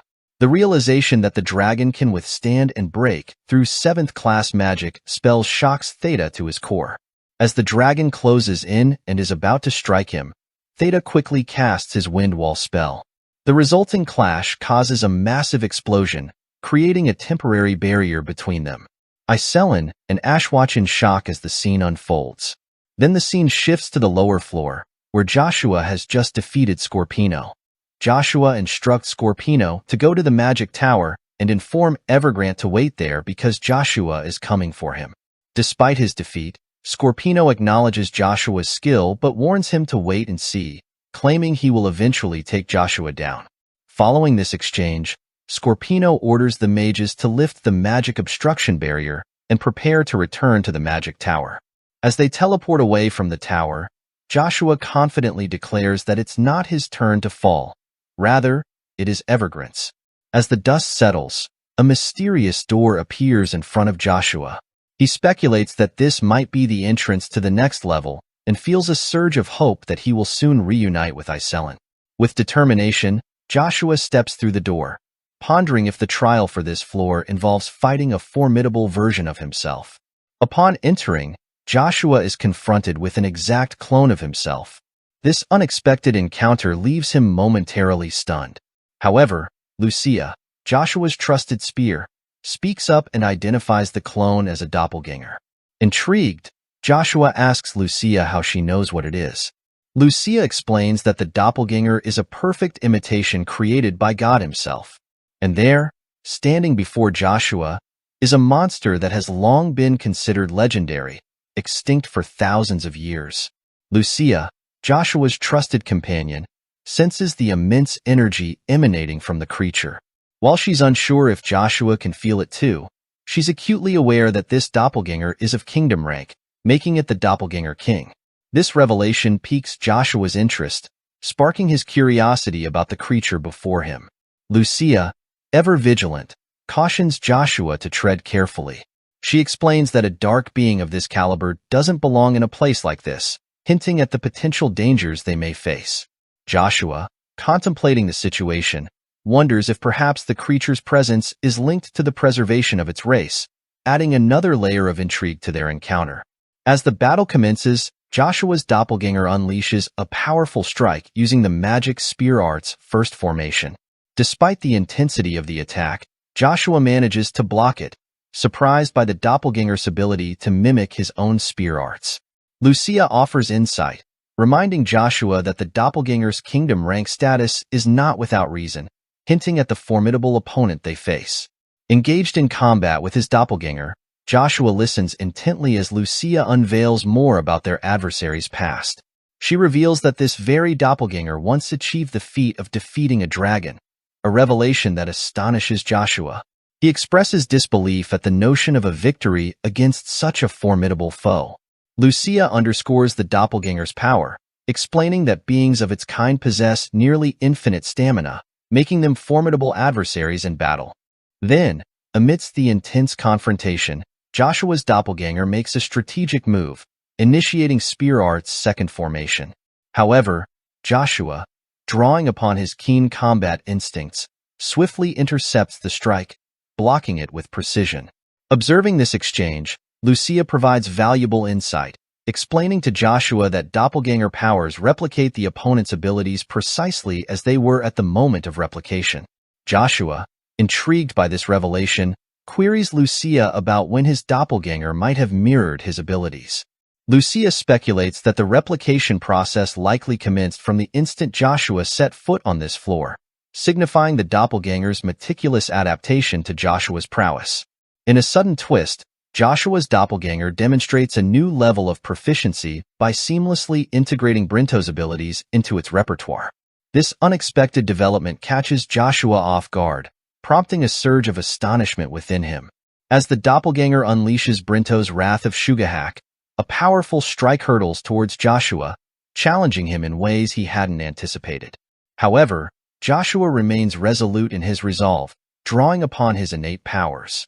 With unwavering determination, he harnesses the might of his magma abilities, creating a formidable shield against the doppelganger's onslaught. Though the doppelganger's mimicry is impressive, Joshua maintains an unwavering belief in his own strength, confident that he possesses the resilience to emerge victorious. Empowered by this conviction, Joshua combines the elemental forces of magma with the strategic prowess of Brinto's abilities. With a swift and calculated motion, he unleashes Magic Spear Art Stage 6, Forked Tree, aiming to assert his dominance over the battlefield. Yet, before Joshua can fully execute his technique, his doppelganger launches a relentless strikes, forcing Joshua to deflect the attack with precision and agility. Undeterred by the escalating intensity of the confrontation, Joshua taps into the depths of his inner strength. With a decisive flourish, he summons the full extent of his abilities, unleashing Magic Spear Arts Stage 7, Creation of Heaven and Earth. In a dazzling display of power, Joshua overwhelms his doppelganger, emerging triumphant amidst the chaos of battle. Then, with a dramatic shift, the scene transitions to the upper floor. Here, Ash and Iceland spring into action, each employing their formidable spells. Ash unleashes his Stone Rain spell, conjuring a barrage of stone projectiles, while Iceland swiftly erects an ice wall, creating a formidable barrier. Together, they launch a coordinated strike on the bone dragon, their spells converging with precision as they strike the creature head-on. Meanwhile, from the shadows, Theta prepares to unleash his own fiery attack. However, before Theta can release his spell, Buruburu materializes behind him with startling speed, launching a devastating counterattack of his own. The suddenness of Buruburu's strike catches Theta off guard, leaving him vulnerable to the Dark Mage's powerful spell. As the battle intensifies, the Bone Dragon proves to be a formidable foe, deftly evading Ash and Iselin's strikes. With a swift and calculated motion, it retaliates with a vicious claw swipe, knocking both Ash and Iselin back with considerable force. Despite their resilience, the impact leaves them momentarily stunned, forcing them onto the defensive. Amidst the chaos, Ash gathers his resolve, preparing to launch a counteroffensive. Yet, before he can strike, an unseen force grips him, causing him to suddenly float in midair. It becomes evident that Buruburu has unleashed his dark magic, ensnaring Ash with a powerful spell that immobilizes him. However, Iselin refuses to yield to despair. With steely determination, she unleashes her Frost Nova spell, encasing Buruburu in a frigid prison of ice. Seizing the opportunity, Iselin follows up with a barrage of ice spear projectiles, aiming to shatter Buruburu's icy defenses and strike him down once and for all. Yet, to her astonishment, Buruburu unveils a barrier of his own, deflecting Iselin's onslaught with ease. With a surge of his own aura, Buruburu pushes Iselin back. But then, Buruburu is shocked to see that Iselin was able to withstand his strike. Determined to assert his dominance, Buruburu unleashes another spell, attempting to turn Iselin into a lich. However, before he can complete his incantation, Ash steps forward, demanding that Buruburu release Iselin. He asserts that the fight is between himself and Buruburu. However, in a sudden turn of events, the bone dragon lunges forward, pinning Ash to the ground beneath its massive claw. Buruburu taunts Ash, reminding him that without power, he has no choice but to surrender. As tension mounts, the ground beneath them begins to tremble and crack. Confusion washes over Buruburu as he struggles to comprehend the unfolding chaos. Suddenly, the source of the disturbance reveals itself. Joshua's doppelganger emerges, startling everyone with its unexpected return to consciousness. Witnessing this, Theta is awestruck by Joshua's resilience, marveling at how remarkable Joshua becomes with each passing moment. He ponders how many floors Joshua has traversed in his journey. In a swift and decisive move, the bone dragon strikes at Joshua's doppelganger from behind. With a thunderous crash, the doppelganger falls to the ground, defeated. Iselin, witnessing Joshua's downfall, is overcome with shock and disbelief. Buruburu strides forward with an air of disbelief, expressing his astonishment that Joshua has sought refuge in this place after being driven out of the Avalon Empire.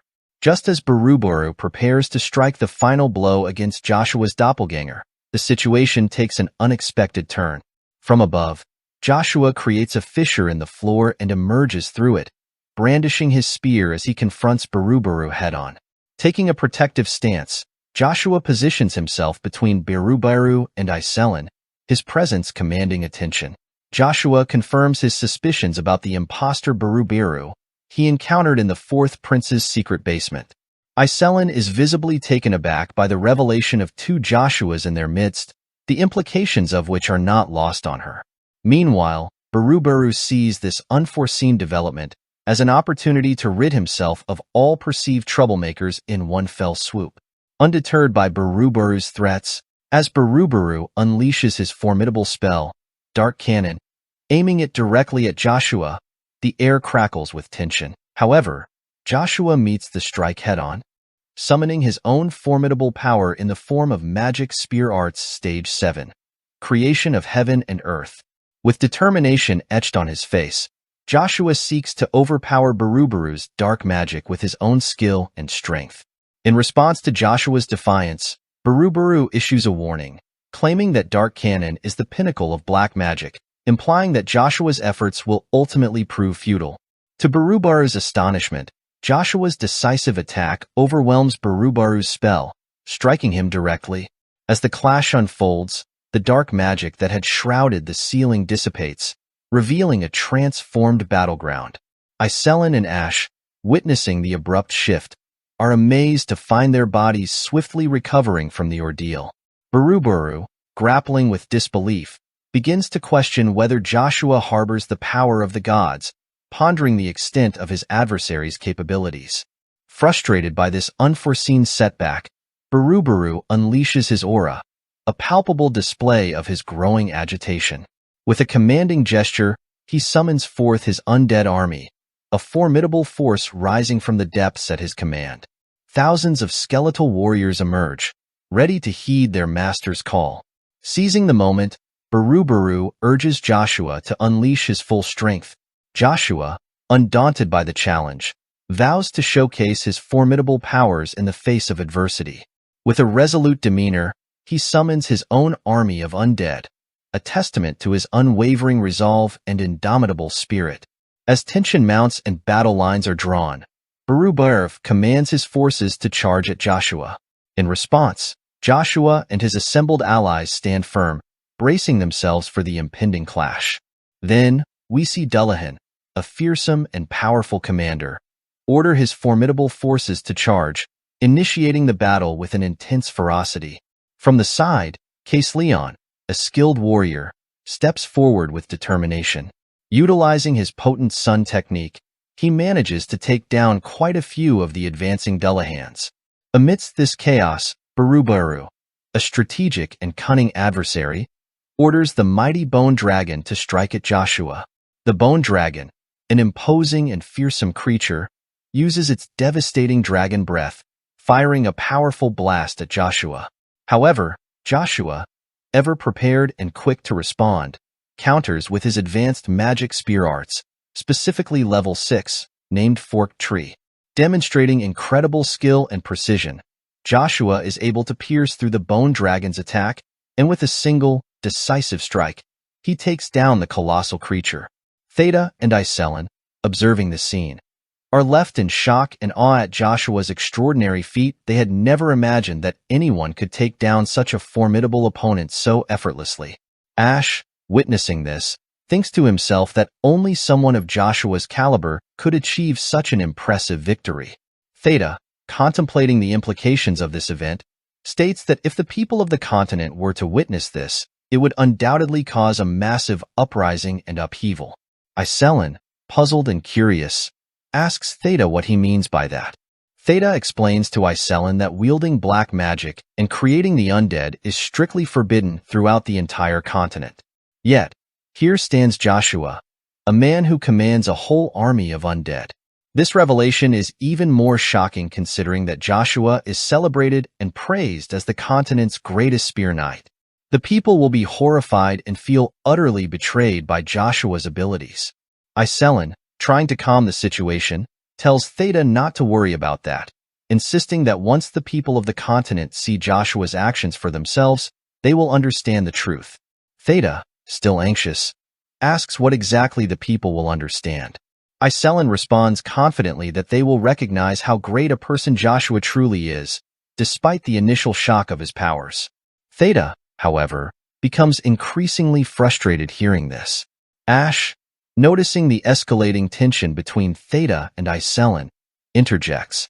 He tells both Theta and Iselin to stop talking nonsense and focus on the battlefield, emphasizing the urgency of the situation. Ash is particularly concerned because he doesn't know what kind of magic Zerath is using. Despite Joshua's relentless and decisive blows, Zerath recovers almost instantly, as if he were immortal.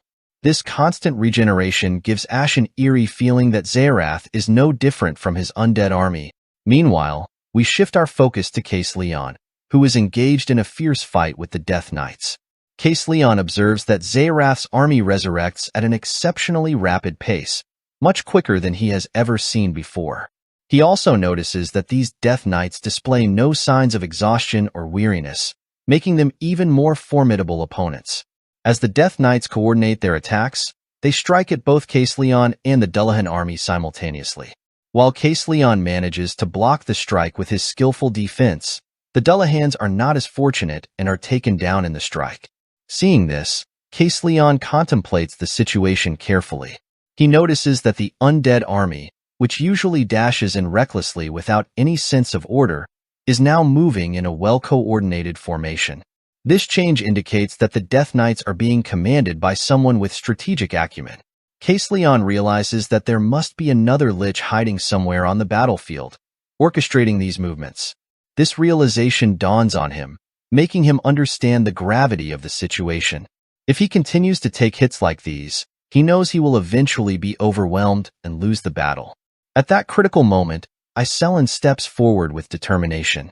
She uses her powerful Ice Wall spell to block the incoming strikes of the Death Knights, providing much-needed respite for Leon. The Ice Wall stands firm, momentarily halting the advance of the undead. Meanwhile, Theta, observing the unfolding events, states that a Lich's weak point is none other than its source, which is the vessel.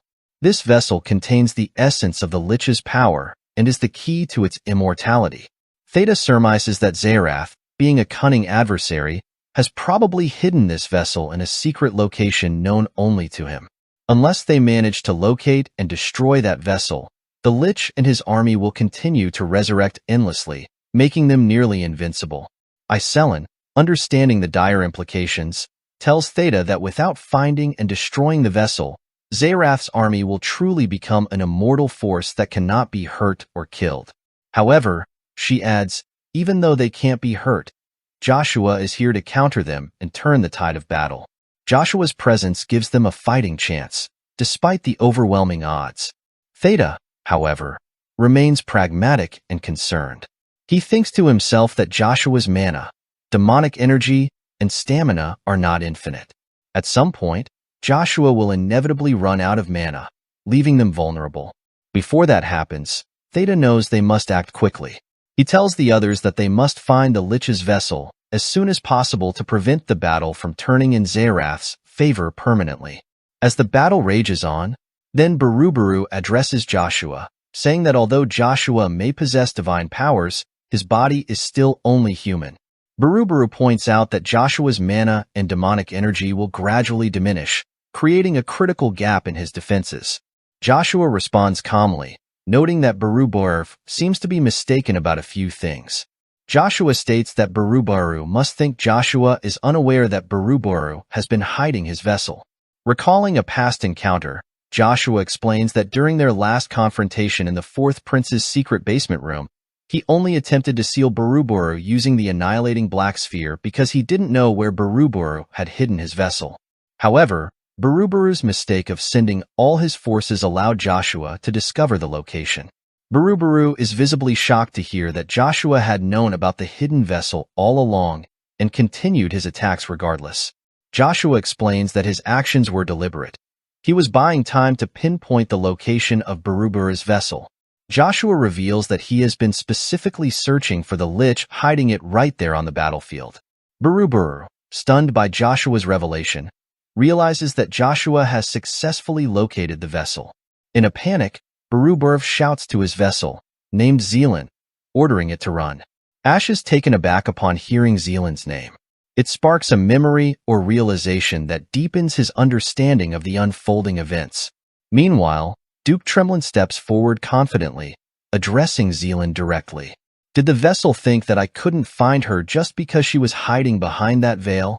he says, his voice resonating with authority and determination. As Duke Tremblin is about to strike Zealand, Barubaru rushes in front of him and launches an attack using his powerful black magic. The dark energy surges toward Duke Tremblin, threatening to overpower him. But at that critical moment, Joshua intervenes with incredible speed and precision. Utilizing his magic spear arts, specifically level 5, Lightning Strike, Joshua delivers a single, devastating blow. The energy from his strike crackles through the air, and with unmatched force, Joshua destroys Barubaru's vessel. The vessel shatters, and the magic sustaining Barubaru's power begins to unravel. We then witness Barubaru fall to the ground, his once formidable presence now fading. His body starts to disintegrate, the dark magic that held him together dissipating into the air. Joshua stands over Baruburu, looking down at him with a mixture of resolve and pity. "It's over," Joshua says, his voice calm but firm. Baruburu, lying on the ground and rapidly losing his form, is in a state of shock. How can this happen? He thinks, disbelief clouding his mind. He had believed that his power was unrivaled, enough to take down an entire empire. The reality of his defeat is hard for him to comprehend. Joshua continues, addressing Baruberu with a tone of reflection. "People say trees are unsparingly generous towards humans," he begins. Baruberu, confused and desperate, struggles to understand the relevance of Joshua's words. Joshua elaborates, "Humans cut down countless trees and burn forests for their own self-interest. Yet, despite this, trees grant people fruits, shade to rest comfortably under, and even fresh air, not to someone else, but to those who hurt them." Baruberu, visibly puzzled by Joshua's words, questions the nature of Joshua's statements. "What kind of nonsense are you talking about?" he asks. Joshua, undeterred, calmly explains to Baruberu the significance of his existence in Joshua's eyes. He elucidates that the vast army of undead painstakingly assembled by Baruberu is now at risk of being dismantled by Joshua's actions.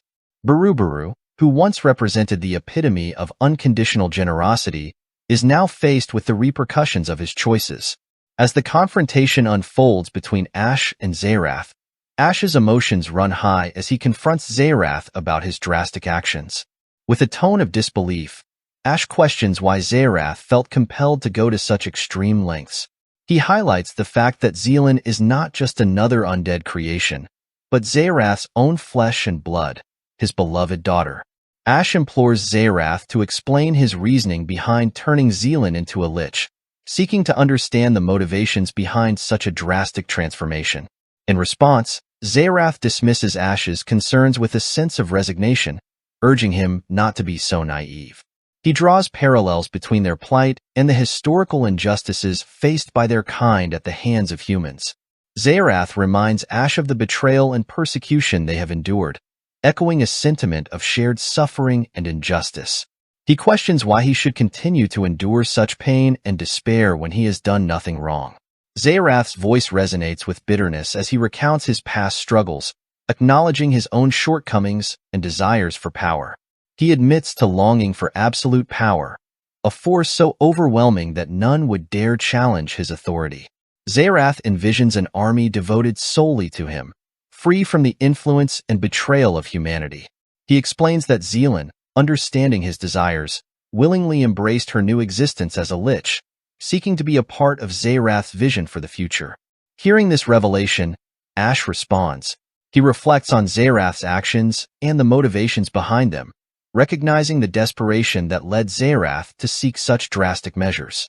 So that's why Zerath needed Yggdrasil's life source to create the army of undead, Ash muses, his mind grappling with the implications. Zerath, acknowledging Ash's realization, elaborates on his decision-making process. Indeed, it was a means to easily acquire great strength, Zerath admits. He explains further, a contract with the greatest supreme demon, possessing the most evil of powers, offered a shortcut to power. Zerath reveals the inner workings of his strategic thinking, acknowledging the uncertainty and risk inherent in his pursuit of power. As the conversation unfolds, Ash's concern deepens, evident in his next remark. "You have truly been blinded by revenge," Ash remarks, his tone a mixture of disappointment and empathy. He highlights the collateral damage caused by Zerath's quest for vengeance, noting the betrayal of those who once cared for him. In response, Zerath offers a counterpoint, probing Ash's own ideals and aspirations. "You once told me that creating a union of the elven race is your dream," Zerath reminds Ash, his voice carrying a hint of skepticism. He challenges Ash to confront the inherent obstacles posed by the continued existence of humans, prompting Ash to confront the complexities of his own aspirations. Caught off guard by Zerath's probing question, Ash finds himself momentarily at a loss for words. However, Joshua, ever the voice of optimism, interjects with a perspective grounded in hope. It's not exactly impossible, Joshua offers, his words infused with a sense of possibility. He highlights examples of redemption and renewal, reminding his companions that change is indeed possible, even in the face of seemingly insurmountable obstacles. Zerath, however, remains skeptical, challenging Joshua's assertion, "Is that really the truth?" Zerath questions, his voice tinged with doubt. He expresses his skepticism regarding the capacity for humans to change. They get consumed by desire. They covet and destroy everything. So that's why those who carry the same will as Zerath are countless in numbers, Zerath explains. But before he can finish his sentence, Zerath turns into dust and completely disappears. Finally, Buruburu is taken down. However, instead of feeling the thrill of successful revenge, Buruburu leaves Joshua with a sense of unease. Then the scene shifts to Theta, who, visibly drained, confides in Iselin about his exhaustion, expressing his inability to continue fighting. Iselin offers words of encouragement, urging Theta not to surrender and to persevere despite the overwhelming fatigue. Theta, grappling with his physical and emotional limitations, questions the efficacy of simply persevering, particularly in light of the Bone Dragon's relentless resurgence. He stresses the pivotal importance of dismantling the Lich Vessel, emphasizing that victory remains unattainable without this crucial step. However, a glimmer of hope emerges as Joshua steps forward, assuming command over the undead forces. With authoritative presence, Joshua halts the advance of the undead army and asserts control over Buruburu's forces. A mystical mark manifests on the necks of Buruburu's undead soldiers as they submit to Joshua's authority. Witnessing Joshua's mastery over the undead, Theta is stunned by the extent of Joshua's power. In a breathtaking display of dominance, Joshua orders the entire undead army to kneel before him, showcasing his newfound control and influence. As the Bone Dragon obediently approaches Joshua, Theta is struck by a mix of awe and disbelief at Joshua's ability to command such formidable creatures. Then, to the astonishment of all present, Joshua absorbs the entire undead army into himself, harnessing their collective strength. The sudden and overwhelming demonstration of power leaves Theta and the others speechless, their minds reeling with the implications of Joshua's actions. Amidst the stunned silence, a voice chimes in, reflecting on the unexpected turn of events and remarking on the surprising downfall of Zerath in such a manner. Iselin reflects on the loss of Zerath. In her contemplation, she wonders aloud if there might be another individual utilizing message magic to convey their communications, hinting at the possibility of hidden players in the unfolding drama. Joshua then assumes the role of informant, divulging the involvement of Asmodeus, a name that instantly sparks curiosity and apprehension among the gathered company. Theta, caught off guard by this revelation, seeks clarification from Joshua, questioning if he is indeed referring to the formidable top-level demon with whom the Lich had struck a pact. Asmodeus, appearing almost as if summoned by the mere mention of his name, confirms his presence with a sense of familiarity and subtle amusement. Theta, in a state of disbelief, cannot help but marvel at the uncanny resemblance of the demon standing before him to the legendary Asmodeus of lore.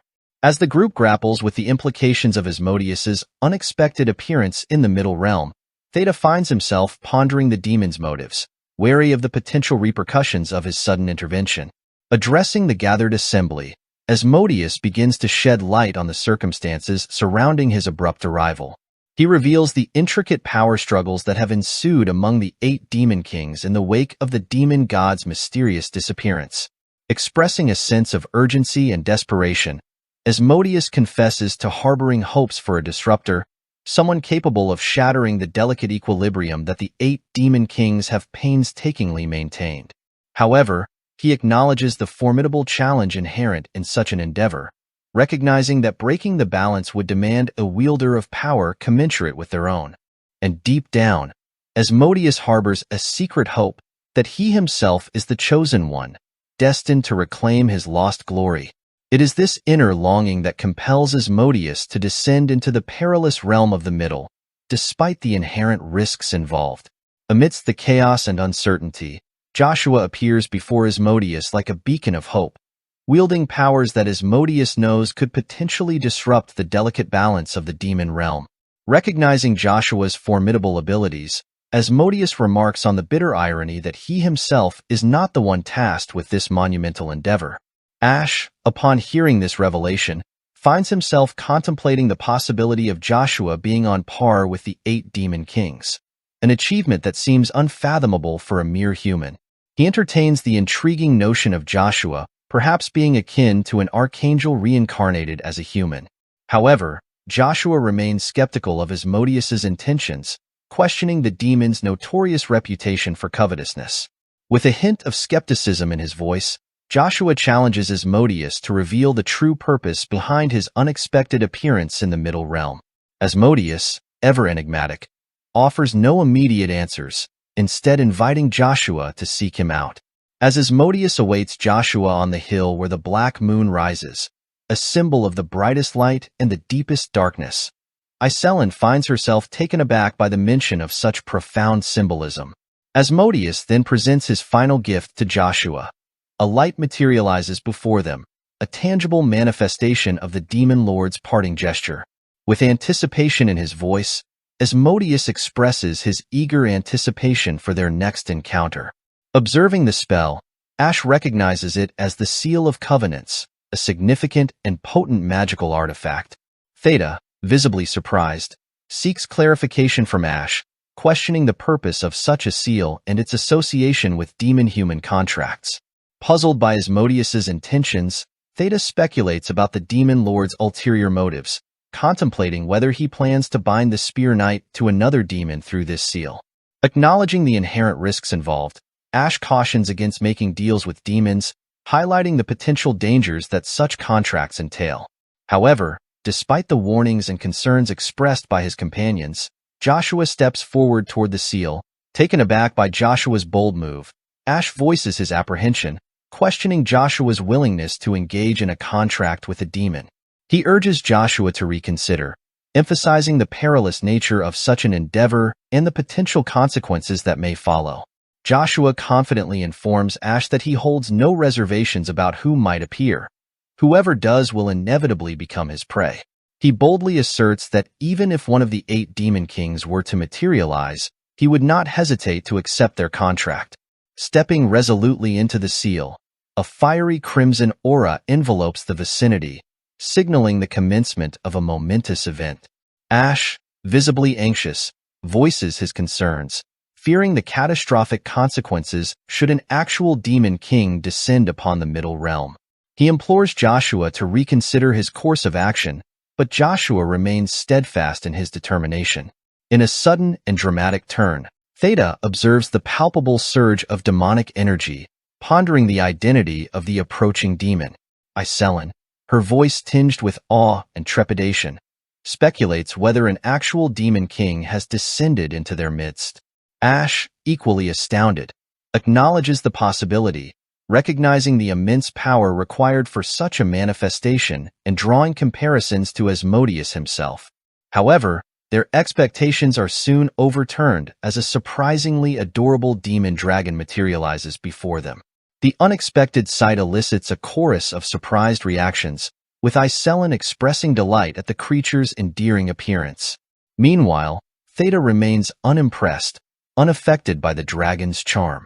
As they make their way from the scene, Iselin's cheeks flush with color, overwhelmed by the presence of 2 Joshuas among them, one real and the other a mere doppelganger.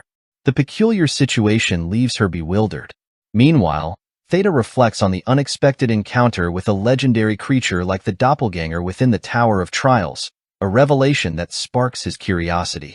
Turning to Ash, Theta inquires about the duration of their unlikely partnership, prompting Ash to draw attention to a nearby creature whose abnormal aura catches his attention. Theta acknowledges Ash's observation, assuring him that they will address it once their immediate objectives are fulfilled. Contemplating their next move, Theta deliberates on the best approach to dealing with Evergrande, a task that weighs heavily on his mind. Proposing a change of plans, Theta suggests to Joshua that they abandon their ascent of the Tower of Trials. However, Joshua remains intrigued by the prospect of uncovering the final reward awaiting them at the summit. showcasing his unwavering curiosity. Before they can proceed further, Black Dragon Crevasse steps forward, addressing Joshua with a title, the Master of the Soul Darkness.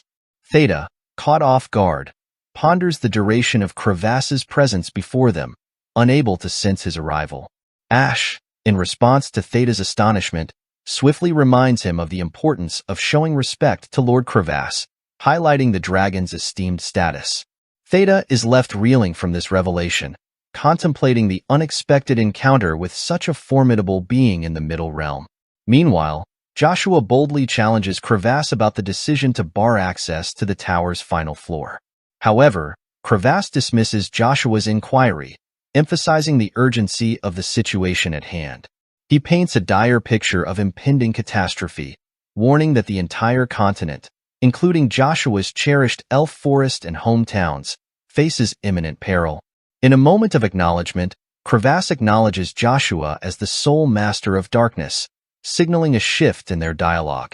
With a stern expression, Crevasse implores Joshua to heed his counsel, cautioning that their relationship may face strain if Joshua persists in his quest to ascend the tower against Crevasse's advice.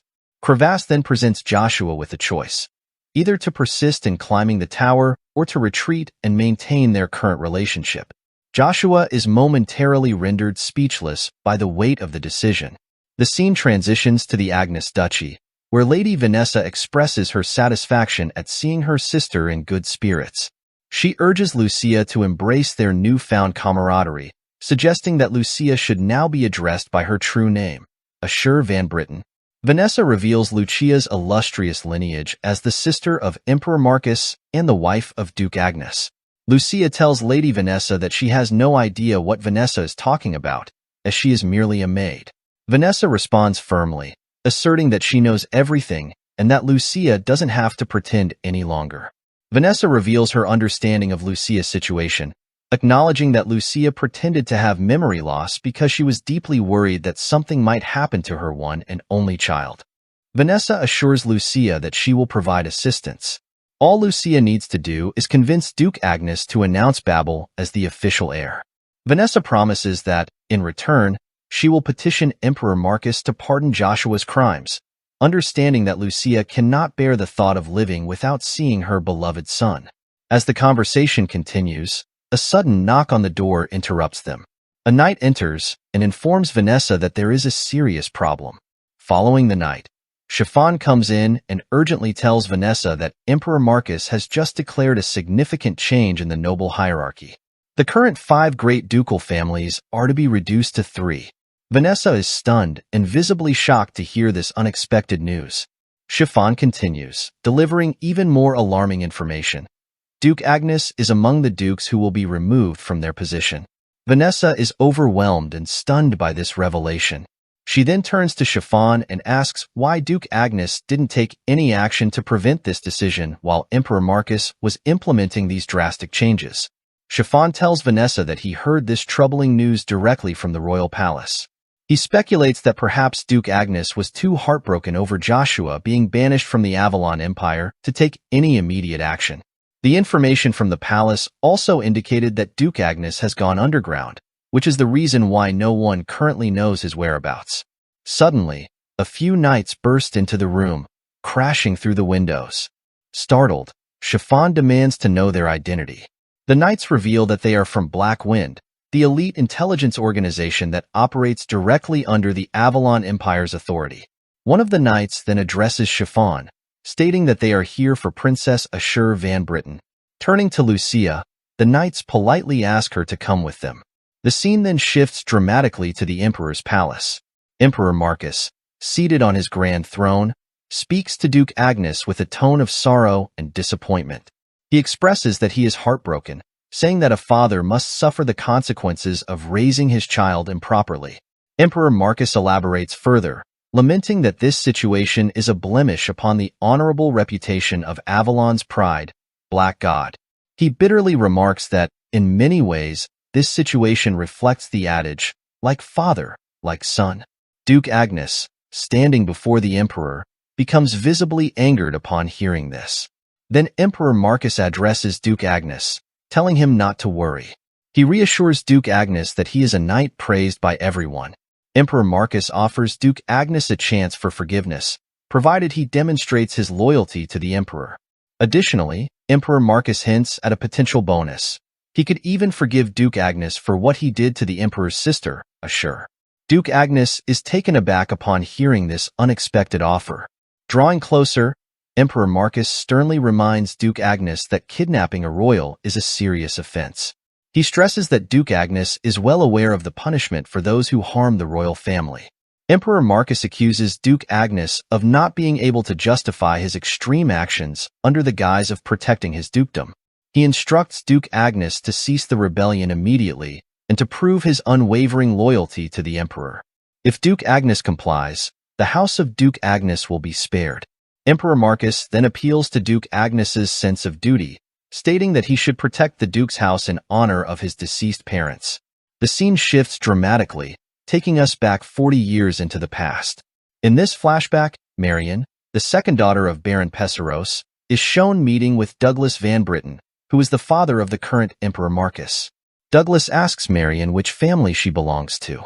Marion greets Douglas politely and introduces herself as the second daughter of Baron Pesseros. Upon hearing this, Douglas comments that her family is situated at the edge of the western region. He adds, with a hint of surprise, that he never thought such a beauty could come from such an insignificant place. Intrigued and captivated by Marion's presence, Douglas proposes to her. He states that if she agrees to become his wife, she will have the opportunity to live in his magnificent palace. He promises her a life of luxury and privilege, emphasizing that above all, he would grant her whatever she desires. Marion is filled with fear and uncertainty. She begins to wonder whether she should accept or decline the proposal. The prospect of marrying Douglas seems daunting. Even if she were to marry him, she realizes that the rest of his wives would likely not leave her in peace. On the other hand, she is certain that if she refuses Douglas's offer, he might retaliate and harm her family. This realization places her in a difficult and precarious position. As Marion grapples with this dilemma, the eldest son of the Duke family, Tobin von Agnes, suddenly steps forward. He apologizes to the crown prince for the interruption and firmly states that Marion is already engaged to him. This declaration catches everyone's attention. Douglas, surprised by this revelation, turns to Tobin and asks if it is true that Marion is engaged to him. Tobin confidently affirms that it is indeed true. Marion grew up with Tobin and understands him better than anyone else. Because Tobin didn't want to miss out on his chance, he proposed to Marion first, and they are now engaged. Tobin kindly asks Douglas to rescind his request. Marion feels a surge of happiness upon seeing Tobin come to her rescue, while Douglas becomes visibly frustrated upon hearing this unexpected turn of events. As time passes, the seasons change. The leaves fall, signaling the end of autumn, and the warmth of spring arrives once again. During this time, a child is born to Tobin and Marion, whom they name Arden. The arrival of their child brings joy and hope to their lives. The scene then shifts 13 years into the future to the bustling training grounds of the Avalon Royal Academy. Here, young students are engaged in intense combat training, wielding wooden swords. Among them are Marius Van Britten, the eldest son of Emperor Douglas, and Arden von Agnes, the eldest son of Duke Agnes. As Arden focuses on his training, recalling the rigorous lessons from his father, Marius suddenly charges at him, seizing what he perceives as an opportunity. Marius strikes at Arden, but Arden deftly blocks the attack and counters with skill and precision. Frustrated by his inability to gain the upper hand, Marius begins to hurl insults, speaking badly about Arden's mother. Hearing these disrespectful words fills Arden with a surge of anger. Fueled by this intense emotion, Arden strikes at Marius with renewed vigor, managing to injure Marius's arm. As Arden moved in for the final strike, before he could, Marcus Van Britten stepped forward and blocked Arden's strike. Marcus warned Arden that harming royalty would not lead to a favorable outcome. The scene then shifted to the Emperor's room, where the head of the Agnes Duchy apologized on behalf of Arden's actions. Douglas questioned Tobin, asking if he was overestimating himself. Despite Prince Marius's inappropriate speech, Arden had injured Marius's arm, rendering it unusable. Douglas emphasized that a prince was also a part of the royal family, and intentionally harming royalty could be punished as treason. Tobin was surprised to hear this. Emperor Douglas acknowledged that the Agnes Duchy was a pillar of the Avalon Empire. Considering Tobin's past devotion to the empire, he suggested that the blame for the child's wrongdoing should fall on the parents. However, instead of Arden's mother, Marion, would serve as a maid in the palace. Arden apologized to his father, stating that even if his father objected, his actions were his own. Arden finds himself unable to accept the idea of his mother bearing punishment in his stead, igniting a fervent determination within him to retrieve her himself. In response to Tobin's inquiry about their options, Arden admits to feeling powerless, lacking the necessary influence to effect change. The weight of Tobin's words on that fateful day pierces Arden's heart deeply, propelling him to conceive a grand scheme to grow stronger and infiltrate the palace where his mother languishes. As time progresses, Arden matures into a formidable adult figure, garnering widespread admiration and earning the esteemed title of the youngest master on the entire continent. Despite his remarkable achievements, Arden's hopes of reuniting with his mother are dashed when she passes away before her release from the royal household. In a pivotal moment, Armstrong delivers significant news to Prince Arden. With Emperor Douglas's health deteriorating, the prospect of a war among the princes vying for the throne looms ever closer. Sensing an opportune moment amidst the chaos, Arden adopts a solemn expression as he confides in Armstrong his resolve for vengeance. He solemnly declares his intent to dismantle the Britain royalty personally, beginning with his primary target, Princess Asura van Britain, also known as Lucia. With the stage set for the impending conflict, the scene transitions to a tense moment later. In the unfolding scene, A and B class knights from the revered Avalon Empire arrive to inspect the princess's carriage. Their vigilant demeanor suggests they suspect the presence of another entity that may have harbored ill intentions towards the princess.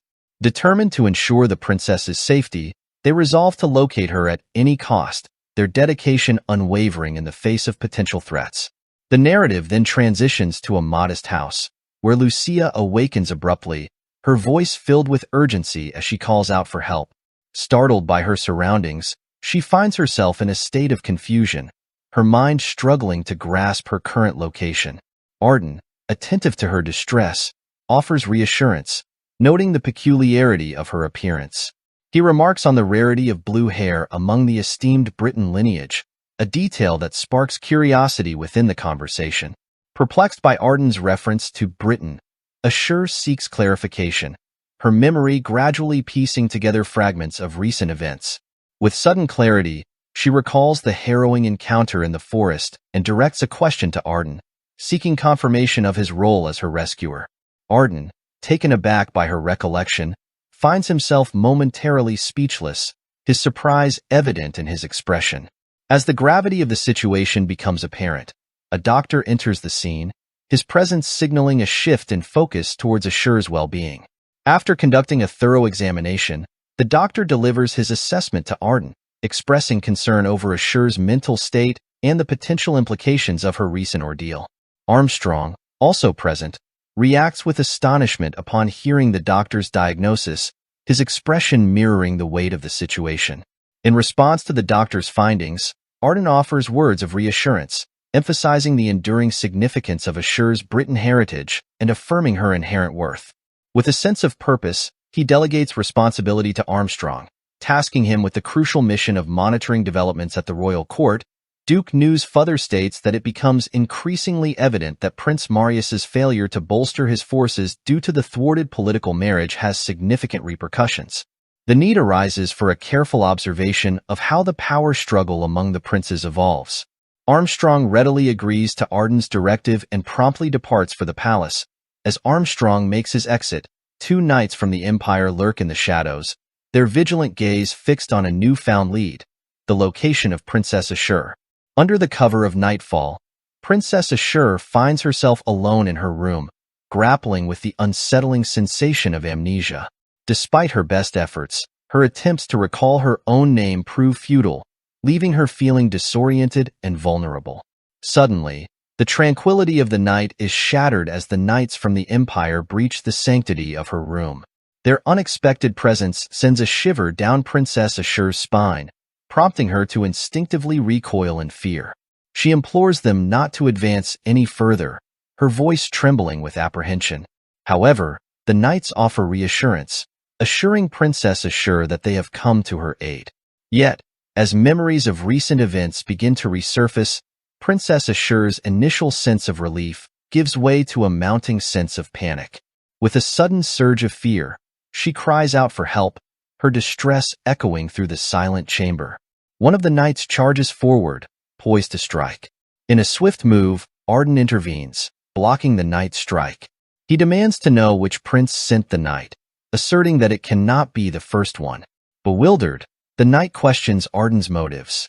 Then, the other knight emerges from behind, launching a strike at Arden, declaring that if Arden is attempting to aid the first prince, then he has chosen the wrong side. Despite the sudden attack, Arden skillfully blocks the knight's strike. With a swift and calculated move, Arden swiftly incapacitates both Empire Knights with a single decisive strike. Reflecting on the recent encounter, Arden surmises that besides these two knights, there appears to be no one else in pursuit.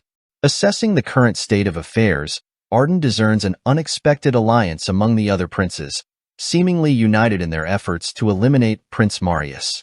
Recognizing the grave implications of Prince Marius's potential demise, Arden realizes that not only his loyal associates but also Princess Asura, born of the same emperor as Marius, could become targets for elimination. Faced with this unsettling reality, Arden concludes that he can no longer afford to carry such a significant risk factor.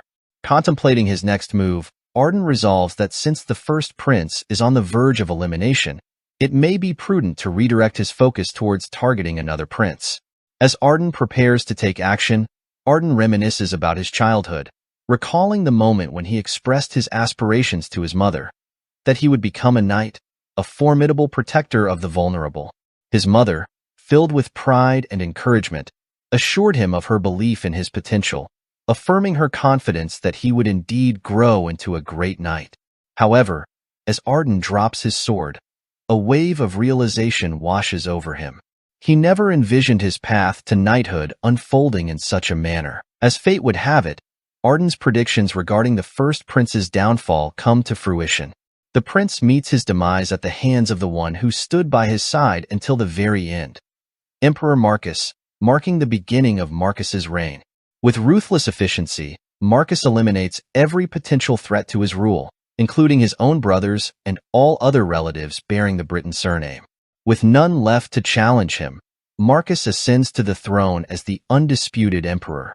Meanwhile, the whereabouts of Asura van Britain fade into obscurity, her identity lost to history as she adopts a new persona, living as a maid named Lucia in the Agnes Duchy. In a separate development, Arden returns home after achieving the remarkable feat of becoming the youngest superhuman, marking a significant milestone in his journey. And then, Arden discovers that his father has fallen ill. In that moment, Tobin, Arden's father, presents him with a letter from the royal family. Arden is taken aback by this unexpected development.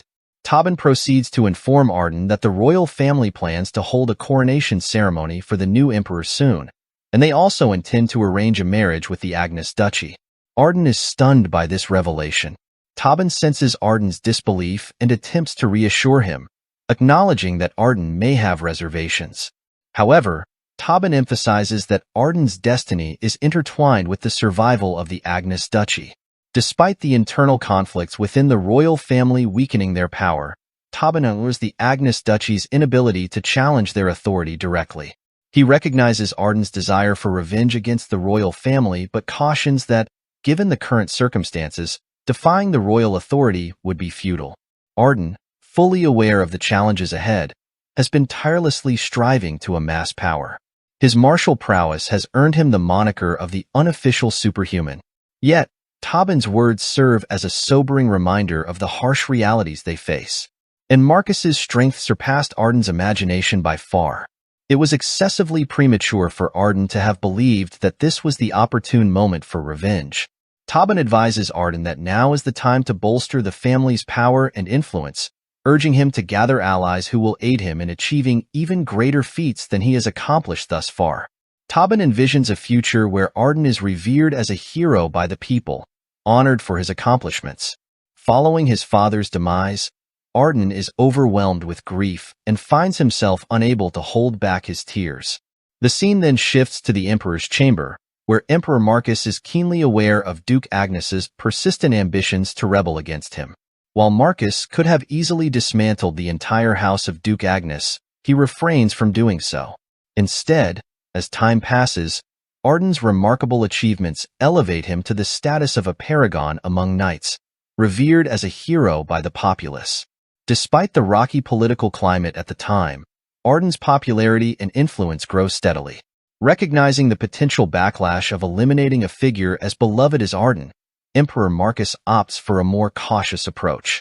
He proposes an arranged marriage, seeing it as a strategic opportunity to assert control over the house of Duke Agnes without inciting public outcry. And Arden, too, found himself with no other recourse but to acquiesce to Emperor Marcus's demands and accept the arranged marriage. Frustrated, Arden reflects on his predicament, realizing that until the day he can completely dismantle the royal Britain family, he is left with little choice. As time passes, a child is born to Arden and Vanessa, who had been married to Arden in an arranged union. However, it becomes evident that the child is not biologically Arden's. Vanessa asserts to everyone that when her son, Babel, assumes leadership of the house of Duke Agnes after Arden, the royal family will extend even greater recognition to the duchy. Arden remains silent in response to Vanessa's assertions. Taking advantage of Emperor Marcus's authority, Vanessa proceeds to fill the ranks of House Agnes with supporters loyal to the emperor. Consequently, Arden finds himself increasingly isolated within his own household, with fewer allies to rely upon. Meanwhile, Lucia serves Arden tea, prompting Arden to question her motives. Despite Arden previously indicating that Lucia could leave, she explains her continued presence by expressing her gratitude towards Arden for saving her on 2 separate occasions. Lucia also declares her determination to stand by Arden's side and return the favor, emphasizing her deep affection for him, especially when Duke Arden gave Lucia her name. Hearing this, Arden smiles and remarks that it's good, as he had assumed Lucia wouldn't approve of this name. The only person who was able to provide comfort to Arden was Lucia, despite no one considering her a member of the royal Britain family. Lucia became Arden's pillar of support in his solitary struggle against the Britain crown. Sadly, Arden's feelings were not of love, but rather of loneliness and unease. The scene then shifts to Duke Arden's office, where Armstrong, visibly concerned, arrives to deliver news. Lucia is pregnant. Duke Agnes asserts to Armstrong that the child is his. Armstrong is taken aback by this revelation. More importantly, Duke Agnes inquires whether Armstrong has received responses from the House of Rebecca and Pontier. Armstrong confirms that both houses have responded positively thus far, but expresses uncertainty regarding their continued cooperation. Duke Agnes reassures Armstrong, stating that it is sufficient for now. He explains that while the 2 families may not trust each other at present, over time, their relationship will evolve into one of unparalleled cooperation. Then Arden would be free from Marcus's control, and the tables would turn in his favor. If they can endure a little longer, Arden would be able to avenge his mother and uphold his father's family name. The scene then shifts to the present, where Emperor Marcus instructs Duke Agnes to make a choice. Either pay the price for his crimes against Asura van Britain or submit his loyalty to Emperor Marcus. Duke Agnes solemnly declares that he shall obey the will of Emperor Marcus, the great son of Avalon. Emperor Marcus then challenges Duke Agnes to prove his loyalty by leading 200,000 men to capture Reinhardt, ruled by Duke Agnes's son, and present it to him. Duke Agnes pledges to fulfill Emperor Marcus's command and deliver Reinhardt to him. Upon hearing Duke Agnes's response, Emperor Marcus privately reflects that Duke Agnes seems to be losing his sharpness with age. But it doesn't matter to Emperor Marcus, as Duke Agnes's role is solely to lead the army and charge toward Reinhardt.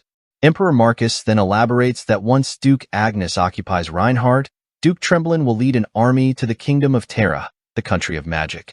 With Terra and Reinhardt conquered as planned, Emperor Marcus intends to consolidate all of the Empire's forces at the Croydon Great Plains, the border between the 2 nations. Thus, when Duke Agnes has completely occupied Reinhardt, He will lead all his forces to the Croydon Great Plains. Duke Agnes has no choice but to comply with Emperor Marcus's orders.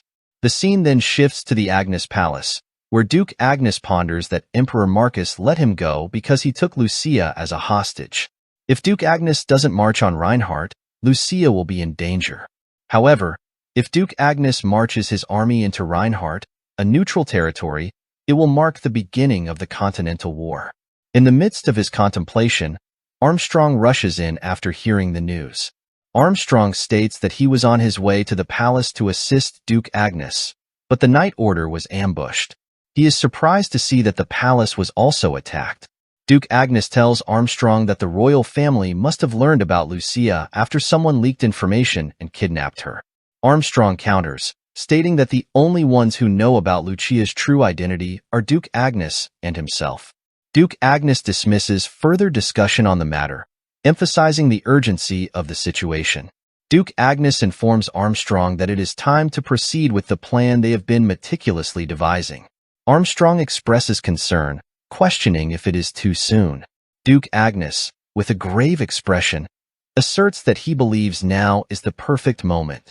He instructs Armstrong to notify all their allies that the rendezvous point is the Croydon Great Plains. Before they can finalize their plans, Cercerin enters and advises Duke Agnes to cease their efforts, warning that his revolt will ultimately fail. Duke Agnes asks Cercerin how far her mind's eye can see. Cercerin responds that she cannot answer that question directly, but she shares a dire prediction. If Duke Agnes goes to the Kraken Great Plains, he will die. Armstrong is shocked to hear this. Cercerin then implores Duke Agnes to protect Joshua a little while longer, until her memory is fully restored. She suggests that it would be better for Duke Agnes to stop the revolt. However, Duke Agnes retorts that Cercerin does not truly understand Emperor Marcus. There is no turning back now, not for Duke Agnes and not for the Emperor. This is the only way for the Duke's duchy to survive. The scene then shifts to Emperor Marcus, who instructs Duke Tremblin to visit the Magic Tower and eliminate the traitor Evergrant before going to Terra. Emperor Marcus laments that despite allowing Evergrant to experiment with the undead, yet Evergrant still betrayed Emperor Marcus and eliminated Jaqen. Emperor Marcus instructs Duke Tremblin to set a clear example of the fate that awaits Evergrant. Duke Tremblin informs the Emperor that Evergrant has already become the continent's first 8th class mage, making the capture of the Magic Tower a more significant burden, both in terms of time and strategy, than capturing the Kingdom of Terra. He expresses concern that this could delay their meeting with Duke Agnes at the Great Caden Plains.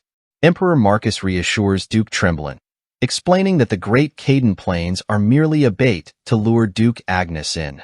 He adds that the opportunity to act decisively has arrived. The Emperor further explains that when Duke Agnes concentrates all his forces on the Great Caden Plains, he will be in for a big surprise. Duke Tremblin, still puzzled, asks for clarification. Emperor Marcus remarks that even in politics, there are too many old foxes who do not act as they should. He hints at the importance of Rigveda's retreat, implying that strategic moves have been put in place. Duke Agnes is attempting to mimic Rigveda's retreat. Before the founding of the current Avalon Empire, the Asgard Kingdom enjoyed the height of power in history. Asgard's last king, Kunar, had a longtime friend known as the kingdom's mightiest swordsman of that era, Rigveda. Similar to Duke Agnes today, Rigveda was the most feared being among his enemies and hailed as a hero by his allies. However, Rigveda suddenly retreated from his path to chronicle his conquests. He destroyed the Avalon Kingdom with his own hand, overthrew King Kunar, and established the Avalon Empire of today. Thus, Rigveda's retreat ended successfully. Duke Agnes is indeed a terrifying figure. With vengeance for his mother as the sole occupant of his heart, he has harbored a dark truth within himself for decades.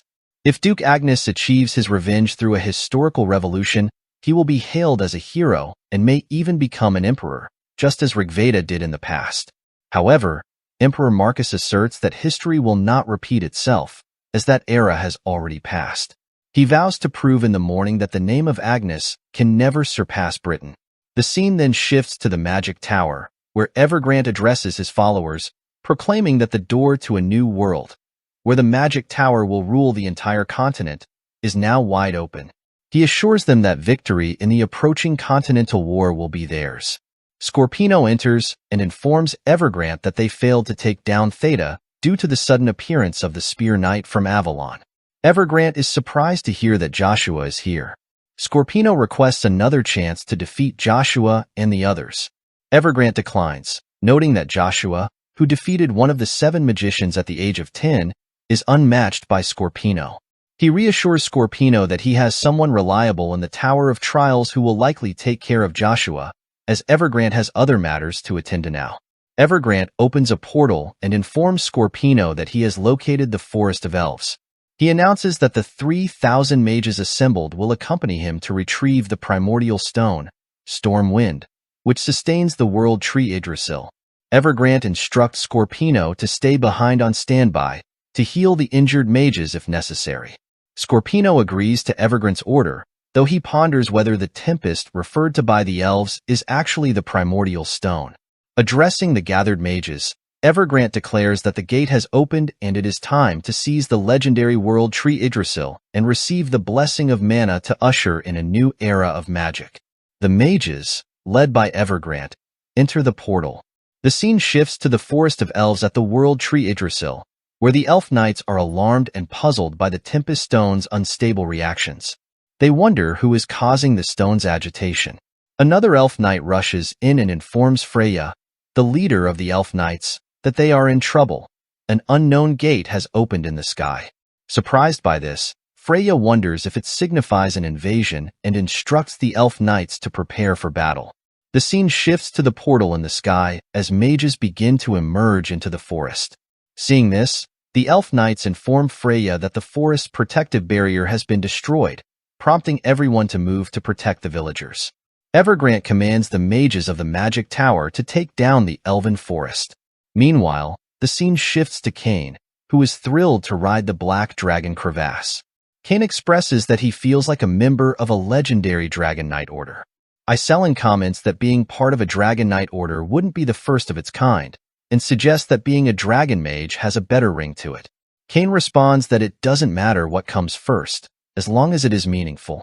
Icarus tells Cain that he looks a little disappointed for someone who just said that. It's no wonder, as their lord isn't someone who can be defined as a typical knight. Cain agrees, noting that Joshua uses black magic effortlessly and wonders what he should call Joshua. Meanwhile, Joshua reads a letter from Cerceirin. Lucia asks Joshua if it is from Princess Cerceirin with the mind's eye and wonders if that's how Cerceirin knows so much about Joshua's birth. Lucia finds this amusing. After reading the letter, Joshua reflects that he now understands what Count Sten meant when they were in Reinhardt Canyon. He realizes that a similar situation occurred between his father and Emperor Marcus. Lucia then tells Joshua that at this rate, his father will end up in danger and asks if Joshua is going to let this happen. Joshua thinks that it's bound to happen eventually, just sooner now.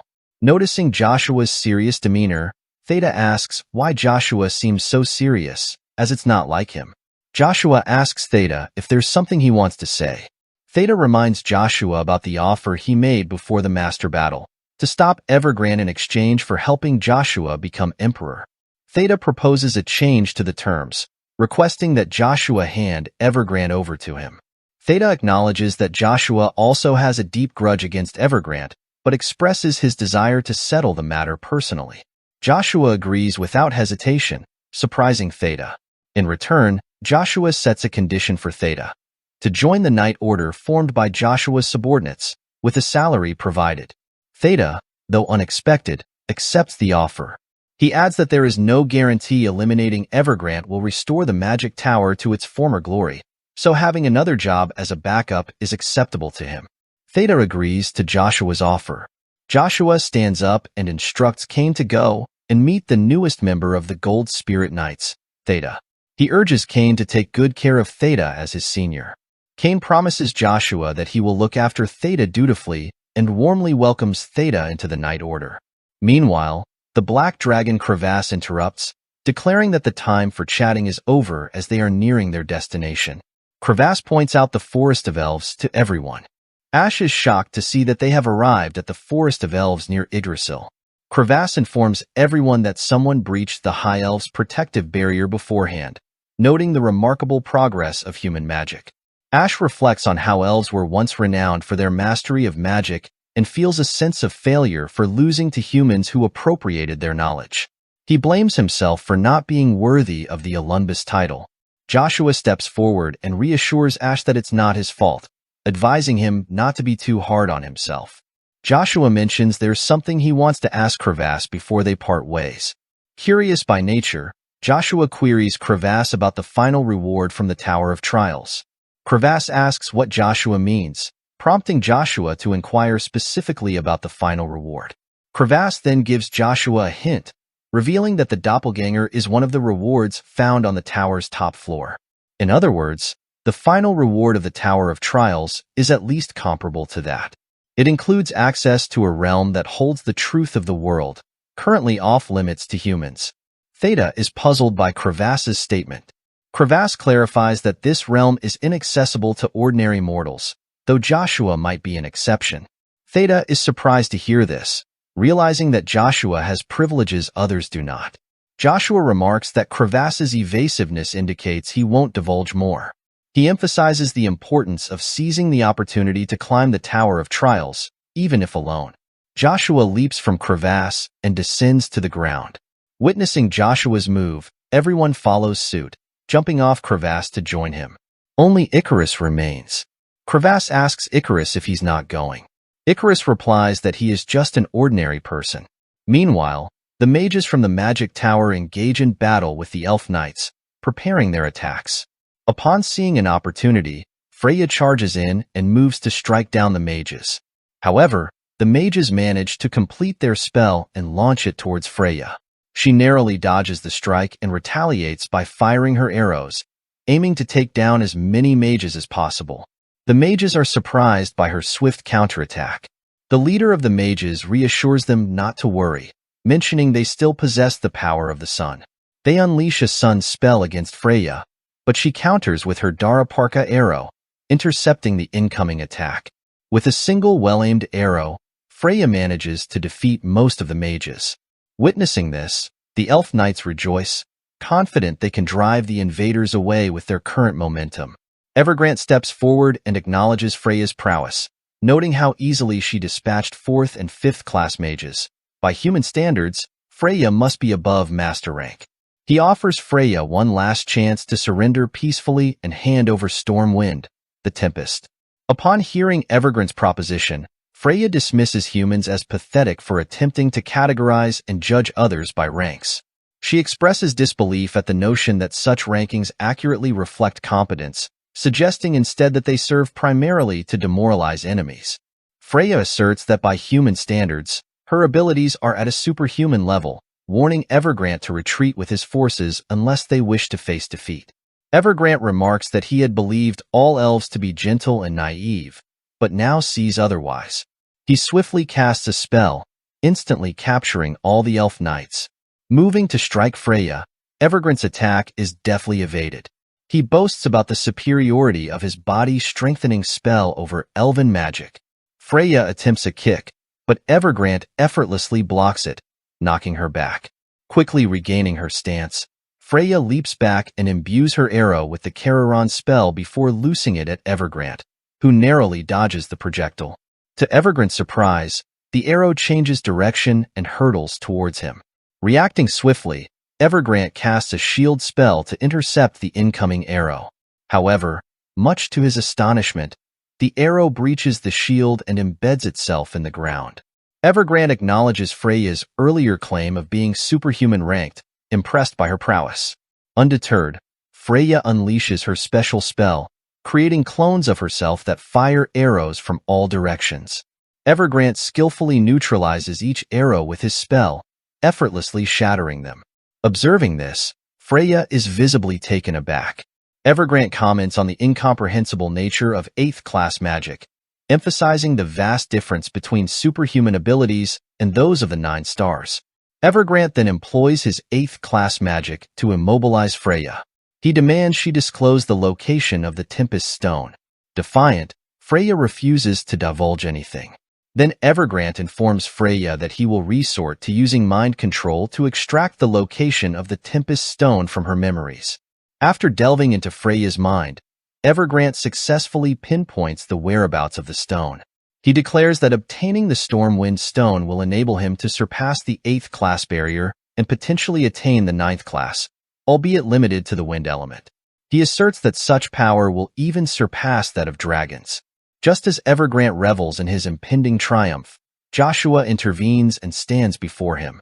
Joshua remarks regretfully that Evergrant is indeed the possessor of the Stormwind Stone. Above the 9 stars shines another enormous star, known as the Giant Star, a prestigious title yet to be bestowed upon anyone. Evergrant believes that acquiring the Stormwind Stone could lead him to claim this title. He strikes at Joshua, questioning Joshua's reasons for opposing him at every turn. Joshua effortlessly deflects Evergrant's attack, remarking that it amuses him to see Evergrant so agitated. Frustrated, Evergrant demands to know if Joshua finds the situation amusing. He argues that his ambitions extend beyond mere wealth or glory.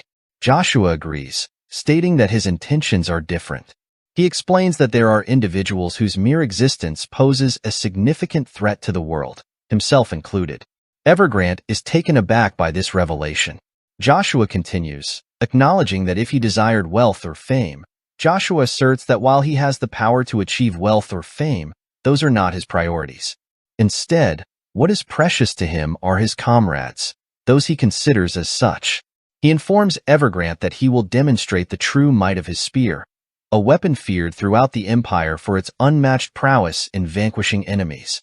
Joshua vows to subdue all the mages simultaneously with this formidable weapon. Evergrant dismisses Joshua's words as nonsense and regrets not eliminating Joshua earlier. He commands his mages to activate the spells they have memorized to seal all mana within Yggdrasil. As the Magic Tower magicians begin their incantations, Cain, Iselin, and Ash swiftly intervene, disrupting the spell activation and incapacitating the mages. Meanwhile, Evergrant is astonished to find that the mana is not being sealed as planned. Joshua informs Evergrant that the army of mages is being systematically taken down. Suddenly, Theta emerges from behind and surprises Evergrant. Theta unleashes his Wind Hail spell, aiming it at Evergrant, who manages to block the strike. However, to Evergrant's astonishment, Theta swiftly moves in front of him and delivers a powerful punch. Evergrant attempts to counter with a fire spell, but Theta uses his Wind Shield spell to deflect it. With remarkable speed, Theta charges forward and lands a direct punch on Evergrant, sending him crashing into the wall. Asserting his determination, Theta declares his intention to defeat Evergrant and take the title of Tower Master for himself. Evergrant responds, acknowledging that Theta's attack caught him off guard initially. He questions Theta's decision to involve the Spear Knight, implying it was a tactical move. Joshua intervenes, assuring Evergrant that he won't interfere with their duel as promised to Theta. Hearing this, Evergrant warns Joshua that he will regret his decision. Joshua points out to Evergrant that circumstances could change depending on the situation. Theta then urges Evergrant to settle their confrontation promptly, emphasizing his intent to eliminate Evergrant. Evergrant cautions Theta against overconfidence, questioning what a 7th class magician like Theta could achieve. Theta acknowledges that his current abilities may not be sufficient to immediately ascend to the 8th class. However, by focusing mana into his heart's mana hall and expanding the circle, Theta temporarily enhances his magic to rival Evergrant's. Utilizing this technique, Theta upgrades his Cyclone spell to Triple Cyclone and strikes Evergrant with full force. Evergrant scoffs, asserting that Theta cannot comprehend 9th class power with his current abilities. To Theta's surprise, Evergrant counters with his Magic Seal magic, successfully neutralizing Theta's spell. Evergrant then seizes the initiative, hurling the seal towards Theta. To Theta's astonishment, his Cyclone spell heads directly towards him, causing a massive explosion that reverberates through Yggdrasil. Cain, Iselin, and Ash are stunned by the unfolding chaos. Meanwhile, inside Yggdrasil, the Elf Knights await Freya's arrival as they guard the Tempest Stone. Suddenly, an explosion shakes the area, and Evergrant appears, seizing the Tempest Stone triumphantly. Evergrant revels in finally obtaining the power of the gods. Joshua intervenes, chastising Evergrant for wreaking havoc and destroying someone else's home. Evergrant dismisses Joshua's concern, remarking on Joshua's relaxed demeanor. He challenges Joshua, questioning whether Joshua believes he can withstand the power of the gods. Joshua calmly informs Evergrant that he already possesses 2 other primordial stones. After absorbing the stone's mana, Evergrant dismisses Joshua's words as nonsense, arguing that if Joshua truly had 2 primordial stones, he wouldn't be in this situation. Joshua challenges Evergrant to test him, prompting Evergrant to strike at Joshua with full force. Joshua meets his attack head-on, resulting in a massive explosion. After the clash, Joshua asks Evergrant if he still doubts the truth. Surprised, Evergrant inquires about Joshua's true identity. Joshua reminds Evergrant that he had previously mentioned how his very existence poses a significant threat to the world. Joshua then employs his magic spear arts, unleashing the level 6 commander of wind technique. With a single decisive strike, Joshua defeats Evergrant. Evergrant, in shock, asked Joshua what he had done to him and why he was still alive. Joshua explained that the primordial stones possessed powers beyond their individual attributes: Bronto for growth, Magma for destruction, and Storm Wind for symbiosis. He elaborated that due to the symbiosis trait, Evergrant could use Storm Wind without any restrictions. Frustrated, Evergrant demanded Joshua stop talking nonsense and answer his question. What had Joshua done to him? Joshua revealed that he had thought about Evergrant for a long time. He believed that Evergrant was not meant to live as someone's assistant forever, like Zerath Orvis, who would do anything to achieve his goals. This was why Evergrant had joined Kaiser. If Kaiser became the emperor, he could fulfill Evergrant's ambitions to unite the continent under a new magical empire. Joshua admitted that had Evergrant's ambitions been fulfilled, Kaiser would have eventually been eliminated by Evergrant. However, Emperor Marcus was well aware of Evergrant's true intentions. Joshua revealed that Evergrant had been using Kaiser to fulfill his ambitions. However, Emperor Marcus didn't care, as he never saw Evergrant as a threat. Marcus planned to use Evergrant as much as necessary and then discard him. In turn, Evergrant was also using the Emperor. Both believed they could fully control the other. But Marcus's plan failed, and he was soon to be eliminated, with Kaiser poised to take his place. This scenario unfolded because neither Joshua nor the Emperor knew the true identity of the third force, the one capable of controlling a level 8 magician like Evergrant. Joshua revealed that this third force wasn't an entity but an individual named Heimdall. He warned Evergrant that Heimdall's identity would soon unravel, bringing down all of Evergrant's plans. Upon hearing this, Evergrant expressed disappointment, mocking Joshua for only discovering a name. Evergrant added that, in the end, Joshua was just another human, regardless of his perceived superiority. Joshua, however, is just a spare part in the wheel of destiny in this world. He confronted Evergrant, asking if he thought he was special because of his royal blood. Surprised, Evergrant acknowledged that Joshua seemed to know quite a lot. Joshua reflected that, if it weren't for Cerceran's letter, he wouldn't have known either. Evergrant remarked that the royal family's relations were far more complicated than Joshua realized. He insisted that even with a significant variable like Joshua, the destiny of the royal family would remain unchanged, and that Joshua would never reach Kaiser's level.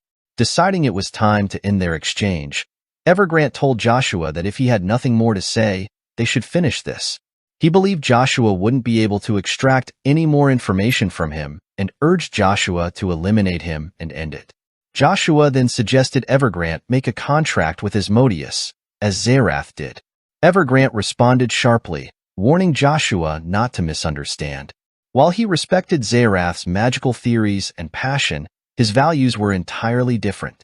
Evergrant declared that he would never become an undead like Zerath. Joshua acknowledged Evergrant's stance, noting that despite both being under Asmodeus's command, Evergrant's resolve was admirable. Joshua then revealed he had something special prepared for Evergrant. He confessed he regretted not being able to make Jeruz his Death Knight, but this was better. At that moment, Lucia spoke, saying she couldn't help it as Jeruz was too deeply marked by Asmodeus. Evergrant was shocked to hear Joshua's spear talking. Lucia remarked that it was impressive Evergrande could hear her voice and that she had an eye for talent. She added that Evergrande's soul would suffice. Startled, Evergrande demanded to know what Lucia was talking about. Joshua then summoned a few Death Knights who held Evergrande still.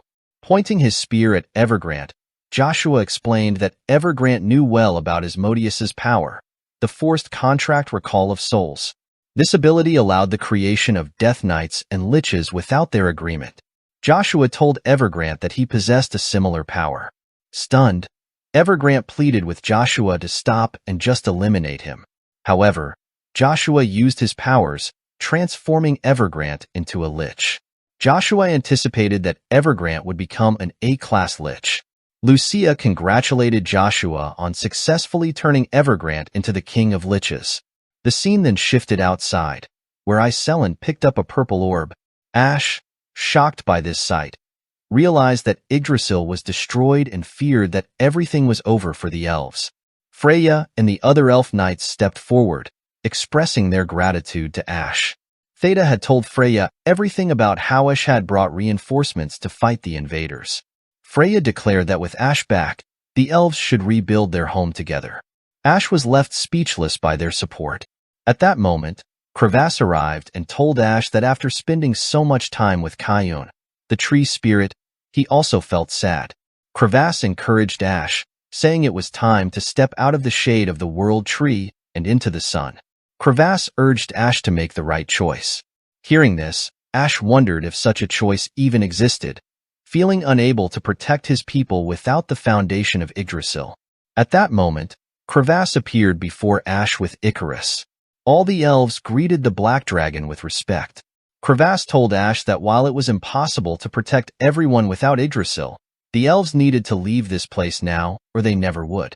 Freedom, Crevasse said, was worth striving for after decades of confinement.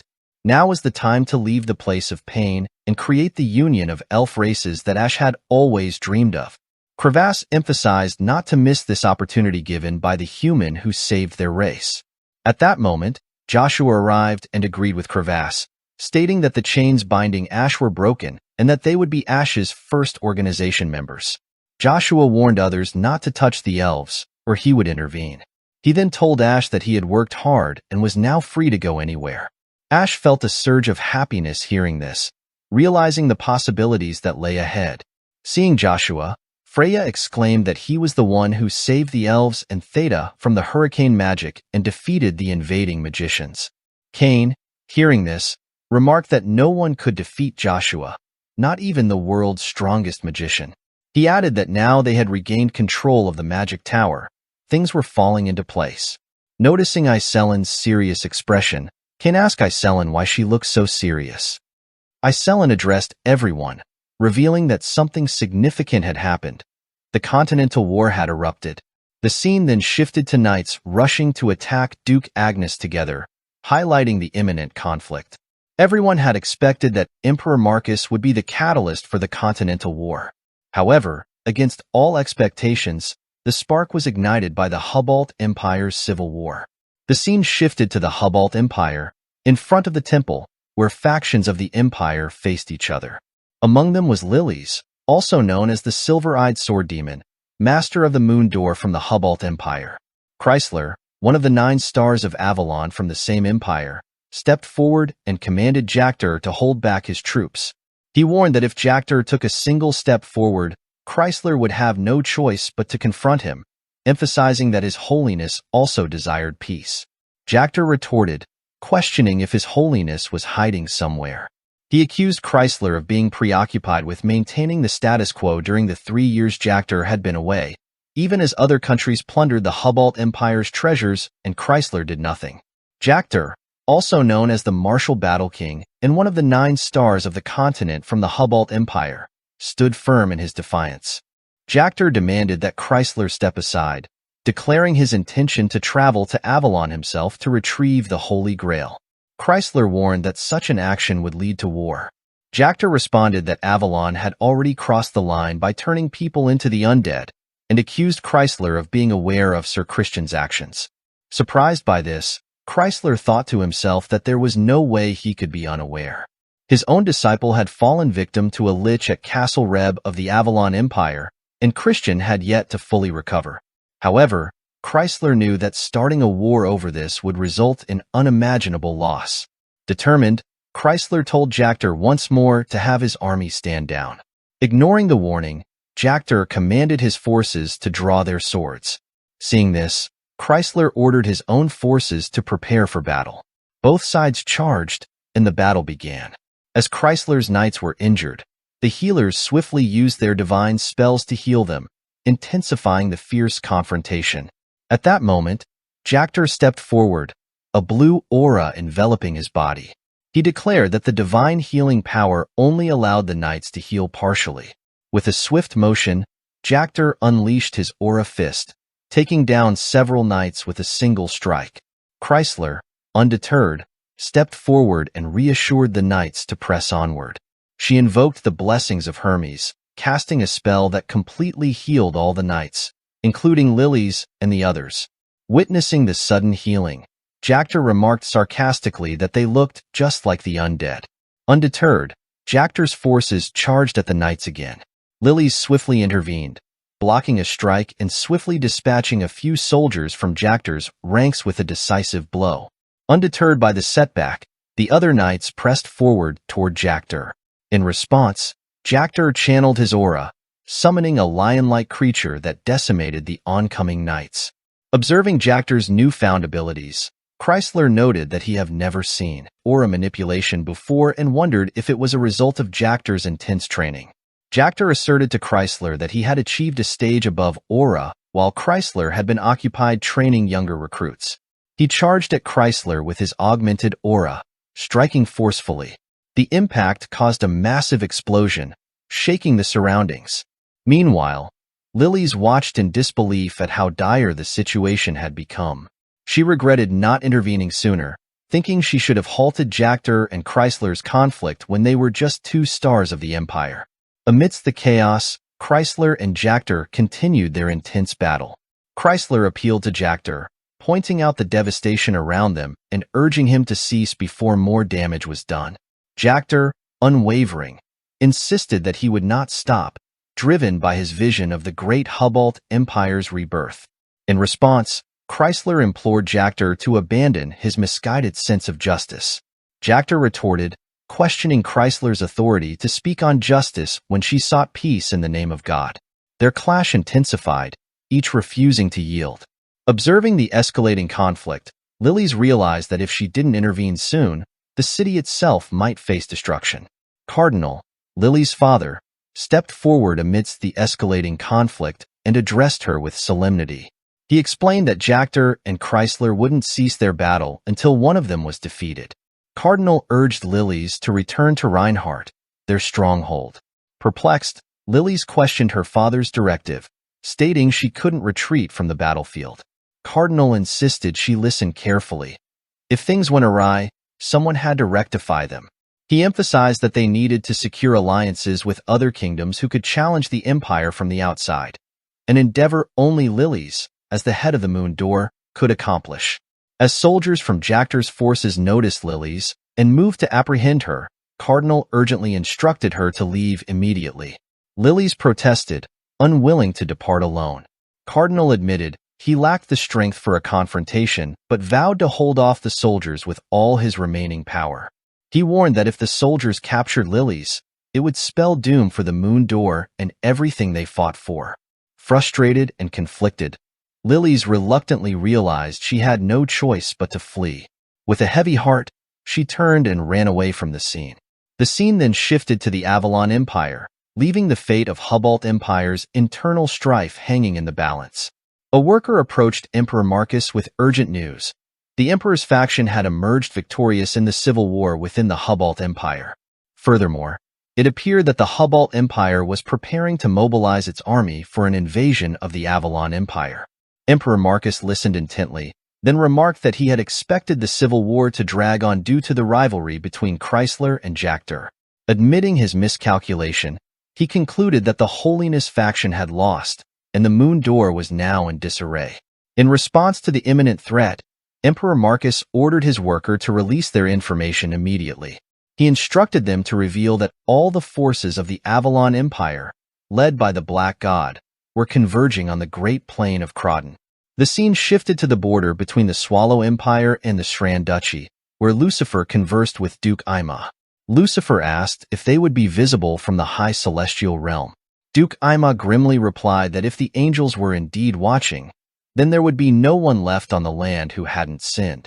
Lucifer instructed Duke Ima to remain stationed there until further orders. Puzzled, Duke Ima questioned Lucifer's destination. Lucifer cryptically stated that he was going to enjoy his freedom. Meanwhile, at the border of Sran Duchy's burned castle, a soldier rushed in, announcing the gathering of the Swallow Empire's army. He swiftly ordered the gatekeepers to open the gates. In a sudden move, Lucifer swiftly incapacitated a knight on watch with a single strike. Inside the palace, a knight informed Uravis that 30,000 troops of the Swallow Empire had raided their territory and were advancing towards the palace. Uravis grew serious upon hearing the news. In the year 725 of the continental calendar, the loyalists of the Holiness faction emerged victorious in the Hubalt Civil War. Shortly thereafter, secret intelligence arrived at the Swallow Empire indicating that the Avalon Empire was prepared for a continental war. Seeing an opportunity in this situation, Lucifer decided to strike at the Sran Duchy, a long-standing thorn in his side. 1 month after the Swallow Empire's raid, the Sran Duchy fell. Shortly thereafter, Duke Agnes of the Black Divine led a large Avalon army to invade Reinhardt, successfully occupying the city. This acquisition granted the Avalon Empire a significant geographical advantage in the Continental War. However, aware of the Avalon Empire's strategic plans, the Swallow and Hubalt empires secretly forged an alliance treaty. As Duke Agnes secured Reinhardt, both empires swiftly mobilized their forces towards the Croton Plains. The scene then shifted to Joshua, who pondered the circumstances and concluded that heading to Reinhardt seemed the best course of action. Joshua had been trying to avoid getting entangled with Avalon and Reinhardt as much as possible, but circumstances left him with no choice. Icarus asserted that they must return to Reinhardt to assert Joshua's claim as the true heir to the throne. Even if they couldn't reclaim the city immediately, it would garner crucial allies for their cause. Icarus emphasized the importance of gathering allies, suggesting that now was the time to rally as much support as possible. Theta proposed an alternative strategy, seizing control of the magic tower. Not all mages had followed Evergrande, and with his elimination, the opportunity to unify them under Joshua's control. Furthermore, Theta cautioned against getting involved in the conflict between the three empires, highlighting the immense risks involved. With opponents potentially ranging from master level to superhuman, the odds were stacked against them. Even if Duke Agnes sided with them through luck, the challenges ahead remained daunting. Undeterred, Joshua resolved to take action. He declared decisively to everyone that he would head to Reinhardt. The path was set, and the stakes were higher than ever before. Joshua made it clear that no one was obligated to follow him, acknowledging the gravity of their choices in this life-and-death situation. Cain stepped forward, expressing disbelief at Joshua's somber words. He declared unwavering loyalty, vowing to follow Joshua regardless of his decision. Iselin echoed Cain's sentiment, affirming steadfast support for Joshua. Crevasse sensed the decision had been made and wished everyone luck. Cain questioned Crevasse's decision not to accompany them. Crevasse explained the constraints of interfering in the affairs of the Middle Realm, but offered Joshua guidance at the Tower of Trial if needed. Joshua gratefully accepted. Meanwhile, the long-awaited Continental War, desired by Emperor Marcus, finally erupted on the Croton Plains near Reinhardt. The three empires clashed fiercely, resulting in hundreds of thousands of casualties. Duke Agnes found himself under relentless strikes from the Three of the Nine Stars, stunning the continent with the intensity of the conflict. The battle became a defining moment in history, marking a turning point for the entire continent. The illustrious Black Divine of Avalon met his end on the battlefield, marking a success in Emperor Marcus's strategic plan. According to the Emperor's design, Duke Agnes's closest confidants were also intended to be eliminated in the same engagement.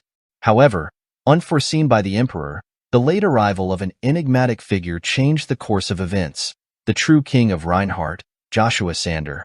Joshua's unexpected appearance thwarted the combined invasion of Reinhardt by the two allied empires, thus bringing an abrupt end to the Continental War. Joshua swiftly rose to become a legendary figure, hailed as the hero among heroes by the continent's people. He earned a new title, the King of Heroes. Simultaneously, Emperor Marcus mysteriously vanished, leaving the throne of the Avalon Empire vacant. This triggered a fierce struggle for power between the empire's first prince, Kaiser, and the second prince, Kaizen, igniting the first princely civil war. As the internal strife weakened the Avalon Empire, the Hubalt Empire seized the opportunity and launched a renewed campaign against its weakened rival. Seizing the opportunity, the Swallow Empire dissolved its alliance with Hubalt and launched an invasion into Hubalt territory, reigniting the extinguished flames of war and heralding the onset of another continental conflict. 3 years later, under the Swallow Empire's rule in Laram, formerly Reinhardt, 2 men cloaked in black wandered through the transformed streets. One of them, Christian, a knight of the Free Knight Alliance, remarked on the stark changes since their last visit. He lamented how, if the King of Heroes, Joshua, had not disappeared, illegal activities wouldn't be thriving openly, and Laram might not have been lost. The other cloaked figure was Cain, now also a knight of the Free Knight Alliance. Cain pondered aloud about Joshua's whereabouts, his concern palpable. Meanwhile, they stumbled upon an auction where elves were being auctioned, a sight that deeply disturbed Cain. As Cain recalled Joshua's promise to the elves that they would be the first members of Joshua's organization, he felt a renewed sense of duty and protection towards them. The thought of anyone harming elves and facing Joshua's wrath fueled Cain's resolve. Christian, noticing Cain's determination, gently reminded him that people were waiting for him. Cain, however, drew his sword, indicating he had a task at hand and would join them shortly. Christian smiled knowingly at Cain's unwavering commitment to safeguarding the elf tribe. "You've always been fiercely protective of the elves," Christian remarked warmly. "Count me in to help you," he added, ready to stand alongside Cain in defense of their cause. Then, Cain and Christian joined forces to liberate the elves successfully. With the elves freed, Christian urged Cain to leave with him. However, Cain insisted that Christian should take the elves to safety while he dealt with the approaching soldiers. As the soldiers closed in on him, recognizing Cain and Christian from the Free Knight Alliance, news of their presence quickly reached their superiors. Orders were swiftly relayed, and the gates of Reinhardt were sealed shut to prevent anyone from leaving the fortress. Meanwhile, Liudgrand's, aide to the King of Irheim, informed Duke Aima, also known as the King of Irheim, that all gates had been secured. Duke Aima instructed Liudgrand's to depart. Lucifer approached Duke Aima and questioned whether it was mere chance that both Cain and Christian, affiliated with the Free Knight Alliance, had arrived in Irheim. According to Lucifer's sources, these two were connected to him. Perplexed, Duke Aima asked Lucifer to clarify who he meant by him. Lucifer responded that he was referring to the hero king Joshua Sanders. Lucifer pointedly reminded Duke Aima, "Didn't you witness it yourself, the day we brought down the black god Duke Agnes?" Joshua Sanders arrived late at the Great Plains of Crawdon and single-handedly dismantled an army of 100,000. Duke Aima nodded solemnly, recalling the unforgettable sight he had witnessed firsthand. "In that case," Lucifer continued, "you must also understand that after the Battle of the Great Plains of Crawdon, both the Swallow Empire and the Hubalt Empire, who hold supreme power, remain wary of Joshua Sanders. It's been 3 years since he disappeared, but his influence lingers." Duke Aima asserted confidently, "Even if the hero king were to reappear now, he wouldn't pose a threat to you." Lucifer's expression turned serious. "We'll see about that when I face Joshua head-on to determine who is superior." With a decisive tone, Lucifer ordered Duke Aima to apprehend the 2 free knights and discover Joshua Sanders' whereabouts. Surprised, Duke Aima questioned, "Right now?" Lucifer's gaze hardened as he countered, "Is your pride as the king of Irheim preventing you from taking action yourself?" Duke Aima assured Lucifer, "Of course not. I will follow your orders with the utmost loyalty." The scene shifted to an auction where the last weapon crafted by the renowned artisan Hertonia was unveiled. Her craftsmanship was so renowned that her weapons were once wielded by the god's knight, the paragon of memories. To the surprise of many, the auction item was a spear rather than a sword, leading some to speculate if her Tonia had been inspired by the Hero King. The announcer addressed the audience. As you all know, in this era, spears are no longer considered the weapons of lowly soldiers. Thanks to the Hero King's feats, everything has changed. This spear represents the culmination of her Tonia's work influenced by the Hero King. Bidding began earnestly, quickly reaching 5,000 gold. In the audience, Zero sat with Icarus, observing the proceedings. Zero remarked to Icarus, "I didn't expect such a crowd." Icarus chuckled softly. "Perhaps your attire is a bit too eye-catching." Zero remarked to Icarus, "I wore something suitable for the occasion." Zero then asked Icarus, "Have you given up on the chaos?" Icarus responded, "I haven't given up, but it's becoming increasingly difficult to remain hidden." Zero handed Icarus a card and said, "Go to this place. You'll find the information you're looking for." Surprised, Icarus asked, "Aren't you taking me there yourself?" Zero explained, "I have other commitments afterward." Icarus nodded, saying, "If it's not an enemy camp, it seems your restaurant is thriving." The saying "it's darkest under the candlestick" fits perfectly. Zero replied, "My duty is to serve customers. But if you roam freely like today, you'll be in danger." Icarus acknowledged, "I understand the risk, but I learned from my liege." As Icarus's liege had never hidden and always faced enemies confidently, Joshua was no different, never one to conceal himself. In the auction, when a man bid 20,000 gold for the spear, Icarus stepped forward boldly, bidding 100,000 gold and successfully acquiring the paragon of memories. Congratulations poured in for Icarus amid the crowd's admiration.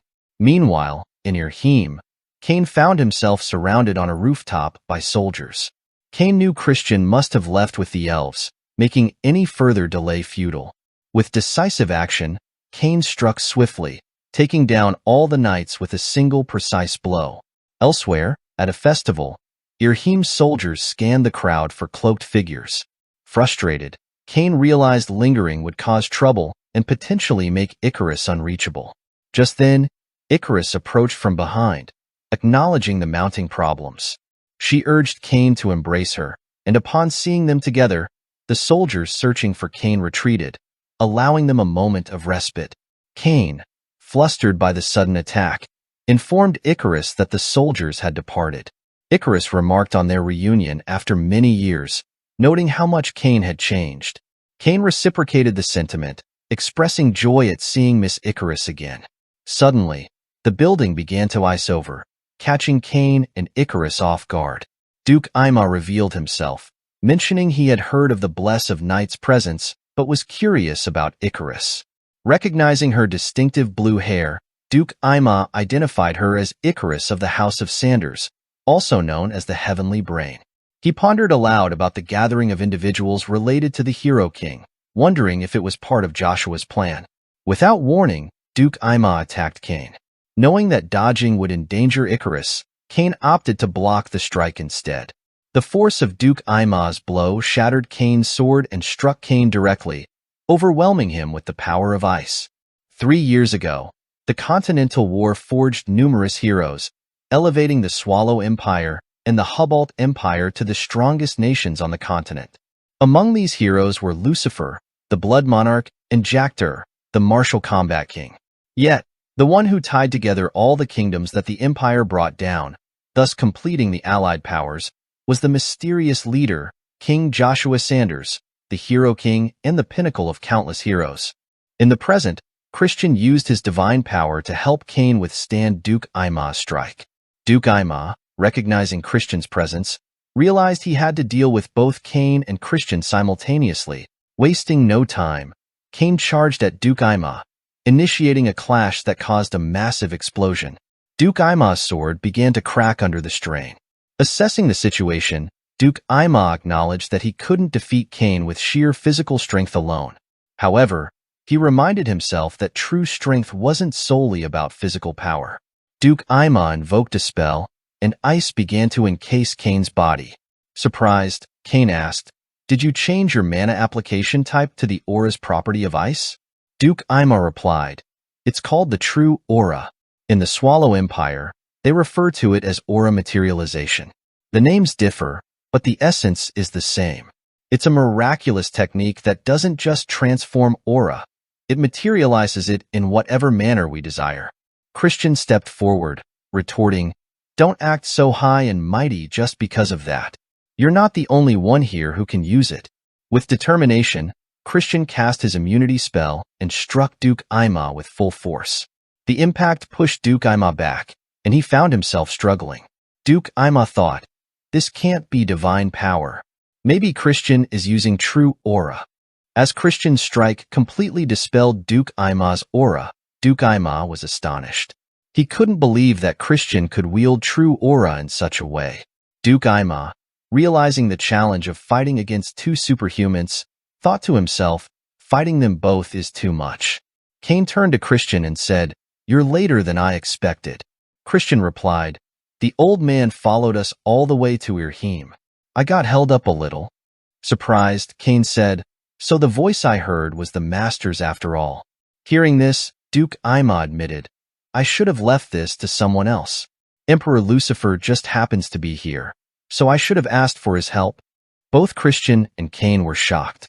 The blood monarch Lucifer is here in Irheim, but he should be in the Swallow Empire, Cain said, incredulously. Suddenly, an intense aura began to surround the area. Duke Aima smirked, That's Lucifer.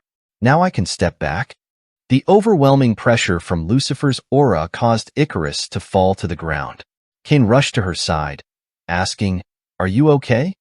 Christian, looking around warily, said, We never thought Lucifer would be here. With things as they are, we can't even run away.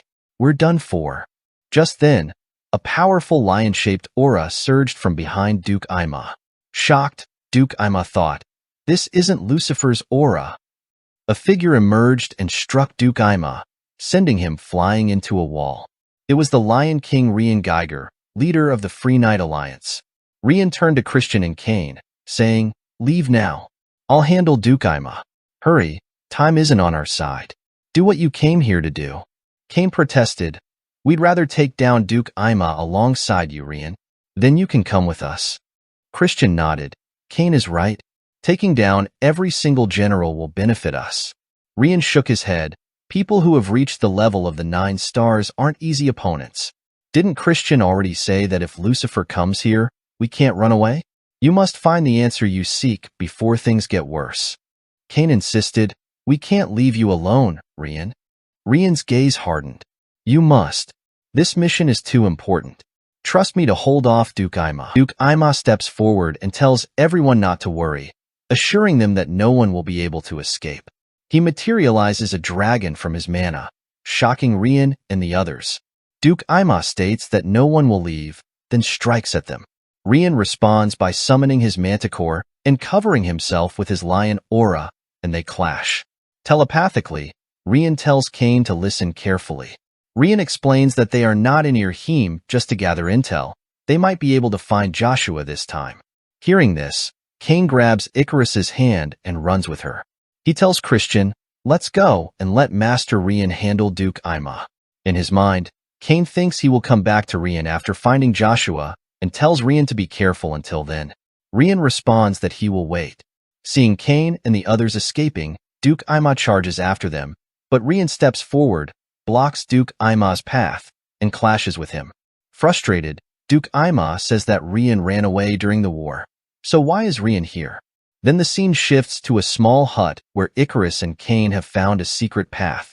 As they proceed inside, Christian states that according to the map, they will be able to reach the moon door, which must still be active.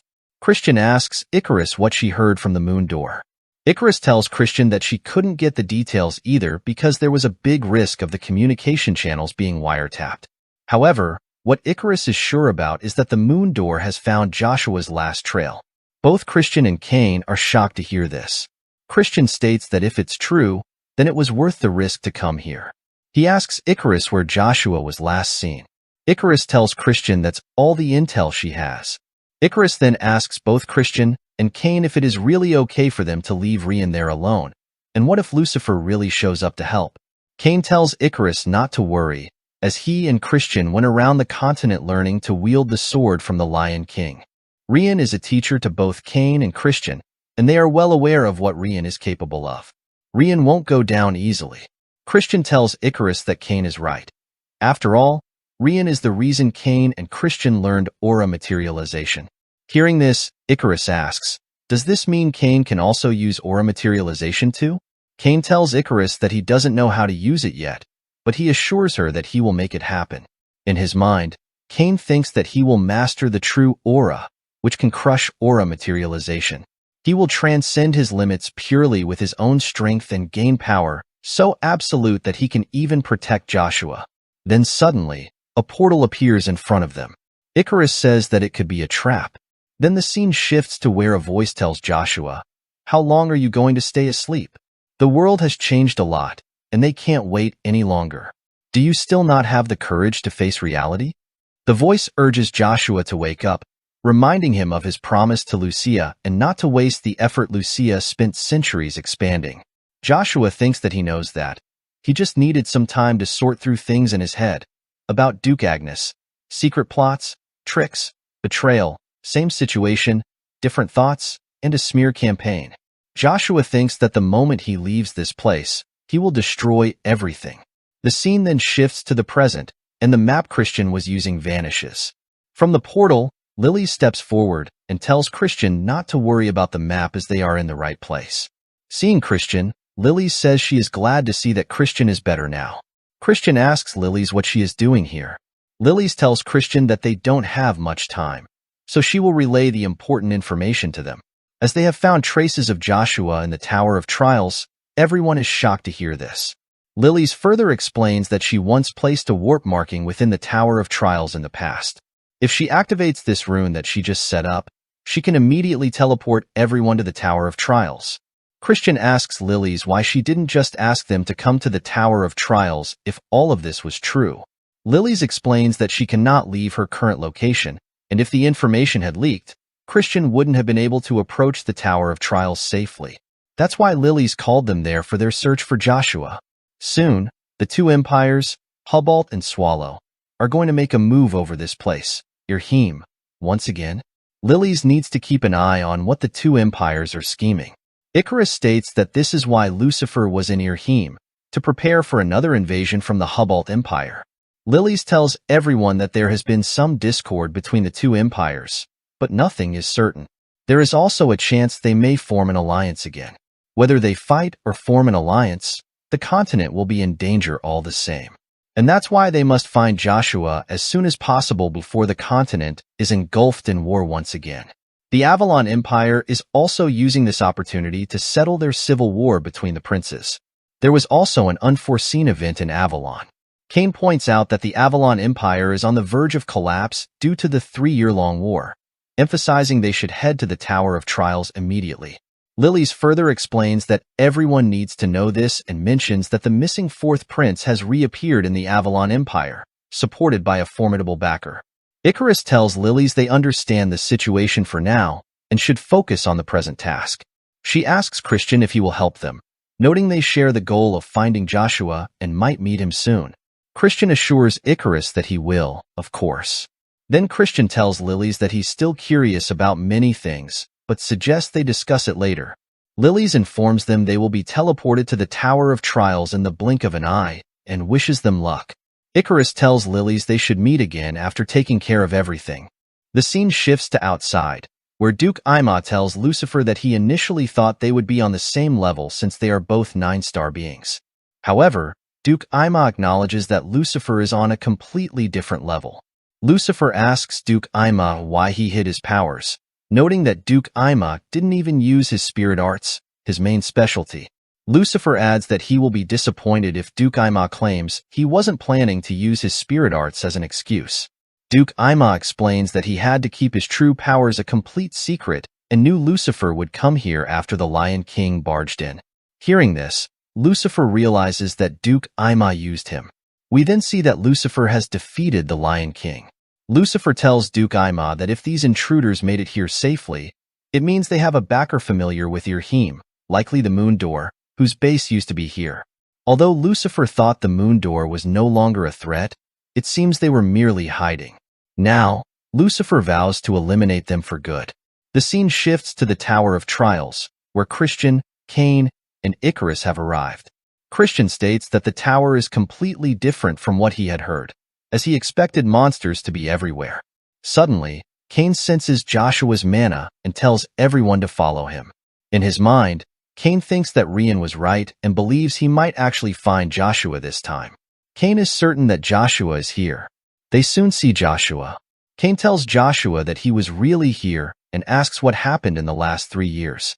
Christian asks Icarus if this is the Hero King, noting that Joshua seems different from what he remembers. Icarus tells Christian that this is not the Joshua she knows, as the Joshua she remembers never had such an emotionless look in his eyes. Cain tells Icarus that she must be mistaken, as this is clearly Joshua. He reasons that Joshua probably looks different because they haven't seen each other in so long. Cain states that Joshua knew they were coming, so he came to meet them. Cain asks the Joshua in front of him to say something but is shocked when Joshua remains silent. Then, Lucia steps forward and tells everyone that it's a monster called a doppelganger, making the situation simpler than they thought.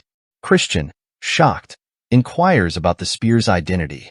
Lucia explains that she had hope since Cain and Icarus were Joshua's first subordinates.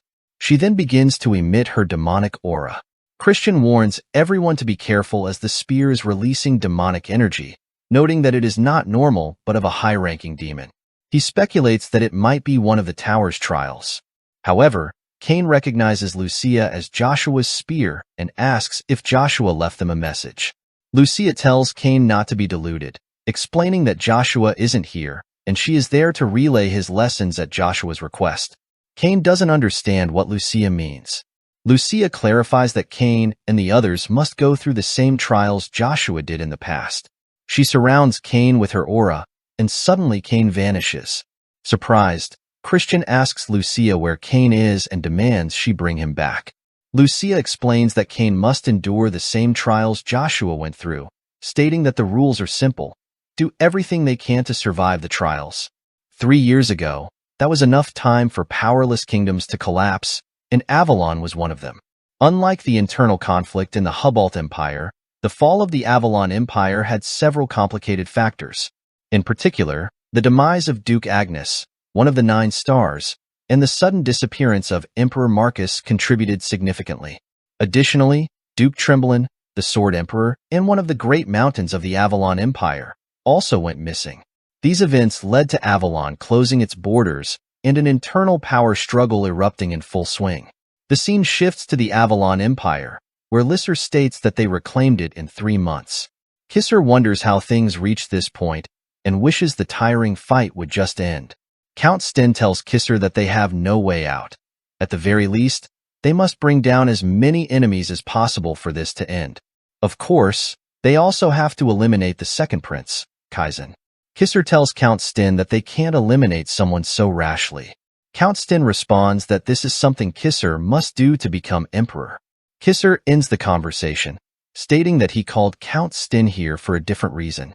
At that moment, Kaiser enters and expresses his gratitude to Kisser for making time for him despite the sudden visit. Kisser, impatient, tells Kaiser to get to the point and demands to know why Kaiser has suddenly appeared after 3 years of hiding. Moreover, Kaiser has brought Draxia Belgrace, once called the war god of the Swallow Empire, along with him. Kaiser remarks that he thought Kisser would be happy to see him and questions if Kisser is still doubting him. Kisser replies that his doubt is obvious, given that Draxia abandoned his own nation and Kaiser created an undead being that sent the entire continent into a rage. Kisser then questions why he should trust Kaiser now. Kaiser asks Kisser what he can do to gain his trust, and suggests that Kisser might trust him if he eliminates Babel von Agnes. Both Count Sten and Kisser are shocked to hear this. Kisser tells Kaiser that the only thing the Agnes family has left is its name and accuses Kaiser of seeking credit, stating that he can see right through him. Kaiser counters that even for a Duke family only in name, it would be pitiful for Kisser to eliminate the Agnes Duchy himself. He explains that even if Kaizen senses something is amiss, he will focus all his forces on Kisser.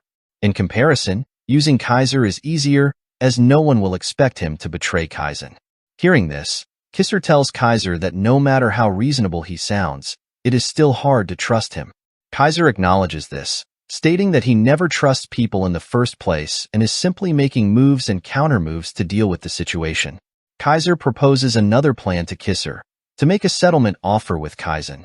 Kisser is shocked by this suggestion and tells Kaiser to leave, stating that this discussion is a waste of time and that he doesn't believe they share the same goals. Kaiser responds that he doesn't care what Kisser thinks but asks if Kisser is truly sure about dismissing the idea. He reveals that he has received intel indicating that the Hubalt Empire and Swallow Empire are soon forming an alliance again. Kisser questions the possibility of this, noting that the Swallow Empire betrayed the Hubalt Empire, so why would they form another alliance? Kaiser explains that it's less of an alliance and more of a consensus between the Blood Monarch and the Martial Combat King. He suggests that they will likely gather their armies and pretend to fight over Yerheim while, in reality, cleaning up their neighboring regions that have been revolting against them, along with the United Nations, which includes the mysterious king.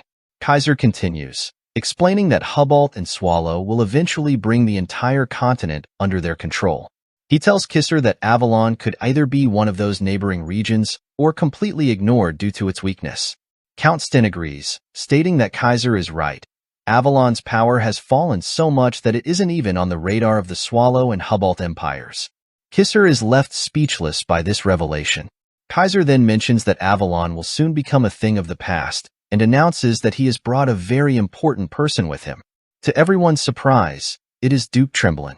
Kisser, astonished, asks Duke Tremblin what happened to him, expressing his consistent worry since Tremblin disappeared with Emperor Marcus 3 years ago. Duke Tremblin apologizes, explaining that he went searching for the missing emperor but was unsuccessful. Kaiser reminds everyone that it has already been 3 years since Emperor Marcus went missing. Kaiser suggests that the royal family should officially acknowledge Emperor Marcus's demise and call all the empire's nobles, including Kaizen, to hold Emperor Marcus's funeral. Despite the ongoing civil war, a national event would still be appropriate.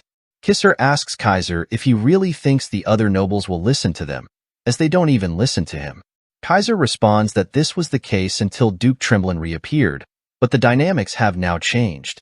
He argues that the faster the civil war between the princes ends, the more forces Kisser can gather in preparation for the impending continental war. Kaiser emphasizes that Kisser must ascend to the throne and lead Avalon to greatness once again. Despite Kisser's skepticism, he thinks Kaiser is making a convincing argument for someone who clearly desires the throne for himself. However, without knowing what cards Kaiser holds, Kisser decides not to act rashly. Additionally, Kaiser mentions that he would appreciate it if Kisser also held the Battle of Bircher when arranging the Majesty's funeral.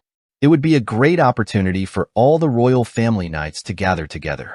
Moreover, Kisser doesn't have a good idea of Kaizen's strength, so this seems like the perfect chance for Kisser to gauge exactly how strong his opponent is. Kisser becomes frustrated upon hearing this. Kaiser then suggests that Kisser needs time to think it over and proposes setting a date to conclude their conversation if Kisser is interested in his proposal. With that, Kaiser wishes Kisser peace until then and leaves. Kisser is left frustrated. The scene shifts to Kane, who was present during Joshua's battle against the Swallow and Hubalt forces after Duke Agnes's demise. Watching this, Kane recalls that this is the day Joshua went missing. Kane believes it will be easy for him to clear this trial and charges forward, taking down many soldiers with a single strike. However, another army of soldiers charges at Kane from the opposite direction. Shocked by what he sees, Kane realizes that this trial might be harder to overcome than he had initially thought. Meanwhile, outside, Icarus asks Lucia about the trial that Kane is undergoing and where Joshua is. Lucia responds by stating that nothing in this world is free, and she asks Icarus if she knows the law of equivalent exchange. If Icarus wants information, she must be prepared to pay the appropriate price for it. Upon hearing this, Icarus tells Lucia that she will give her anything she wants if Lucia will provide the location of Joshua. Lucia agrees to make a deal with Icarus, but reminds her not to forget that she promised to give Lucia anything. Icarus asks Lucia if she is serious about this, to which Lucia confirms and assures Icarus that she doesn't need to worry about Joshua. Despite his unstable state and significant loss of strength, no one in the Middle Realm can defeat Joshua. She explains that Joshua's time stopped 3 years ago. Upon hearing this, Icarus tells Lucia that she can't understand what Lucia is trying to say and asks her to explain it in simple terms. Lucia explains that Joshua already knew Icarus and Cain would come to the Tower of Trials to find him, and Joshua was aware of the endless Continental War as well. Lucia adds that the faster Cain gets through the trial, the sooner they can reunite with Joshua, and she offers to guide them to him herself. Icarus then asks Lucia if she knows where Joshua is. Lucia confirms that she does and has no intention of hiding it. Icarus insists that Lucia tell them Joshua's location. Lucia reveals that Joshua is headed to the place where she was sleeping, the now called Fallen Empire Avalon. Cain emerges from the portal injured. Christian immediately uses his divine power to start healing Cain. Icarus wonders what happened, prompting Cain to ask Lucia if it's true that Lord Joshua actually went through all of this. Frustrated, Lucia replies that who knows what Cain thinks. Cain insists that Lucia answer truthfully, emphasizing that he's not joking. Lucia explains that if she had all her power, she could have made Cain experience everything that happened that day. Regardless, Lucia states that Cain should be grateful he was able to return. Icarus then asks Cain to tell her what happened to Joshua. Cain reminds her of how it was 3 years ago, before they arrived at Reinhardt. Lord Joshua suddenly left that day, telling Cain he was going to prevent the future he had foreseen. Icarus recalls this and admits she didn't stop Joshua, even though it seemed reckless, because Joshua acted as if he knew everything that had happened up to that point. However, Cain tells Icarus that Joshua couldn't stop anything, not even the demise of Duke Agnes, because it was all a plot by Emperor Marcus of the Avalon Empire to eliminate Duke Agnes. Icarus acknowledges that Joshua may have known about the events overall, but he wouldn't have been aware of the hidden details. Besides, it would have been impossible for Joshua to stop it alone. Cain agrees and emphasizes that this was what everyone would have thought. However, what Cain experienced was entirely different. Duke Agnes wasn't the target of the joint attack by the two empires, the Martial Combat King, the Blood Monarch, and even the Dark Monarch they hired. Instead, it was Lord Joshua. Cain concludes that Joshua must have gained the nickname Hero King due to the praises from the soldiers of the two United Nations. Christian and Icarus are shocked to hear this. Cain adds that Joshua likely sustained a fatal blow during a fight against 3 of the 9 stars. As Joshua had been in hiding until now, Lucia informs everyone that 3 years ago, Joshua had already become even stronger. Even when confronted by 3 of humanity's strongest, they couldn't land a fatal blow on Joshua. In fact, it was the humans who came after Joshua that were defeated. The individual in question then went missing, leading to countless rumors circulating. Icarus asks Lucia why Joshua went into hiding. Lucia explains that Joshua was in the demonic realm, shocking everyone to learn that Joshua had been there for 3 years. Lucia clarifies that 3 years in the Middle Realm equates to over a century in the demonic realm due to the differing flow of time. Icarus concludes that Lucia is suggesting Joshua didn't come to them because he was in the demonic realm all this time. Lucia confirms there were unavoidable circumstances involved, and Joshua encountered variables he couldn't have anticipated. That's why Joshua climbed the Tower of Trials, to understand those variables. People can win several special rewards after clearing every floor, and among them was a reward that Joshua desired. Christian mentions to Lucia that the greatest reward is for clearing the highest floor of the tower, known as the world's absolute truth. Lucia explains to Christian that the world's absolute truth is just a name. The actual reward of the highest floor is a mirror called the full moon mirror. This mirror can show the user the past, present, or future of anything they desire. However, whoever uses the mirror must pay a fitting price in some form. Joshua used the mirror and discovered that Emperor Marcus had been eliminated. He hadn't gone missing as previously believed. Icarus remarks to Lucia that she has uncovered a significant variable, suggesting that Joshua fell into the demonic realm as a consequence of using the mirror. Lucia confirms that Icarus is correct, and that's how Joshua ended up in the demonic realm. Joshua returned to the Middle Realm after temporarily leaving the work he was doing there, but there's no telling when Joshua might have to go back. Shocked upon hearing this, Icarus considers that it's not over yet, as Joshua spent much longer alone in the demonic realm than Icarus and others anticipated. Icarus thinks it's too high a price to pay and wonders why Joshua would try to endure it alone. The scene then shifts to the palace of the fourth Prince Kaiser, where Draxia asks Kaiser why he called him there. Kaiser explains that Draxia didn't say much during his last visit and suggests that if Draxia had eliminated Duke Agnes earlier, they wouldn't be in this situation now. Therefore, Draxia should swiftly deal with Agnes' duchy. With a serious expression, Draxia questions Kaiser about his authority to give orders. Kaiser reminds Draxia about Heimdall's orders to merge First Prince Kisser's forces into their own. It is Heimdall's will, so Draxia shouldn't try to oppose it. Draxia agrees with Kaiser and prepares to take down Agnes' duchy. Witnessing this, Duke Tremblin wonders who Heimdall is, for even the war god tenses at the mention of his name. Kaiser asks Duke Tremblin if he would like to participate in the Battle of Bircher at the Emperor's funeral. Duke Tremblin hesitates, concerned about public perception. Kaiser reassures him that he isn't asking Duke Tremblin to fight alongside him. Just as Duke Tremblin doesn't trust Kaiser, Kaiser also doesn't trust Duke Tremblin. Duke Tremblin is surprised by this declaration. Kaiser explains that since all threats to the imperial family haven't been eliminated, it's right for Joshua's forces to be removed from the imperial palace. Duke Tremblin protests, asking how he could eliminate Emperor Marcus's knights when they will rightfully belong to Kaiser once he gains power. Furthermore, news of Joshua's demise is already spreading throughout the continent. Then Kaiser asks Duke Tremblin if Joshua died. Duke Tremblin is stunned upon hearing this. Kaiser continues, saying that while he doesn't know what's on Duke Tremblin's mind, he senses that Duke Tremblin is hiding something. Kaiser asserts that neither Kisser nor Kaysen are the rightful heirs of the Avalon Empire, as Emperor Marcus had already chosen Kaiser himself before disappearing. As proof, Emperor Marcus awarded Kaiser the Avalon Empire's token, and Kaiser is the only one who knows Emperor Marcus's whereabouts. Kaiser calmly requests that Duke Tremblin follow his orders. Seeing this, Duke Tremblin thinks that the imperial token Kaiser possesses is undoubtedly the one Emperor Marcus always wore.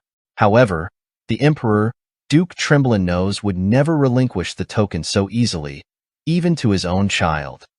The scene shifts to Duke Tremblin's house, where he senses someone's presence and demands that they reveal themselves.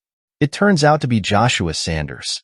Joshua apologizes to Duke Tremblin for the discourteous visit, explaining that he has something to share that would benefit both Duke Tremblin and himself. While Duke Tremblin pretends to assist Kaiser, Joshua proposes a deal.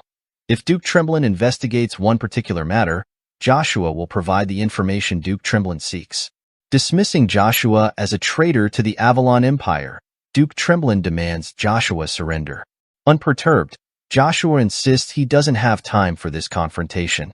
Suddenly, Duke Tremblin attempts to strike Joshua, but halts abruptly, sensing an unfamiliar energy emanating from Joshua. It's as if there is nothing where Joshua stands. Duke Tremblin feels a distinct absence of presence. Despite being in the same physical space, Duke Tremblin perceives that their experiences of time flow differently. Joshua explains this phenomenon as the perfect manifestation of nothingness, the domain of the supreme God. Duke Tremblin perceives this as an insurmountable obstacle in the present moment. He then informs Joshua that his loyalty lies with the imperial family, leaving him with nothing to offer Joshua, and requests him to leave. Joshua reveals to Duke Tremblin that Kaiser has an unknown supporter named Heimdall, a detail Emperor Marcus never discovered. If Duke Tremblin doubts this claim, Joshua advises him to investigate Heimdall. In the present scene, Kaiser instructs Duke Tremblin to obey his commands. Duke Tremblin assures Kaiser of his loyalty to the imperial family and pledges to uncover the truth behind Emperor Marcus's disappearance in his thoughts. Then the scene shifts to Icarus, who is piecing together the puzzle of what happened to Joshua. The more she finds out, the more it angers her that Joshua didn't rely on his comrades even in the slightest. Next, we see Icarus, Cain, and Christian emerging through the warp gate into Akardi, the capital of the Avalon Empire. The mage there is shocked to see them and asks how they activated the warp gate when they aren't magic tower mages. Lucia informs Icarus that she brought them here as per their agreement, reminding her not to forget their deal. Icarus acknowledges this and assures Lucia she will repay her later. She then urges Cain and Christian to proceed with their mission. The scene then shifts to the Agnes Duchy, where Chiffon instructs the knights to maintain formation and continue attacking the high-ranking spirit named Cillian in front of them. However, Cillian effortlessly defeats the knights with a single strike. Seizing an opportunity, Chiffon moves to attack the spirit himself. Cillian dodges Chiffon's strike and swiftly moves behind him, delivering a single blow that takes him down. It's revealed that the attacker is Anna Belgrace's spirit, one of the new 12 superhumans. Chiffon is stunned to see Anna and mentions hearing about Anna's disappearance when Viscount Vigo was eliminated. He finds it hard to believe that Anna is aligned with the war god. Anna explains that she had to conceal her identity at that time, but regrets having to now destroy the Agnes Duchy, where she lived for so long. Draxia interrupts, urging Anna to focus on their mission. Anna apologizes to her father and assures him she won't repeat her mistake. Chiffon is shocked to discover that Anna Belgrace is Draxia's daughter. Draxia asks Anna about Princess Asura's situation. Anna reassures her father not to worry, as she has hired an expert to handle the princess. Draxia remarks that it's unexpected they took on this job. Anna tells Draxia that saving money is all that matters to the Assassin King, and her father doesn't have to worry about Princess Asura because Anna paid a lot to hire the Assassin King, but it's worth it, especially since this is one of the best duchy houses in the empire. Anna uses her magic to immobilize Chiffon and declares her intent to plunder everything here to justify the cost paid to the Assassin King. Suddenly, Babel arrives with Agnes Knights from behind. As the head of the Agnes Duchy family, Babel declares his intention to eliminate the intruders. Seeing Babel, Graxia comments to Anna that he is later than expected. Anna tells her father to leave Babel to her this time. Meanwhile, the scene shifts to the secret mansion of the Black Wind, where Aisha is with her fellow assassins. The cloaked figure informs Aisha that her job is simple: kidnap Princess Asura from here and transport her to the designated location. The cloaked figure further explains that due to Avalon's unstable circumstances, there are many guards to contend with. Then Aisha tells the cloaked figure that her mission isn't a kidnapping.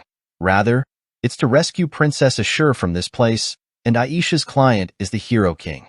The figure chastises Aisha, asking how she could betray their group. Before they can react, Aisha charges forward and takes down one of the figures. Another figure declares they need to retreat and inform the Dark Monarch that the Assassin King has betrayed them. The remaining two create a portal for their escape, but Aisha swiftly uses her mana sword to strike them down with a single blow.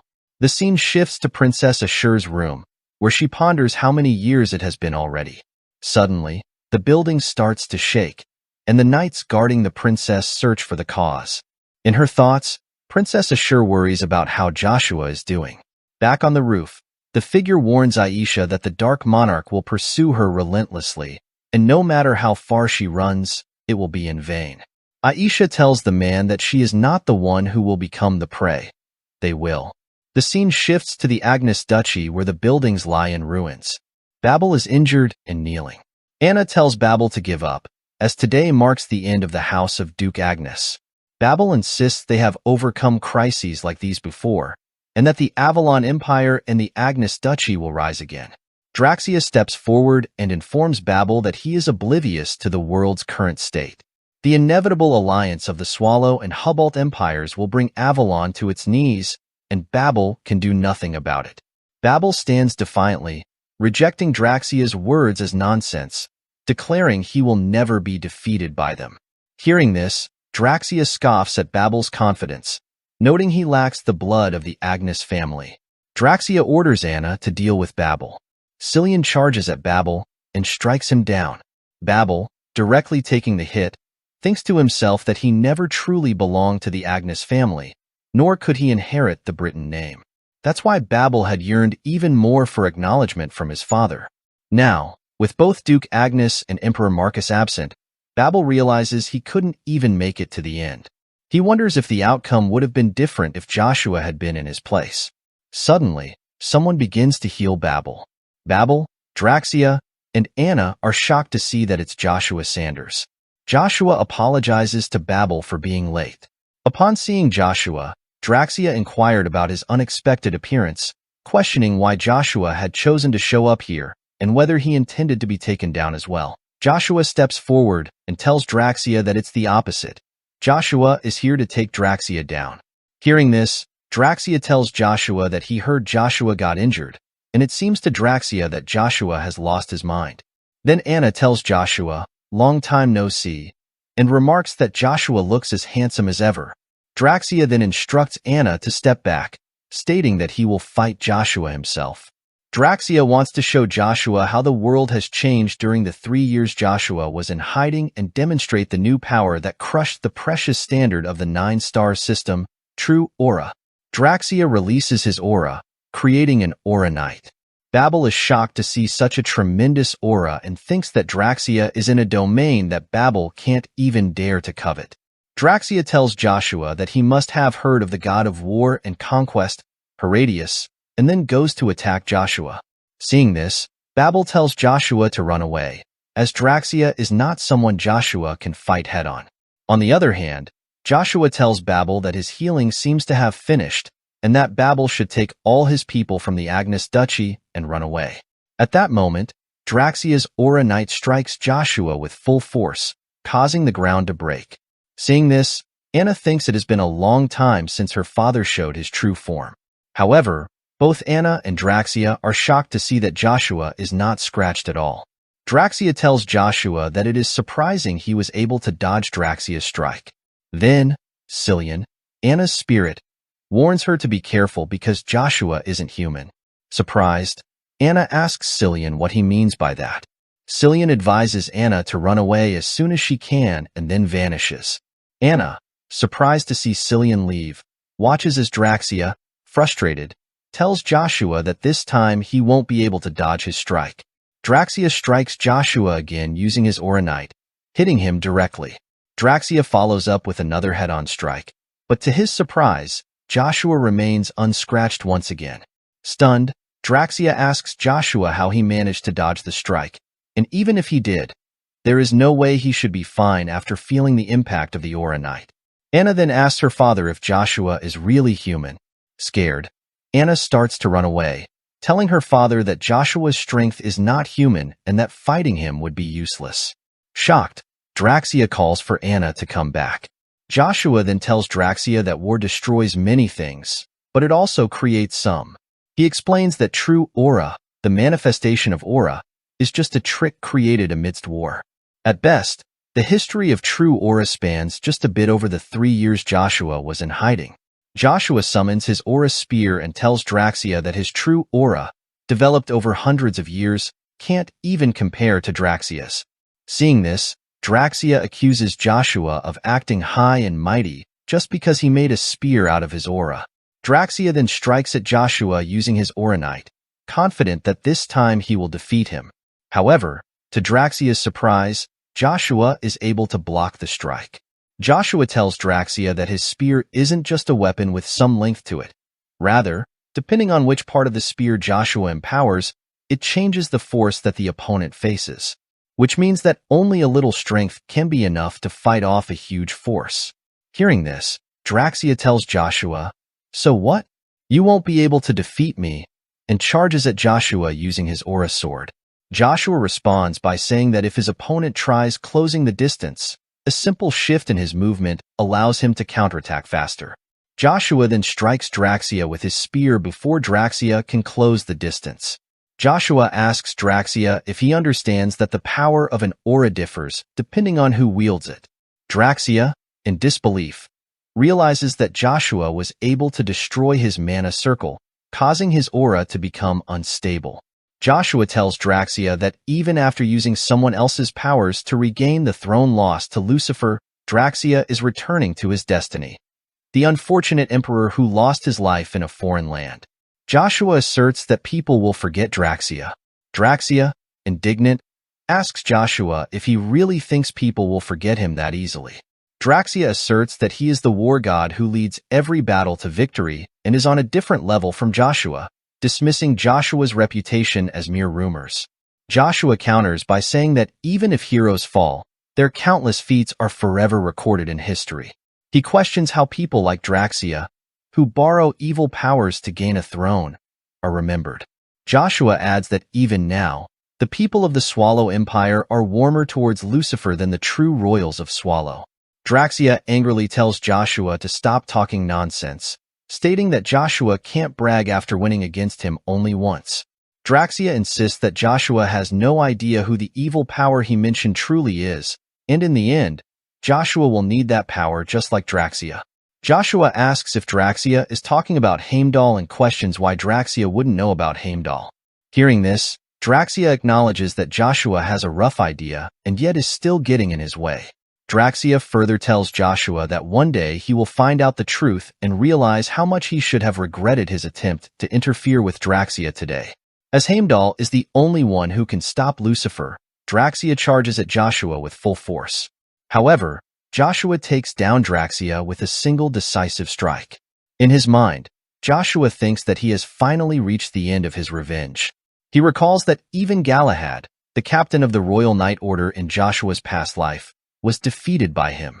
Evergrande, the mage who was part of the imperial family, became undead and now serves as Joshua's assistant. The dark mage Buruburu was also taken down by Joshua. Now, only one person remains, Kaiser. The scene then shifts to the Avalon Empire, where all the princes and nobles have gathered. Today marks the end of the inner conflict between the Avalon imperial princes, and they will decide the next emperor of the Avalon Empire right here. Kaiser tells everyone to stop this pretense and to first hear Duke Tremblin's opinion. After all, it's Duke Tremblин's support that will decide who becomes the emperor. However, Duke Tremblin remains speechless. Kaizen then tells Kaiser that he now understands why Kaiser returned. It was because he brought Duke Tremblin. Regardless, Kaizen argues that one duke's backing isn't enough for Kaiser to convince the people and nobles present because everyone is loyal in their own unique way, and Kaiser can't create a common goal for everyone. Hearing this, Kaiser starts to laugh and tells Kaizen that the balance of power has already been lost. He explains that the house of Duke Agnes has now completely disappeared, changing the situation. According to Kaiser, the nobles will all unite as one for no other reason than survival.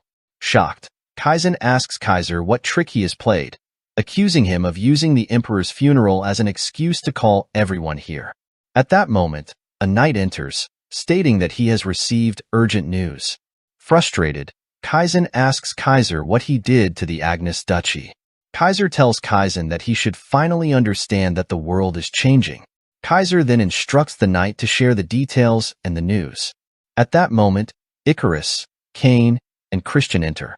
Icarus states that he is here to convey a message from Joshua Sanders.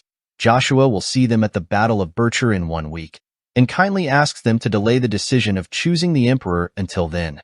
Everyone is shocked by this announcement. Kaiser tells Icarus that Joshua is in no position to make demands, and there is a rumor that Joshua is closely linked to dark magic, the continent's public enemy. This association would make Joshua's supporters accountable as accomplices. However, in consideration of Joshua's past accomplishments, Kaiser will pretend this didn't happen and instructs Icarus to tell Joshua to stop meddling in Avalon's affairs. Icarus responds that Kaiser is correct. Demonic energy is forbidden across the continent, regardless of who wields it. However, Icarus adds that there is another person who used demonic energy and even summoned a demon, Kaiser. Icarus asks if Kaiser plans to let that matter go simply because Kaiser is royalty. Kaiser continues to misuse the privileges of royalty, and turning a blind eye to this matter will tarnish Avalon's reputation even further. Icarus further states that Joshua said he will prove his innocence at the Battle of Bircher himself. Duke Tremblin then tells everyone that they should heed Joshua's subordinate's request, as this is a good opportunity given the Empire's circumstances. If the next emperor is decided and the internal strife ends now, the Hubalt Empire, the Swallow Empire, and other kingdoms won't just sit and watch.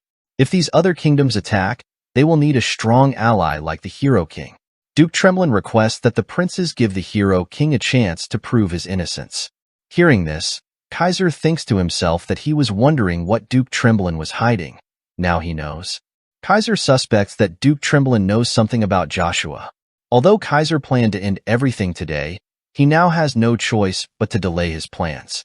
Kaizen steps forward and agrees with Duke Tremblin. He suggests they postpone deciding the next emperor and give Joshua a chance to explain himself. Until then, the the princes should call a truce. In his mind, Kaizen thinks that Joshua saved him, and unexpectedly, he owes Joshua one. Kaiser states that he is going too. He tells Duke Tremblin that today was really fun and expresses curiosity about the deal Duke Tremblin made with Joshua. However, Kaiser reminds Duke Tremblin not to forget who holds the Emperor's token, signifying that Kaiser is the rightful heir. In his mind, Duke Tremblin finds this even more unbelievable. The scene shifts to a previous meeting between Joshua and Duke Tremblin. Joshua tells Duke Tremblin that there is someone behind Kaiser whom even Emperor Marcus couldn't identify, and that person's name is Heimdall. Heimdall also knows Emperor Marcus's last whereabouts. Shocked, Duke Tremblin asks Joshua if Heimdall harmed Emperor Marcus. Then Joshua tells Duke Tremblin that he will be leaving now. Duke Tremblin stops Joshua, insisting that if Joshua wants his help, he needs to provide evidence that Duke Tremblin can trust. Joshua responds by showing Duke Tremblin the Emperor's token. He explains that Kaiser will likely have a similar token, but Kaiser's token is fake. Joshua possesses the genuine Imperial token. Duke Tremblin is shocked to see this and asks Joshua how he obtained the Imperial token. Joshua cryptically states that the day when he and his ally will meet again is not far off. He assures Duke Tremblin that he will visit soon. In the meantime, if Duke Tremblin finds the current situation suspicious, he should investigate Heimdall. Returning to the present, Duke Tremblin reflects that he was unable to uncover anything about Heimdall. However, depending on who possesses the real Imperial token of the Emperor, Duke Tremblin will know where to direct his allegiance and support. The scene shifts to the Black Wind's secret house, where soldiers from the 12th Battalion arrive and assess the mansion's state, noting traces of intense fighting everywhere. The knights discover a mask belonging to the Black Wind members. Langer, one of the knights, remarks that the Black Wind disappeared along with Emperor Marcus and wonders about their activities. Count Sten steps forward and suggests that it appears they were being observed here. Surprised, Langer asks Count Sten what he is doing at the mansion. Count Sten questions why the knights are in the Imperial Palace, implying they might be seeking a new leader. Kodges informs Count Sten that they stumbled upon the place during a patrol, prompting the knights to inquire why the mansion is in such disarray. Count Sten clarifies that they shouldn't misunderstand. He came after sensing the presence of a powerful assassin. Upon arrival, the mansion was already in its current condition. Suddenly sensing someone's energy, Count Sten vanishes from the scene, leaving the knights shocked. Kodges instructs Langer to gather all battalion soldiers to chase after Count Sten. Langer questions the purpose since they cannot see where Count Sten went. Suddenly, Bison hears a voice calling him to come outside. He tells Langer and Kodges to follow him as someone is calling for them. They rush outside, with Langer and Kodges asking Bison where they are heading. Bison urges them to keep going a little farther. Soon, Bison spots a Death Knight and asks if it was the one who called them there.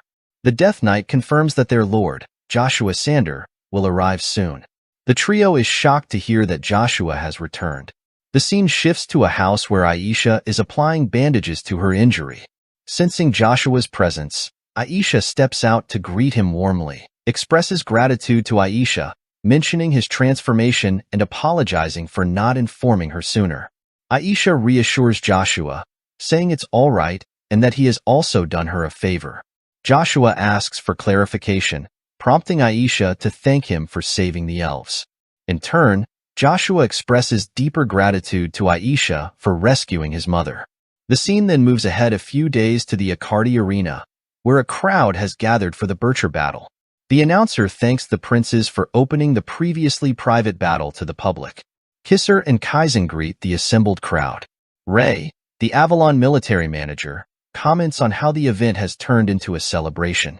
Kisser attributes this to the people's excitement over ending the internal conflict, explaining that making the battle public was done out of consideration for their sentiments. Kisser then asks Ray about the participants in the first match. Ray informs Kisser that they have decided to include Kaiser and Joshua in the Bircher battle, now open to the public for the first time. Given the heightened interest and focus of the people, Ray judged it best to satisfy their desire to see both Joshua and Kaiser prove their innocence diligently in the match. Ray is confident that this opportunity will meet the audience's expectations. Hearing this, Kisser remarks that despite Joshua holding titles like hero and king, his abilities have yet to be witnessed by many. This match could be Joshua's chance to showcase his powers properly. Kisser wonders if giving Joshua this opportunity is too generous. Ray replies that Joshua may become the protagonist of the stage, but emphasizes that he must prove himself without using demonic energy to dispel misunderstandings. Failure to do so could make this Joshua's final public appearance. Kisser agrees with Ray's assessment and asks who Joshua's opponent will be, considering few would challenge someone known as the Hero King. Ray informs Kisser that the matches will follow a tournament format, with the first opponents being the current Night Order's chief Captain Rod and Count Sten. Duke Tremblin adds that if both Captain Rod and Count Sten are defeated, he plans to personally step in and face Joshua. The announcer declares that the Bircher battle will commence immediately. Shocked by this announcement, Christian asks Icarus if the Hero King is truly coming. As Lucia, Joshua's spear, told them that today is indeed the day when Joshua will show up, but Christian warns Icarus that things could escalate quickly if Joshua doesn't show IP today. Icarus admits she's flustered because Lucia suddenly disappeared after giving her the spear that Icarus obtained for Joshua at the auction. Both Christian and Kane are stunned by this revelation. Kane asks Icarus what their next move should be. Icarus replies that they have no choice but to flee. Kane urges Icarus to hand over the spear as there's no time to waste. Surprised, Icarus questions if Kane intends to go himself. Kane explains that someone needs to buy time until Joshua arrives, and decides to give the spear to Christian instead. Christian, taken aback, asks Kane why he's entrusting him with the spear. Kane tells Christian that he doesn't know how to use a spear and can't act like the Hero King. Christian notices that his sword is reacting to the spear. He grabs the spear and wonders if it was crafted by the artisan Hertonia. At that moment, the announcer declares that the Hero King has appeared in the arena. Christian, Kane, and Icarus are shocked to hear this news. Meanwhile, Joshua stands in the arena facing Captain Rod. Seeing this, Kaizen thinks that Joshua wouldn't show up, but now that he has, the crowd's explosive reaction is evident. Kaiser enters and asserts that a hero is crucial for victory, especially now that Avalon needs one more than ever. He attributes the enthusiastic response to Joshua's appearance as recognition of him being the hero of their time.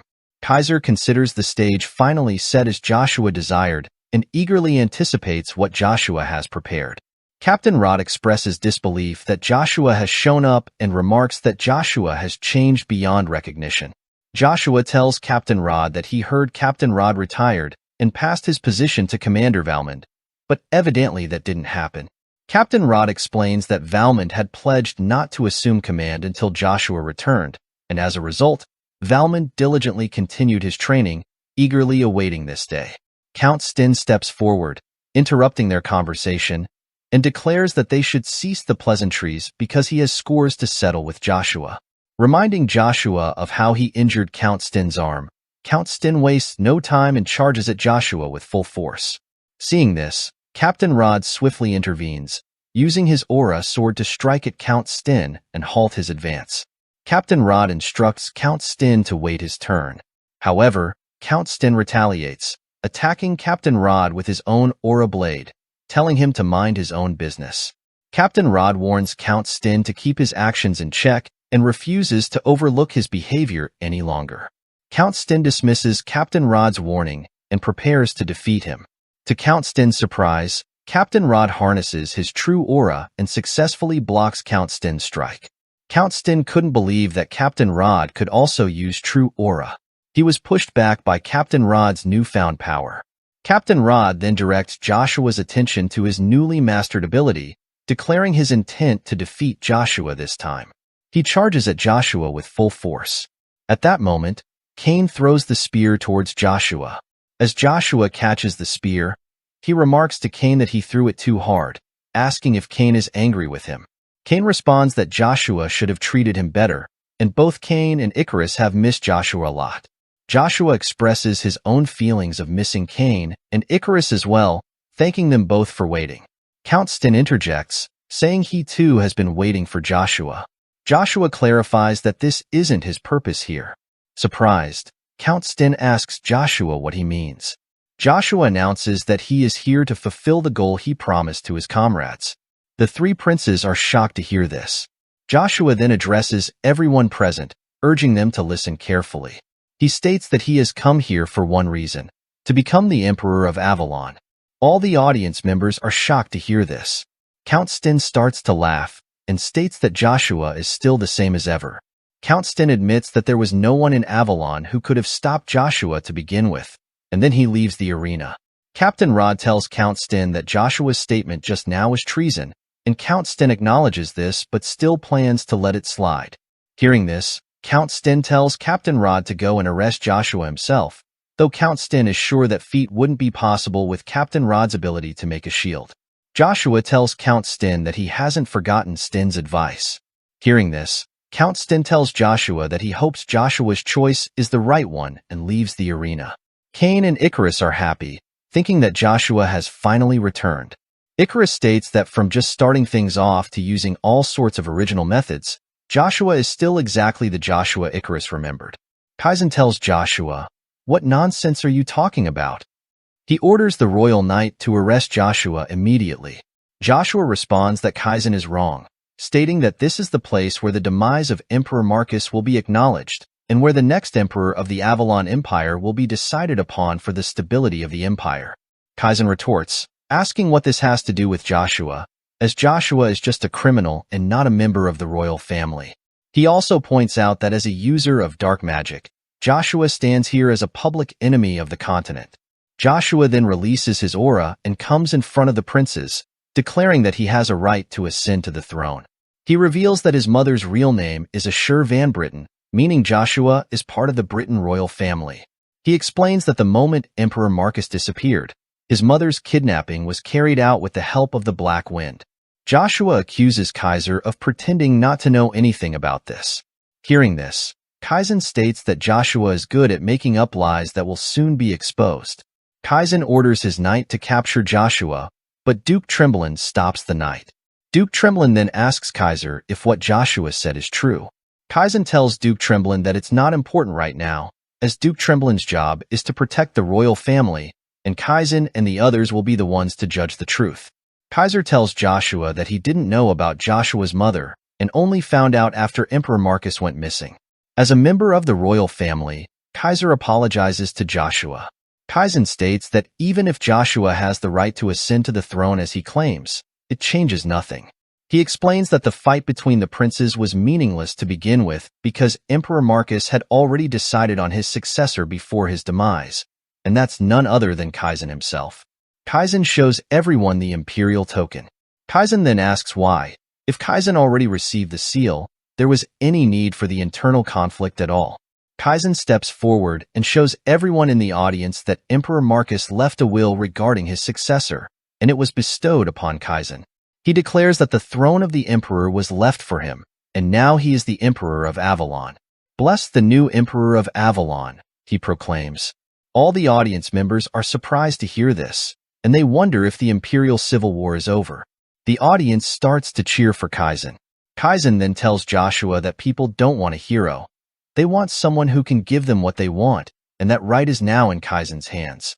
Joshua responds that he has one of those too, and he shows his imperial ring. Kaizen is shocked to see this. Joshua states that Kaizen is right.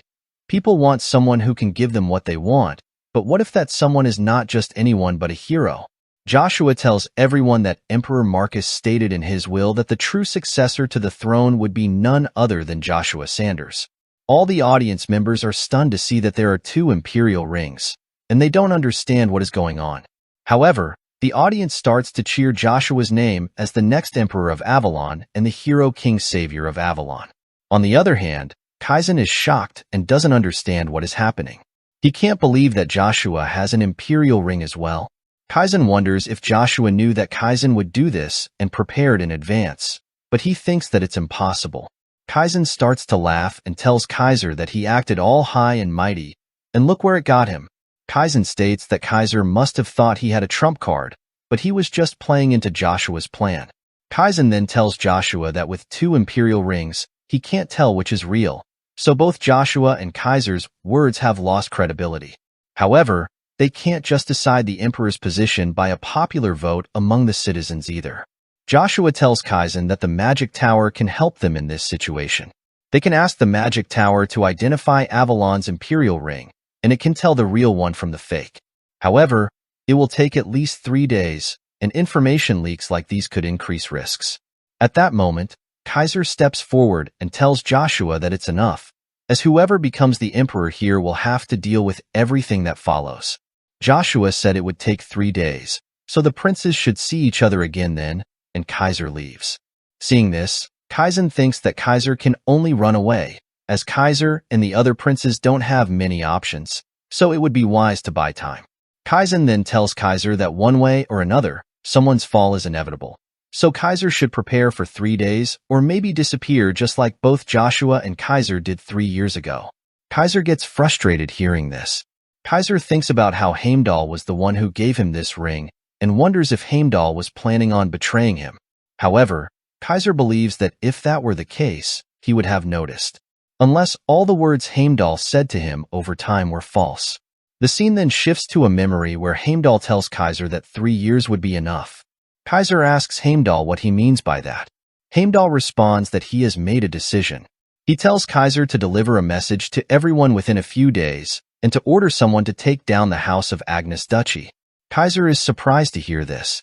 Heimdall explains that leaving the Agnes Duchy alone would be his own selfishness, as they need to weaken the second prince's side anyway. Therefore, they must take down the Agnes Duchy that supports the second prince. Heimdall emphasizes that the Agnes Duchy holds more significance to the nobles than just being a duke's house.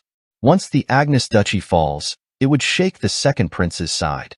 Kaiser can then use this achievement to gain the trust of the first prince and drive the final plan with this. Heimdall shows Kaiser the imperial ring, shocking him. Kaiser asks Heimdall how he has this ring. Heimdall tells him that the ring belongs to the person who took down Emperor Marcus. It is then revealed that Heimdall is Duke Agnes. Then the scene shifts to a room where Cain asks Duke Tremblin why, despite the uncertainty of who will become the emperor, the Battle of Bircher is continuing normally. Duke Tremblin tells Cain that since the princes have already come to an agreement, the night tournament this afternoon will proceed as usual unless something extraordinary happens. Duke Tremblin further states that they originally decided to simply hand over the right to be the next emperor based on the results of the night tournament. Since the fourth prince, Kaiser, who was thought to have sided with Kaiser, was excluded, it was essentially a contest of rank between Kaiser and Kaizen. However, Joshua and the fourth prince, Kaiser, suddenly got involved. Hearing this, Cain tells Duke Tremblin that he should also join the Battle of Bircher. Duke Tremblin tells Cain that they won't just sit and watch that happen, as Cain is not the only one with no right to participate. Cain's lord, Joshua, also lost that right since Joshua has already been stripped of his count title and his position as the commander of a knight order due to treason. Hearing this, Icarus states that it would be best to restore Joshua's status before the Battle of Bircher ends. Joshua agrees, saying it's a good idea. However, Duke Tremblin tells Joshua that he needs to give a clear explanation first. Duke Tremblin wants Joshua to explain Emperor Marcus's demise and how another seal ended up in Joshua's hands. Cain asks Duke Tremblin if he thinks Joshua took down Emperor Marcus and stole the royal ring. Duke Tremblin responds that he can't rule out that possibility. Joshua then steps forward and states that he will explain Emperor Marcus's demise and everything that happened 3 years ago. At that moment, Ray enters the room and states that he has come to escort Joshua Sanders by imperial command. Cain tells Ray that there is no emperor in the empire, so what imperial command is he talking about? The scene then shifts outside to the princes, where Kaizen asks Kaiser why he would summon Joshua to talk. Kaiser tells Kaizen that Joshua is their brother and a member of the royal family. Joshua has every right to talk to them, Kaizen tells Kaiser. Kaizen does not acknowledge Joshua, as he suddenly showed up claiming to be of imperial bloodline. Kaizen further states that the nobles are still on Kaizen and Kaiser's side, and as long as they say the same thing, they can drive Joshua out of Avalon. Kaiser asks Kaizen how that would change anything.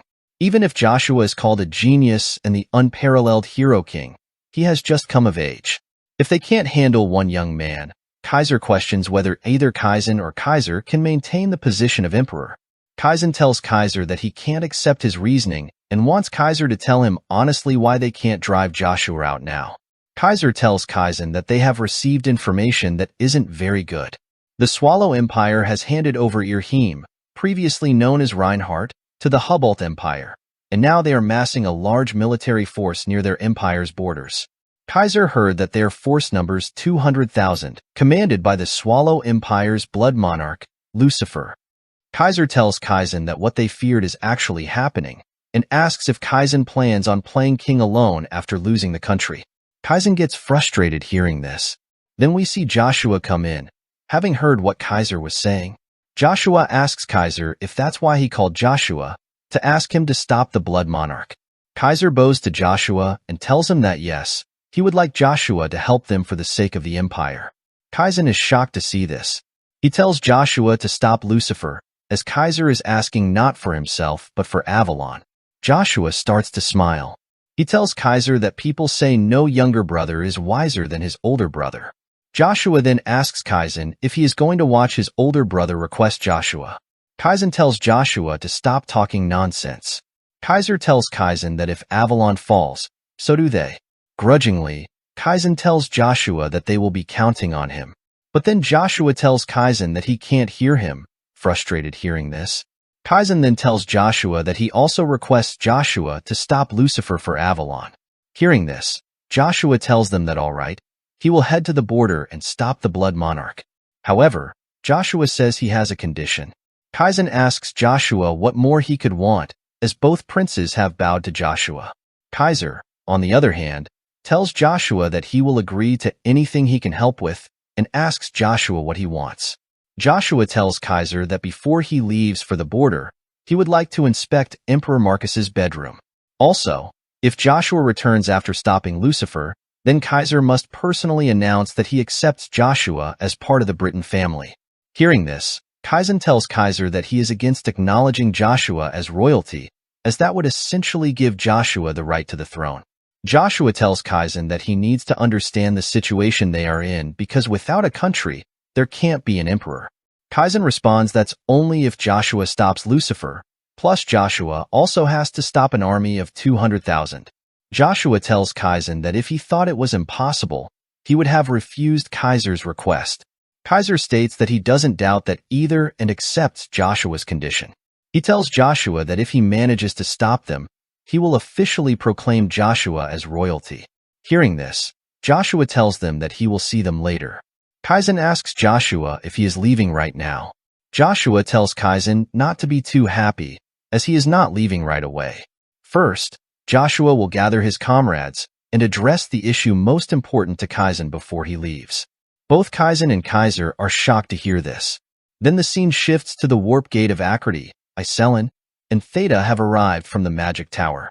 Kaiser welcomes Iselin and Theta, seekers of truth and researchers from the magic tower. Theta asks Kaiser about his identity. Kaiser introduces himself as the fourth prince.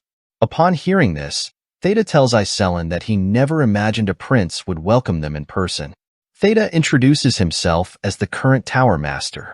Kaiser tells Theta that it's an honor to meet the tower master of the continent, and that he would like to personally show them to the reception room. Before that, Iselin asks Kaiser if they could verify the imperial ring that Kaiser requested to be appraised, as Iselin was informed that there is not just one ring. Kaiser asks about Iselin's identity. Theta tells Kaiser that Iselin is in charge of appraising the ring, and there is no one more capable in this field. Iselin then introduces herself as one of the 7 magicians. I seat Iselin Rubrica. Kaiser's knights are shocked to see Iselin and can't believe that she has become one of the 7 magicians. Kaiser states that it's unfortunate, even though it's for appraisal, and trusting the national ring to an outsider is quite hard to do. However, given that it's Iselin, the pride of the empire, Kaiser thinks it would be safe to leave it to her. Iselin tells Kaiser not to associate her with Avalon, as she is here as a member of the Magic Tower and not as a citizen of any country. She assures Kaiser that she will discern the real from the fake without any personal feelings involved. Then Iselin asks Kaiser how he came to possess the ring. As far as she knows, the real ring has always been in the hands of a very close friend of hers. Surprised by this revelation, Kaiser thinks that there is another ring besides the ones Joshua and Kaiser have. Iselin then uses her magic to stop Kaiser from moving, insisting that he explain everything in detail. Seeing this, the Imperial Knights get ready to escort Kaiser back to the palace and tell Iselin to withdraw her magic right away. Theta tells Iselin that she is being rude to the fourth prince and advises her to stop. Then Kaiser tells Iselin that he is the one who is doubtful here, as she is pretending to be fair, objective, and neutral, but she is making these claims. Yet, she says a ring that is only permitted to the Emperor of Avalon is with a friend of hers. Kaiser asks Iselin if she is really here just for the appraisal. Iselin then tells Kaiser that yes, the real ring has always been with her friend. If Kaiser doesn't trust her, Iselin offers to swear an oath of mana. Kaiser questions what if Iselin's friend has a fake ring and demands to know exactly who this trusted friend of Iselin's is. At that moment, Joshua steps forward and states that he is the friend of Iselin's. Then the scene shifts to the battalion plaza, where the 11th and 12th Battalion Knights greet Joshua and his comrades. Joshua apologizes to the Knights for disappearing, but assures them that he never forgot about any of them, not even once. Langer tells Joshua that the Knights think the battalion might be disbanded, so they want Joshua to come back as their commander. Theta tells the Knights that the position of Captain of the Knight Order would be sufficient for Joshua, considering he might become the Emperor if he returns alive from the war. Unless Joshua decides to run off alone to fight some huge army again or make them wait for years. Joshua tells Theta that won't happen anymore, as now that the two empires have different targets, it will be much easier to handle them separately. Cain asks Joshua if it's true that they are targeting different places. Icarus tells Cain that yes, probably. The Swallow Empire is heading in the direction of Avalon, while the Hubble Empire is likely targeting the Allied forces. Although the kingdoms are barely holding themselves together under the king. If the loosely united Allied forces are ambushed by the Hubble Empire, they will collapse in an instant. Theta states that at least the Allied forces have found the Lord of Flames, and having him join should improve things a bit. Joshua asks Theta what he's talking about. Theta tells Joshua that the Flame Emperor was known as the Knight of Prominence in the past, the last king of the Duchy of Thran Uravis. Joshua mentions that he heard Uravis vanished along with the Thran Kingdom. Theta tells Joshua that he thought Uravis had died, but if the Allied forces can bring the Flame Emperor onto their side, it would be a great help. Then Icarus tells Joshua that they should move quickly. After all, they don't know when Hubble or Swallow might launch a preemptive strike. Icarus tells Joshua that he will take his leave first, as he needs to visit the Pontier Trading Company to see Cheryl. Hearing this, Joshua tells Icarus that it seems he has been preparing a lot in Joshua's absence as a military leader, and he tells Icarus that he is counting on him. Meanwhile, Joshua tells Cain that he has a task for him. Joshua tells Cain to head to the border immediately. Then Theta tells Joshua that he should leave right away too, and if it's because of the Imperial Ring, then leave it to Iselin. Joshua tells Theta that it's not because of the Imperial Ring. There is still unfinished business to take care of. The scene shifts to Kaiser's room, where Kaiser is frustrated that Joshua dared to insult him. Kaiser can't believe that Heimdall gave him a fake Imperial Ring. Then Kaizen enters Kaiser's room and states that Kaiser seems to be angry, mentioning that he heard Kaiser met someone from the Magic Tower and it didn't go well. Kaiser tells Kaizen to leave as he can't talk right now. Kaizen advises Kaiser not to be too harsh, mentioning that he came to make Kaiser an offer. Kaiser asks Kaizen what the offer is. Kaizen tells Kaiser that as he knows, war is imminent, and Joshua will head to the border to try and stop it. However, if Joshua alone cannot stop the enemies from advancing, then Avalon has no future either. Still, if Kisser declares Joshua the crown prince upon his victorious return, then no one will be able to stop Joshua. In the end, whether Kaizen prevents the war or not, the risk they both face is substantial. Kaiser asks Kaizen what his point is. Kaizen tells Kaiser that he has the only ancient 8th class magic book left by Evergrande, and if Kaiser hands over that book to Kaizen, Kaizen will lend his strength to Kaiser. Hearing this, Kaiser asks Kaizen how he knows about the book. Kaizen replies that he has a pretty decent information network too, and for a mage, a magic book that is 8th class or higher is a treasure they would do anything to obtain. Kaizen plans to use that magic book to bring down the current Tower Master to their side. So whether Kaiser's imperial ring is genuine or not wouldn't matter. Kaiser tells Kaizen that if it were possible to do that with the magic book, he wouldn't be acting like this. However, if Kaizen believes he can do it, then Kaiser will show Kaizen the book. The scene shifts to Joshua, where Kisser and Duke Tremblin take him to Emperor Marcus' bedroom. Kisser asks Joshua if he shouldn't go to the border first.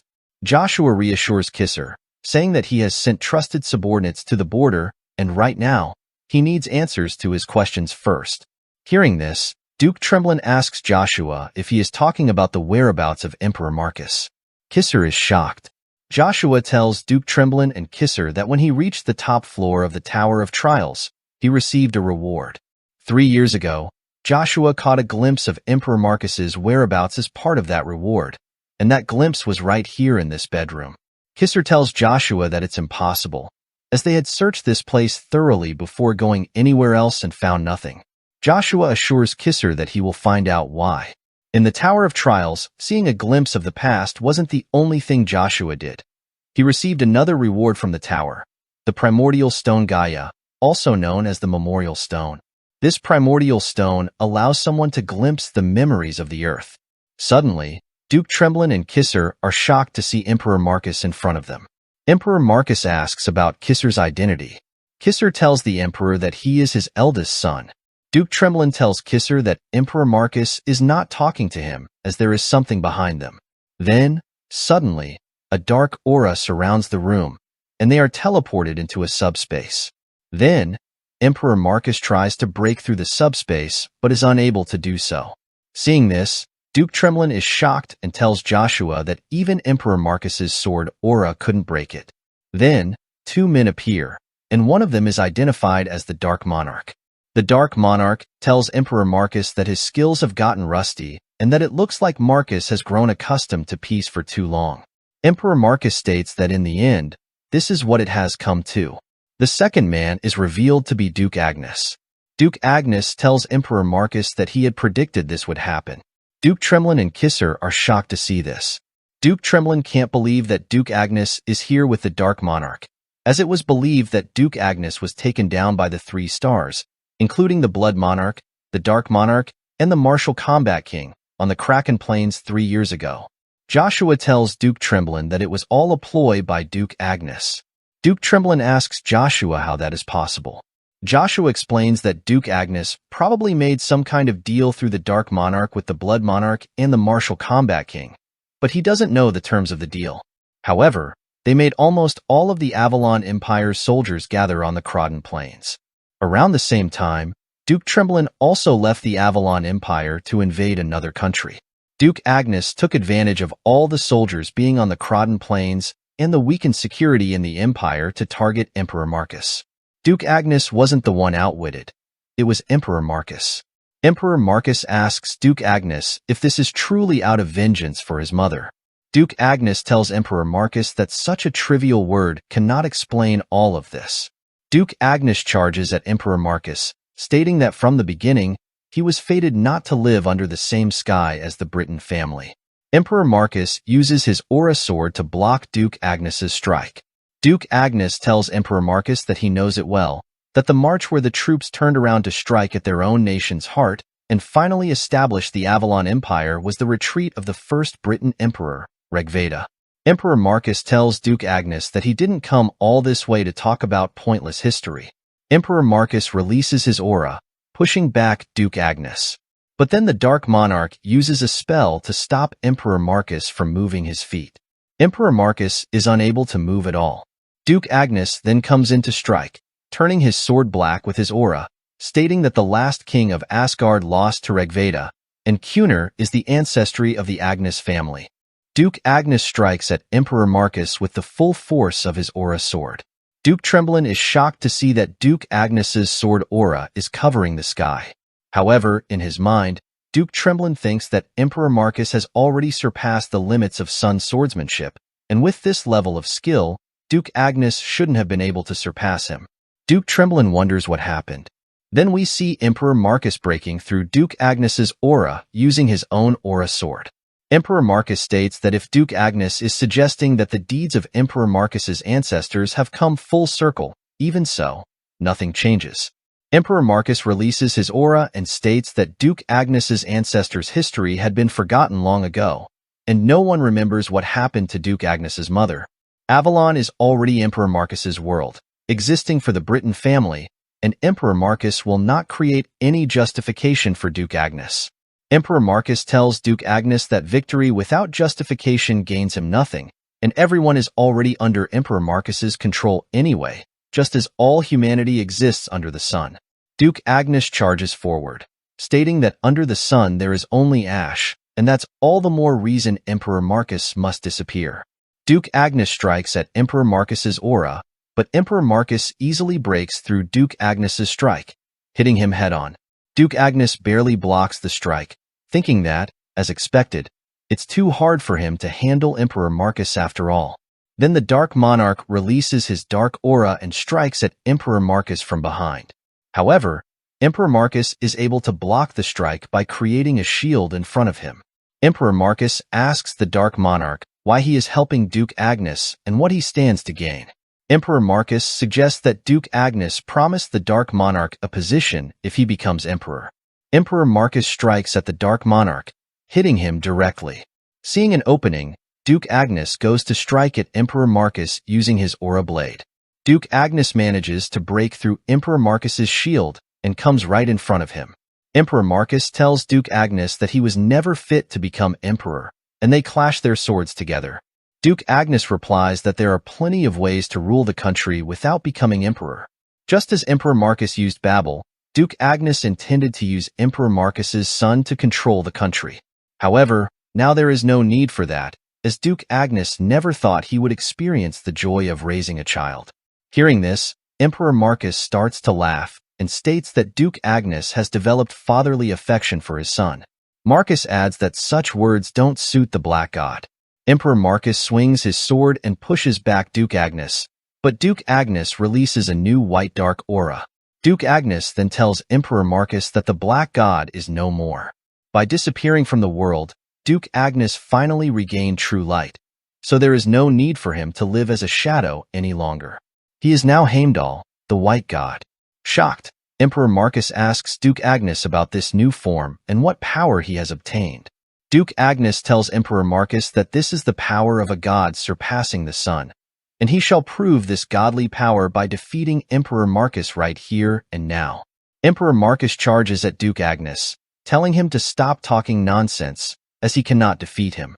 They clash again, but to Emperor Marcus's surprise, his aura blade breaks, and Duke Agnes hits him directly, taking down Emperor Marcus with a single strike. Shocked, Kisser asks Joshua if this is the truth. Joshua replies that the truth is always cruel. Angered, Kisser tells Joshua that he cannot comprehend the gravity of the situation, as the crime of taking down Emperor Marcus is a grave offense that warrants the downfall of the duchy. Joshua tells Kisser that he doesn't know what happened afterward, so Kisser shouldn't conclude that Duke Agnes truly took down Emperor Marcus. Kisser responds, saying that even after witnessing Duke Agnes's actions just now, isn't Avalon in its current state because of him? Even after seeing the truth, Joshua is still defending his father. Kisser tells Joshua that he dares to claim royal lineage when half of him is a descendant of Cunor, the mortal enemy of the Britain family. Kisser blames Joshua's family for the country's current state. Joshua releases his aura and, with a serious face, asks Kisser who should be angry right now, accusing Kisser of believing only what he wants to believe. Duke Tremblin intervenes, telling Joshua to stop, stating that he won't tolerate anyone threatening the first prince. He asks Joshua if he intends to betray the Avalon Empire. Joshua replies that Duke Agnes still doesn't get it. Joshua claims he could bring the country down all by himself, yet he hasn't, because he wanted to give Avalon a chance. Duke Tremblin asks what Joshua means by this. Joshua explains that he can see the karma of their ancestors continuing to this day and believes that the atrocities accumulated over such a long period cannot be atoned for simply with death. Both Duke Tremblin and Kisser are surprised to hear this. At that moment, Ray suddenly bursts into the room, injured, and tells everyone that they are in big trouble and must escape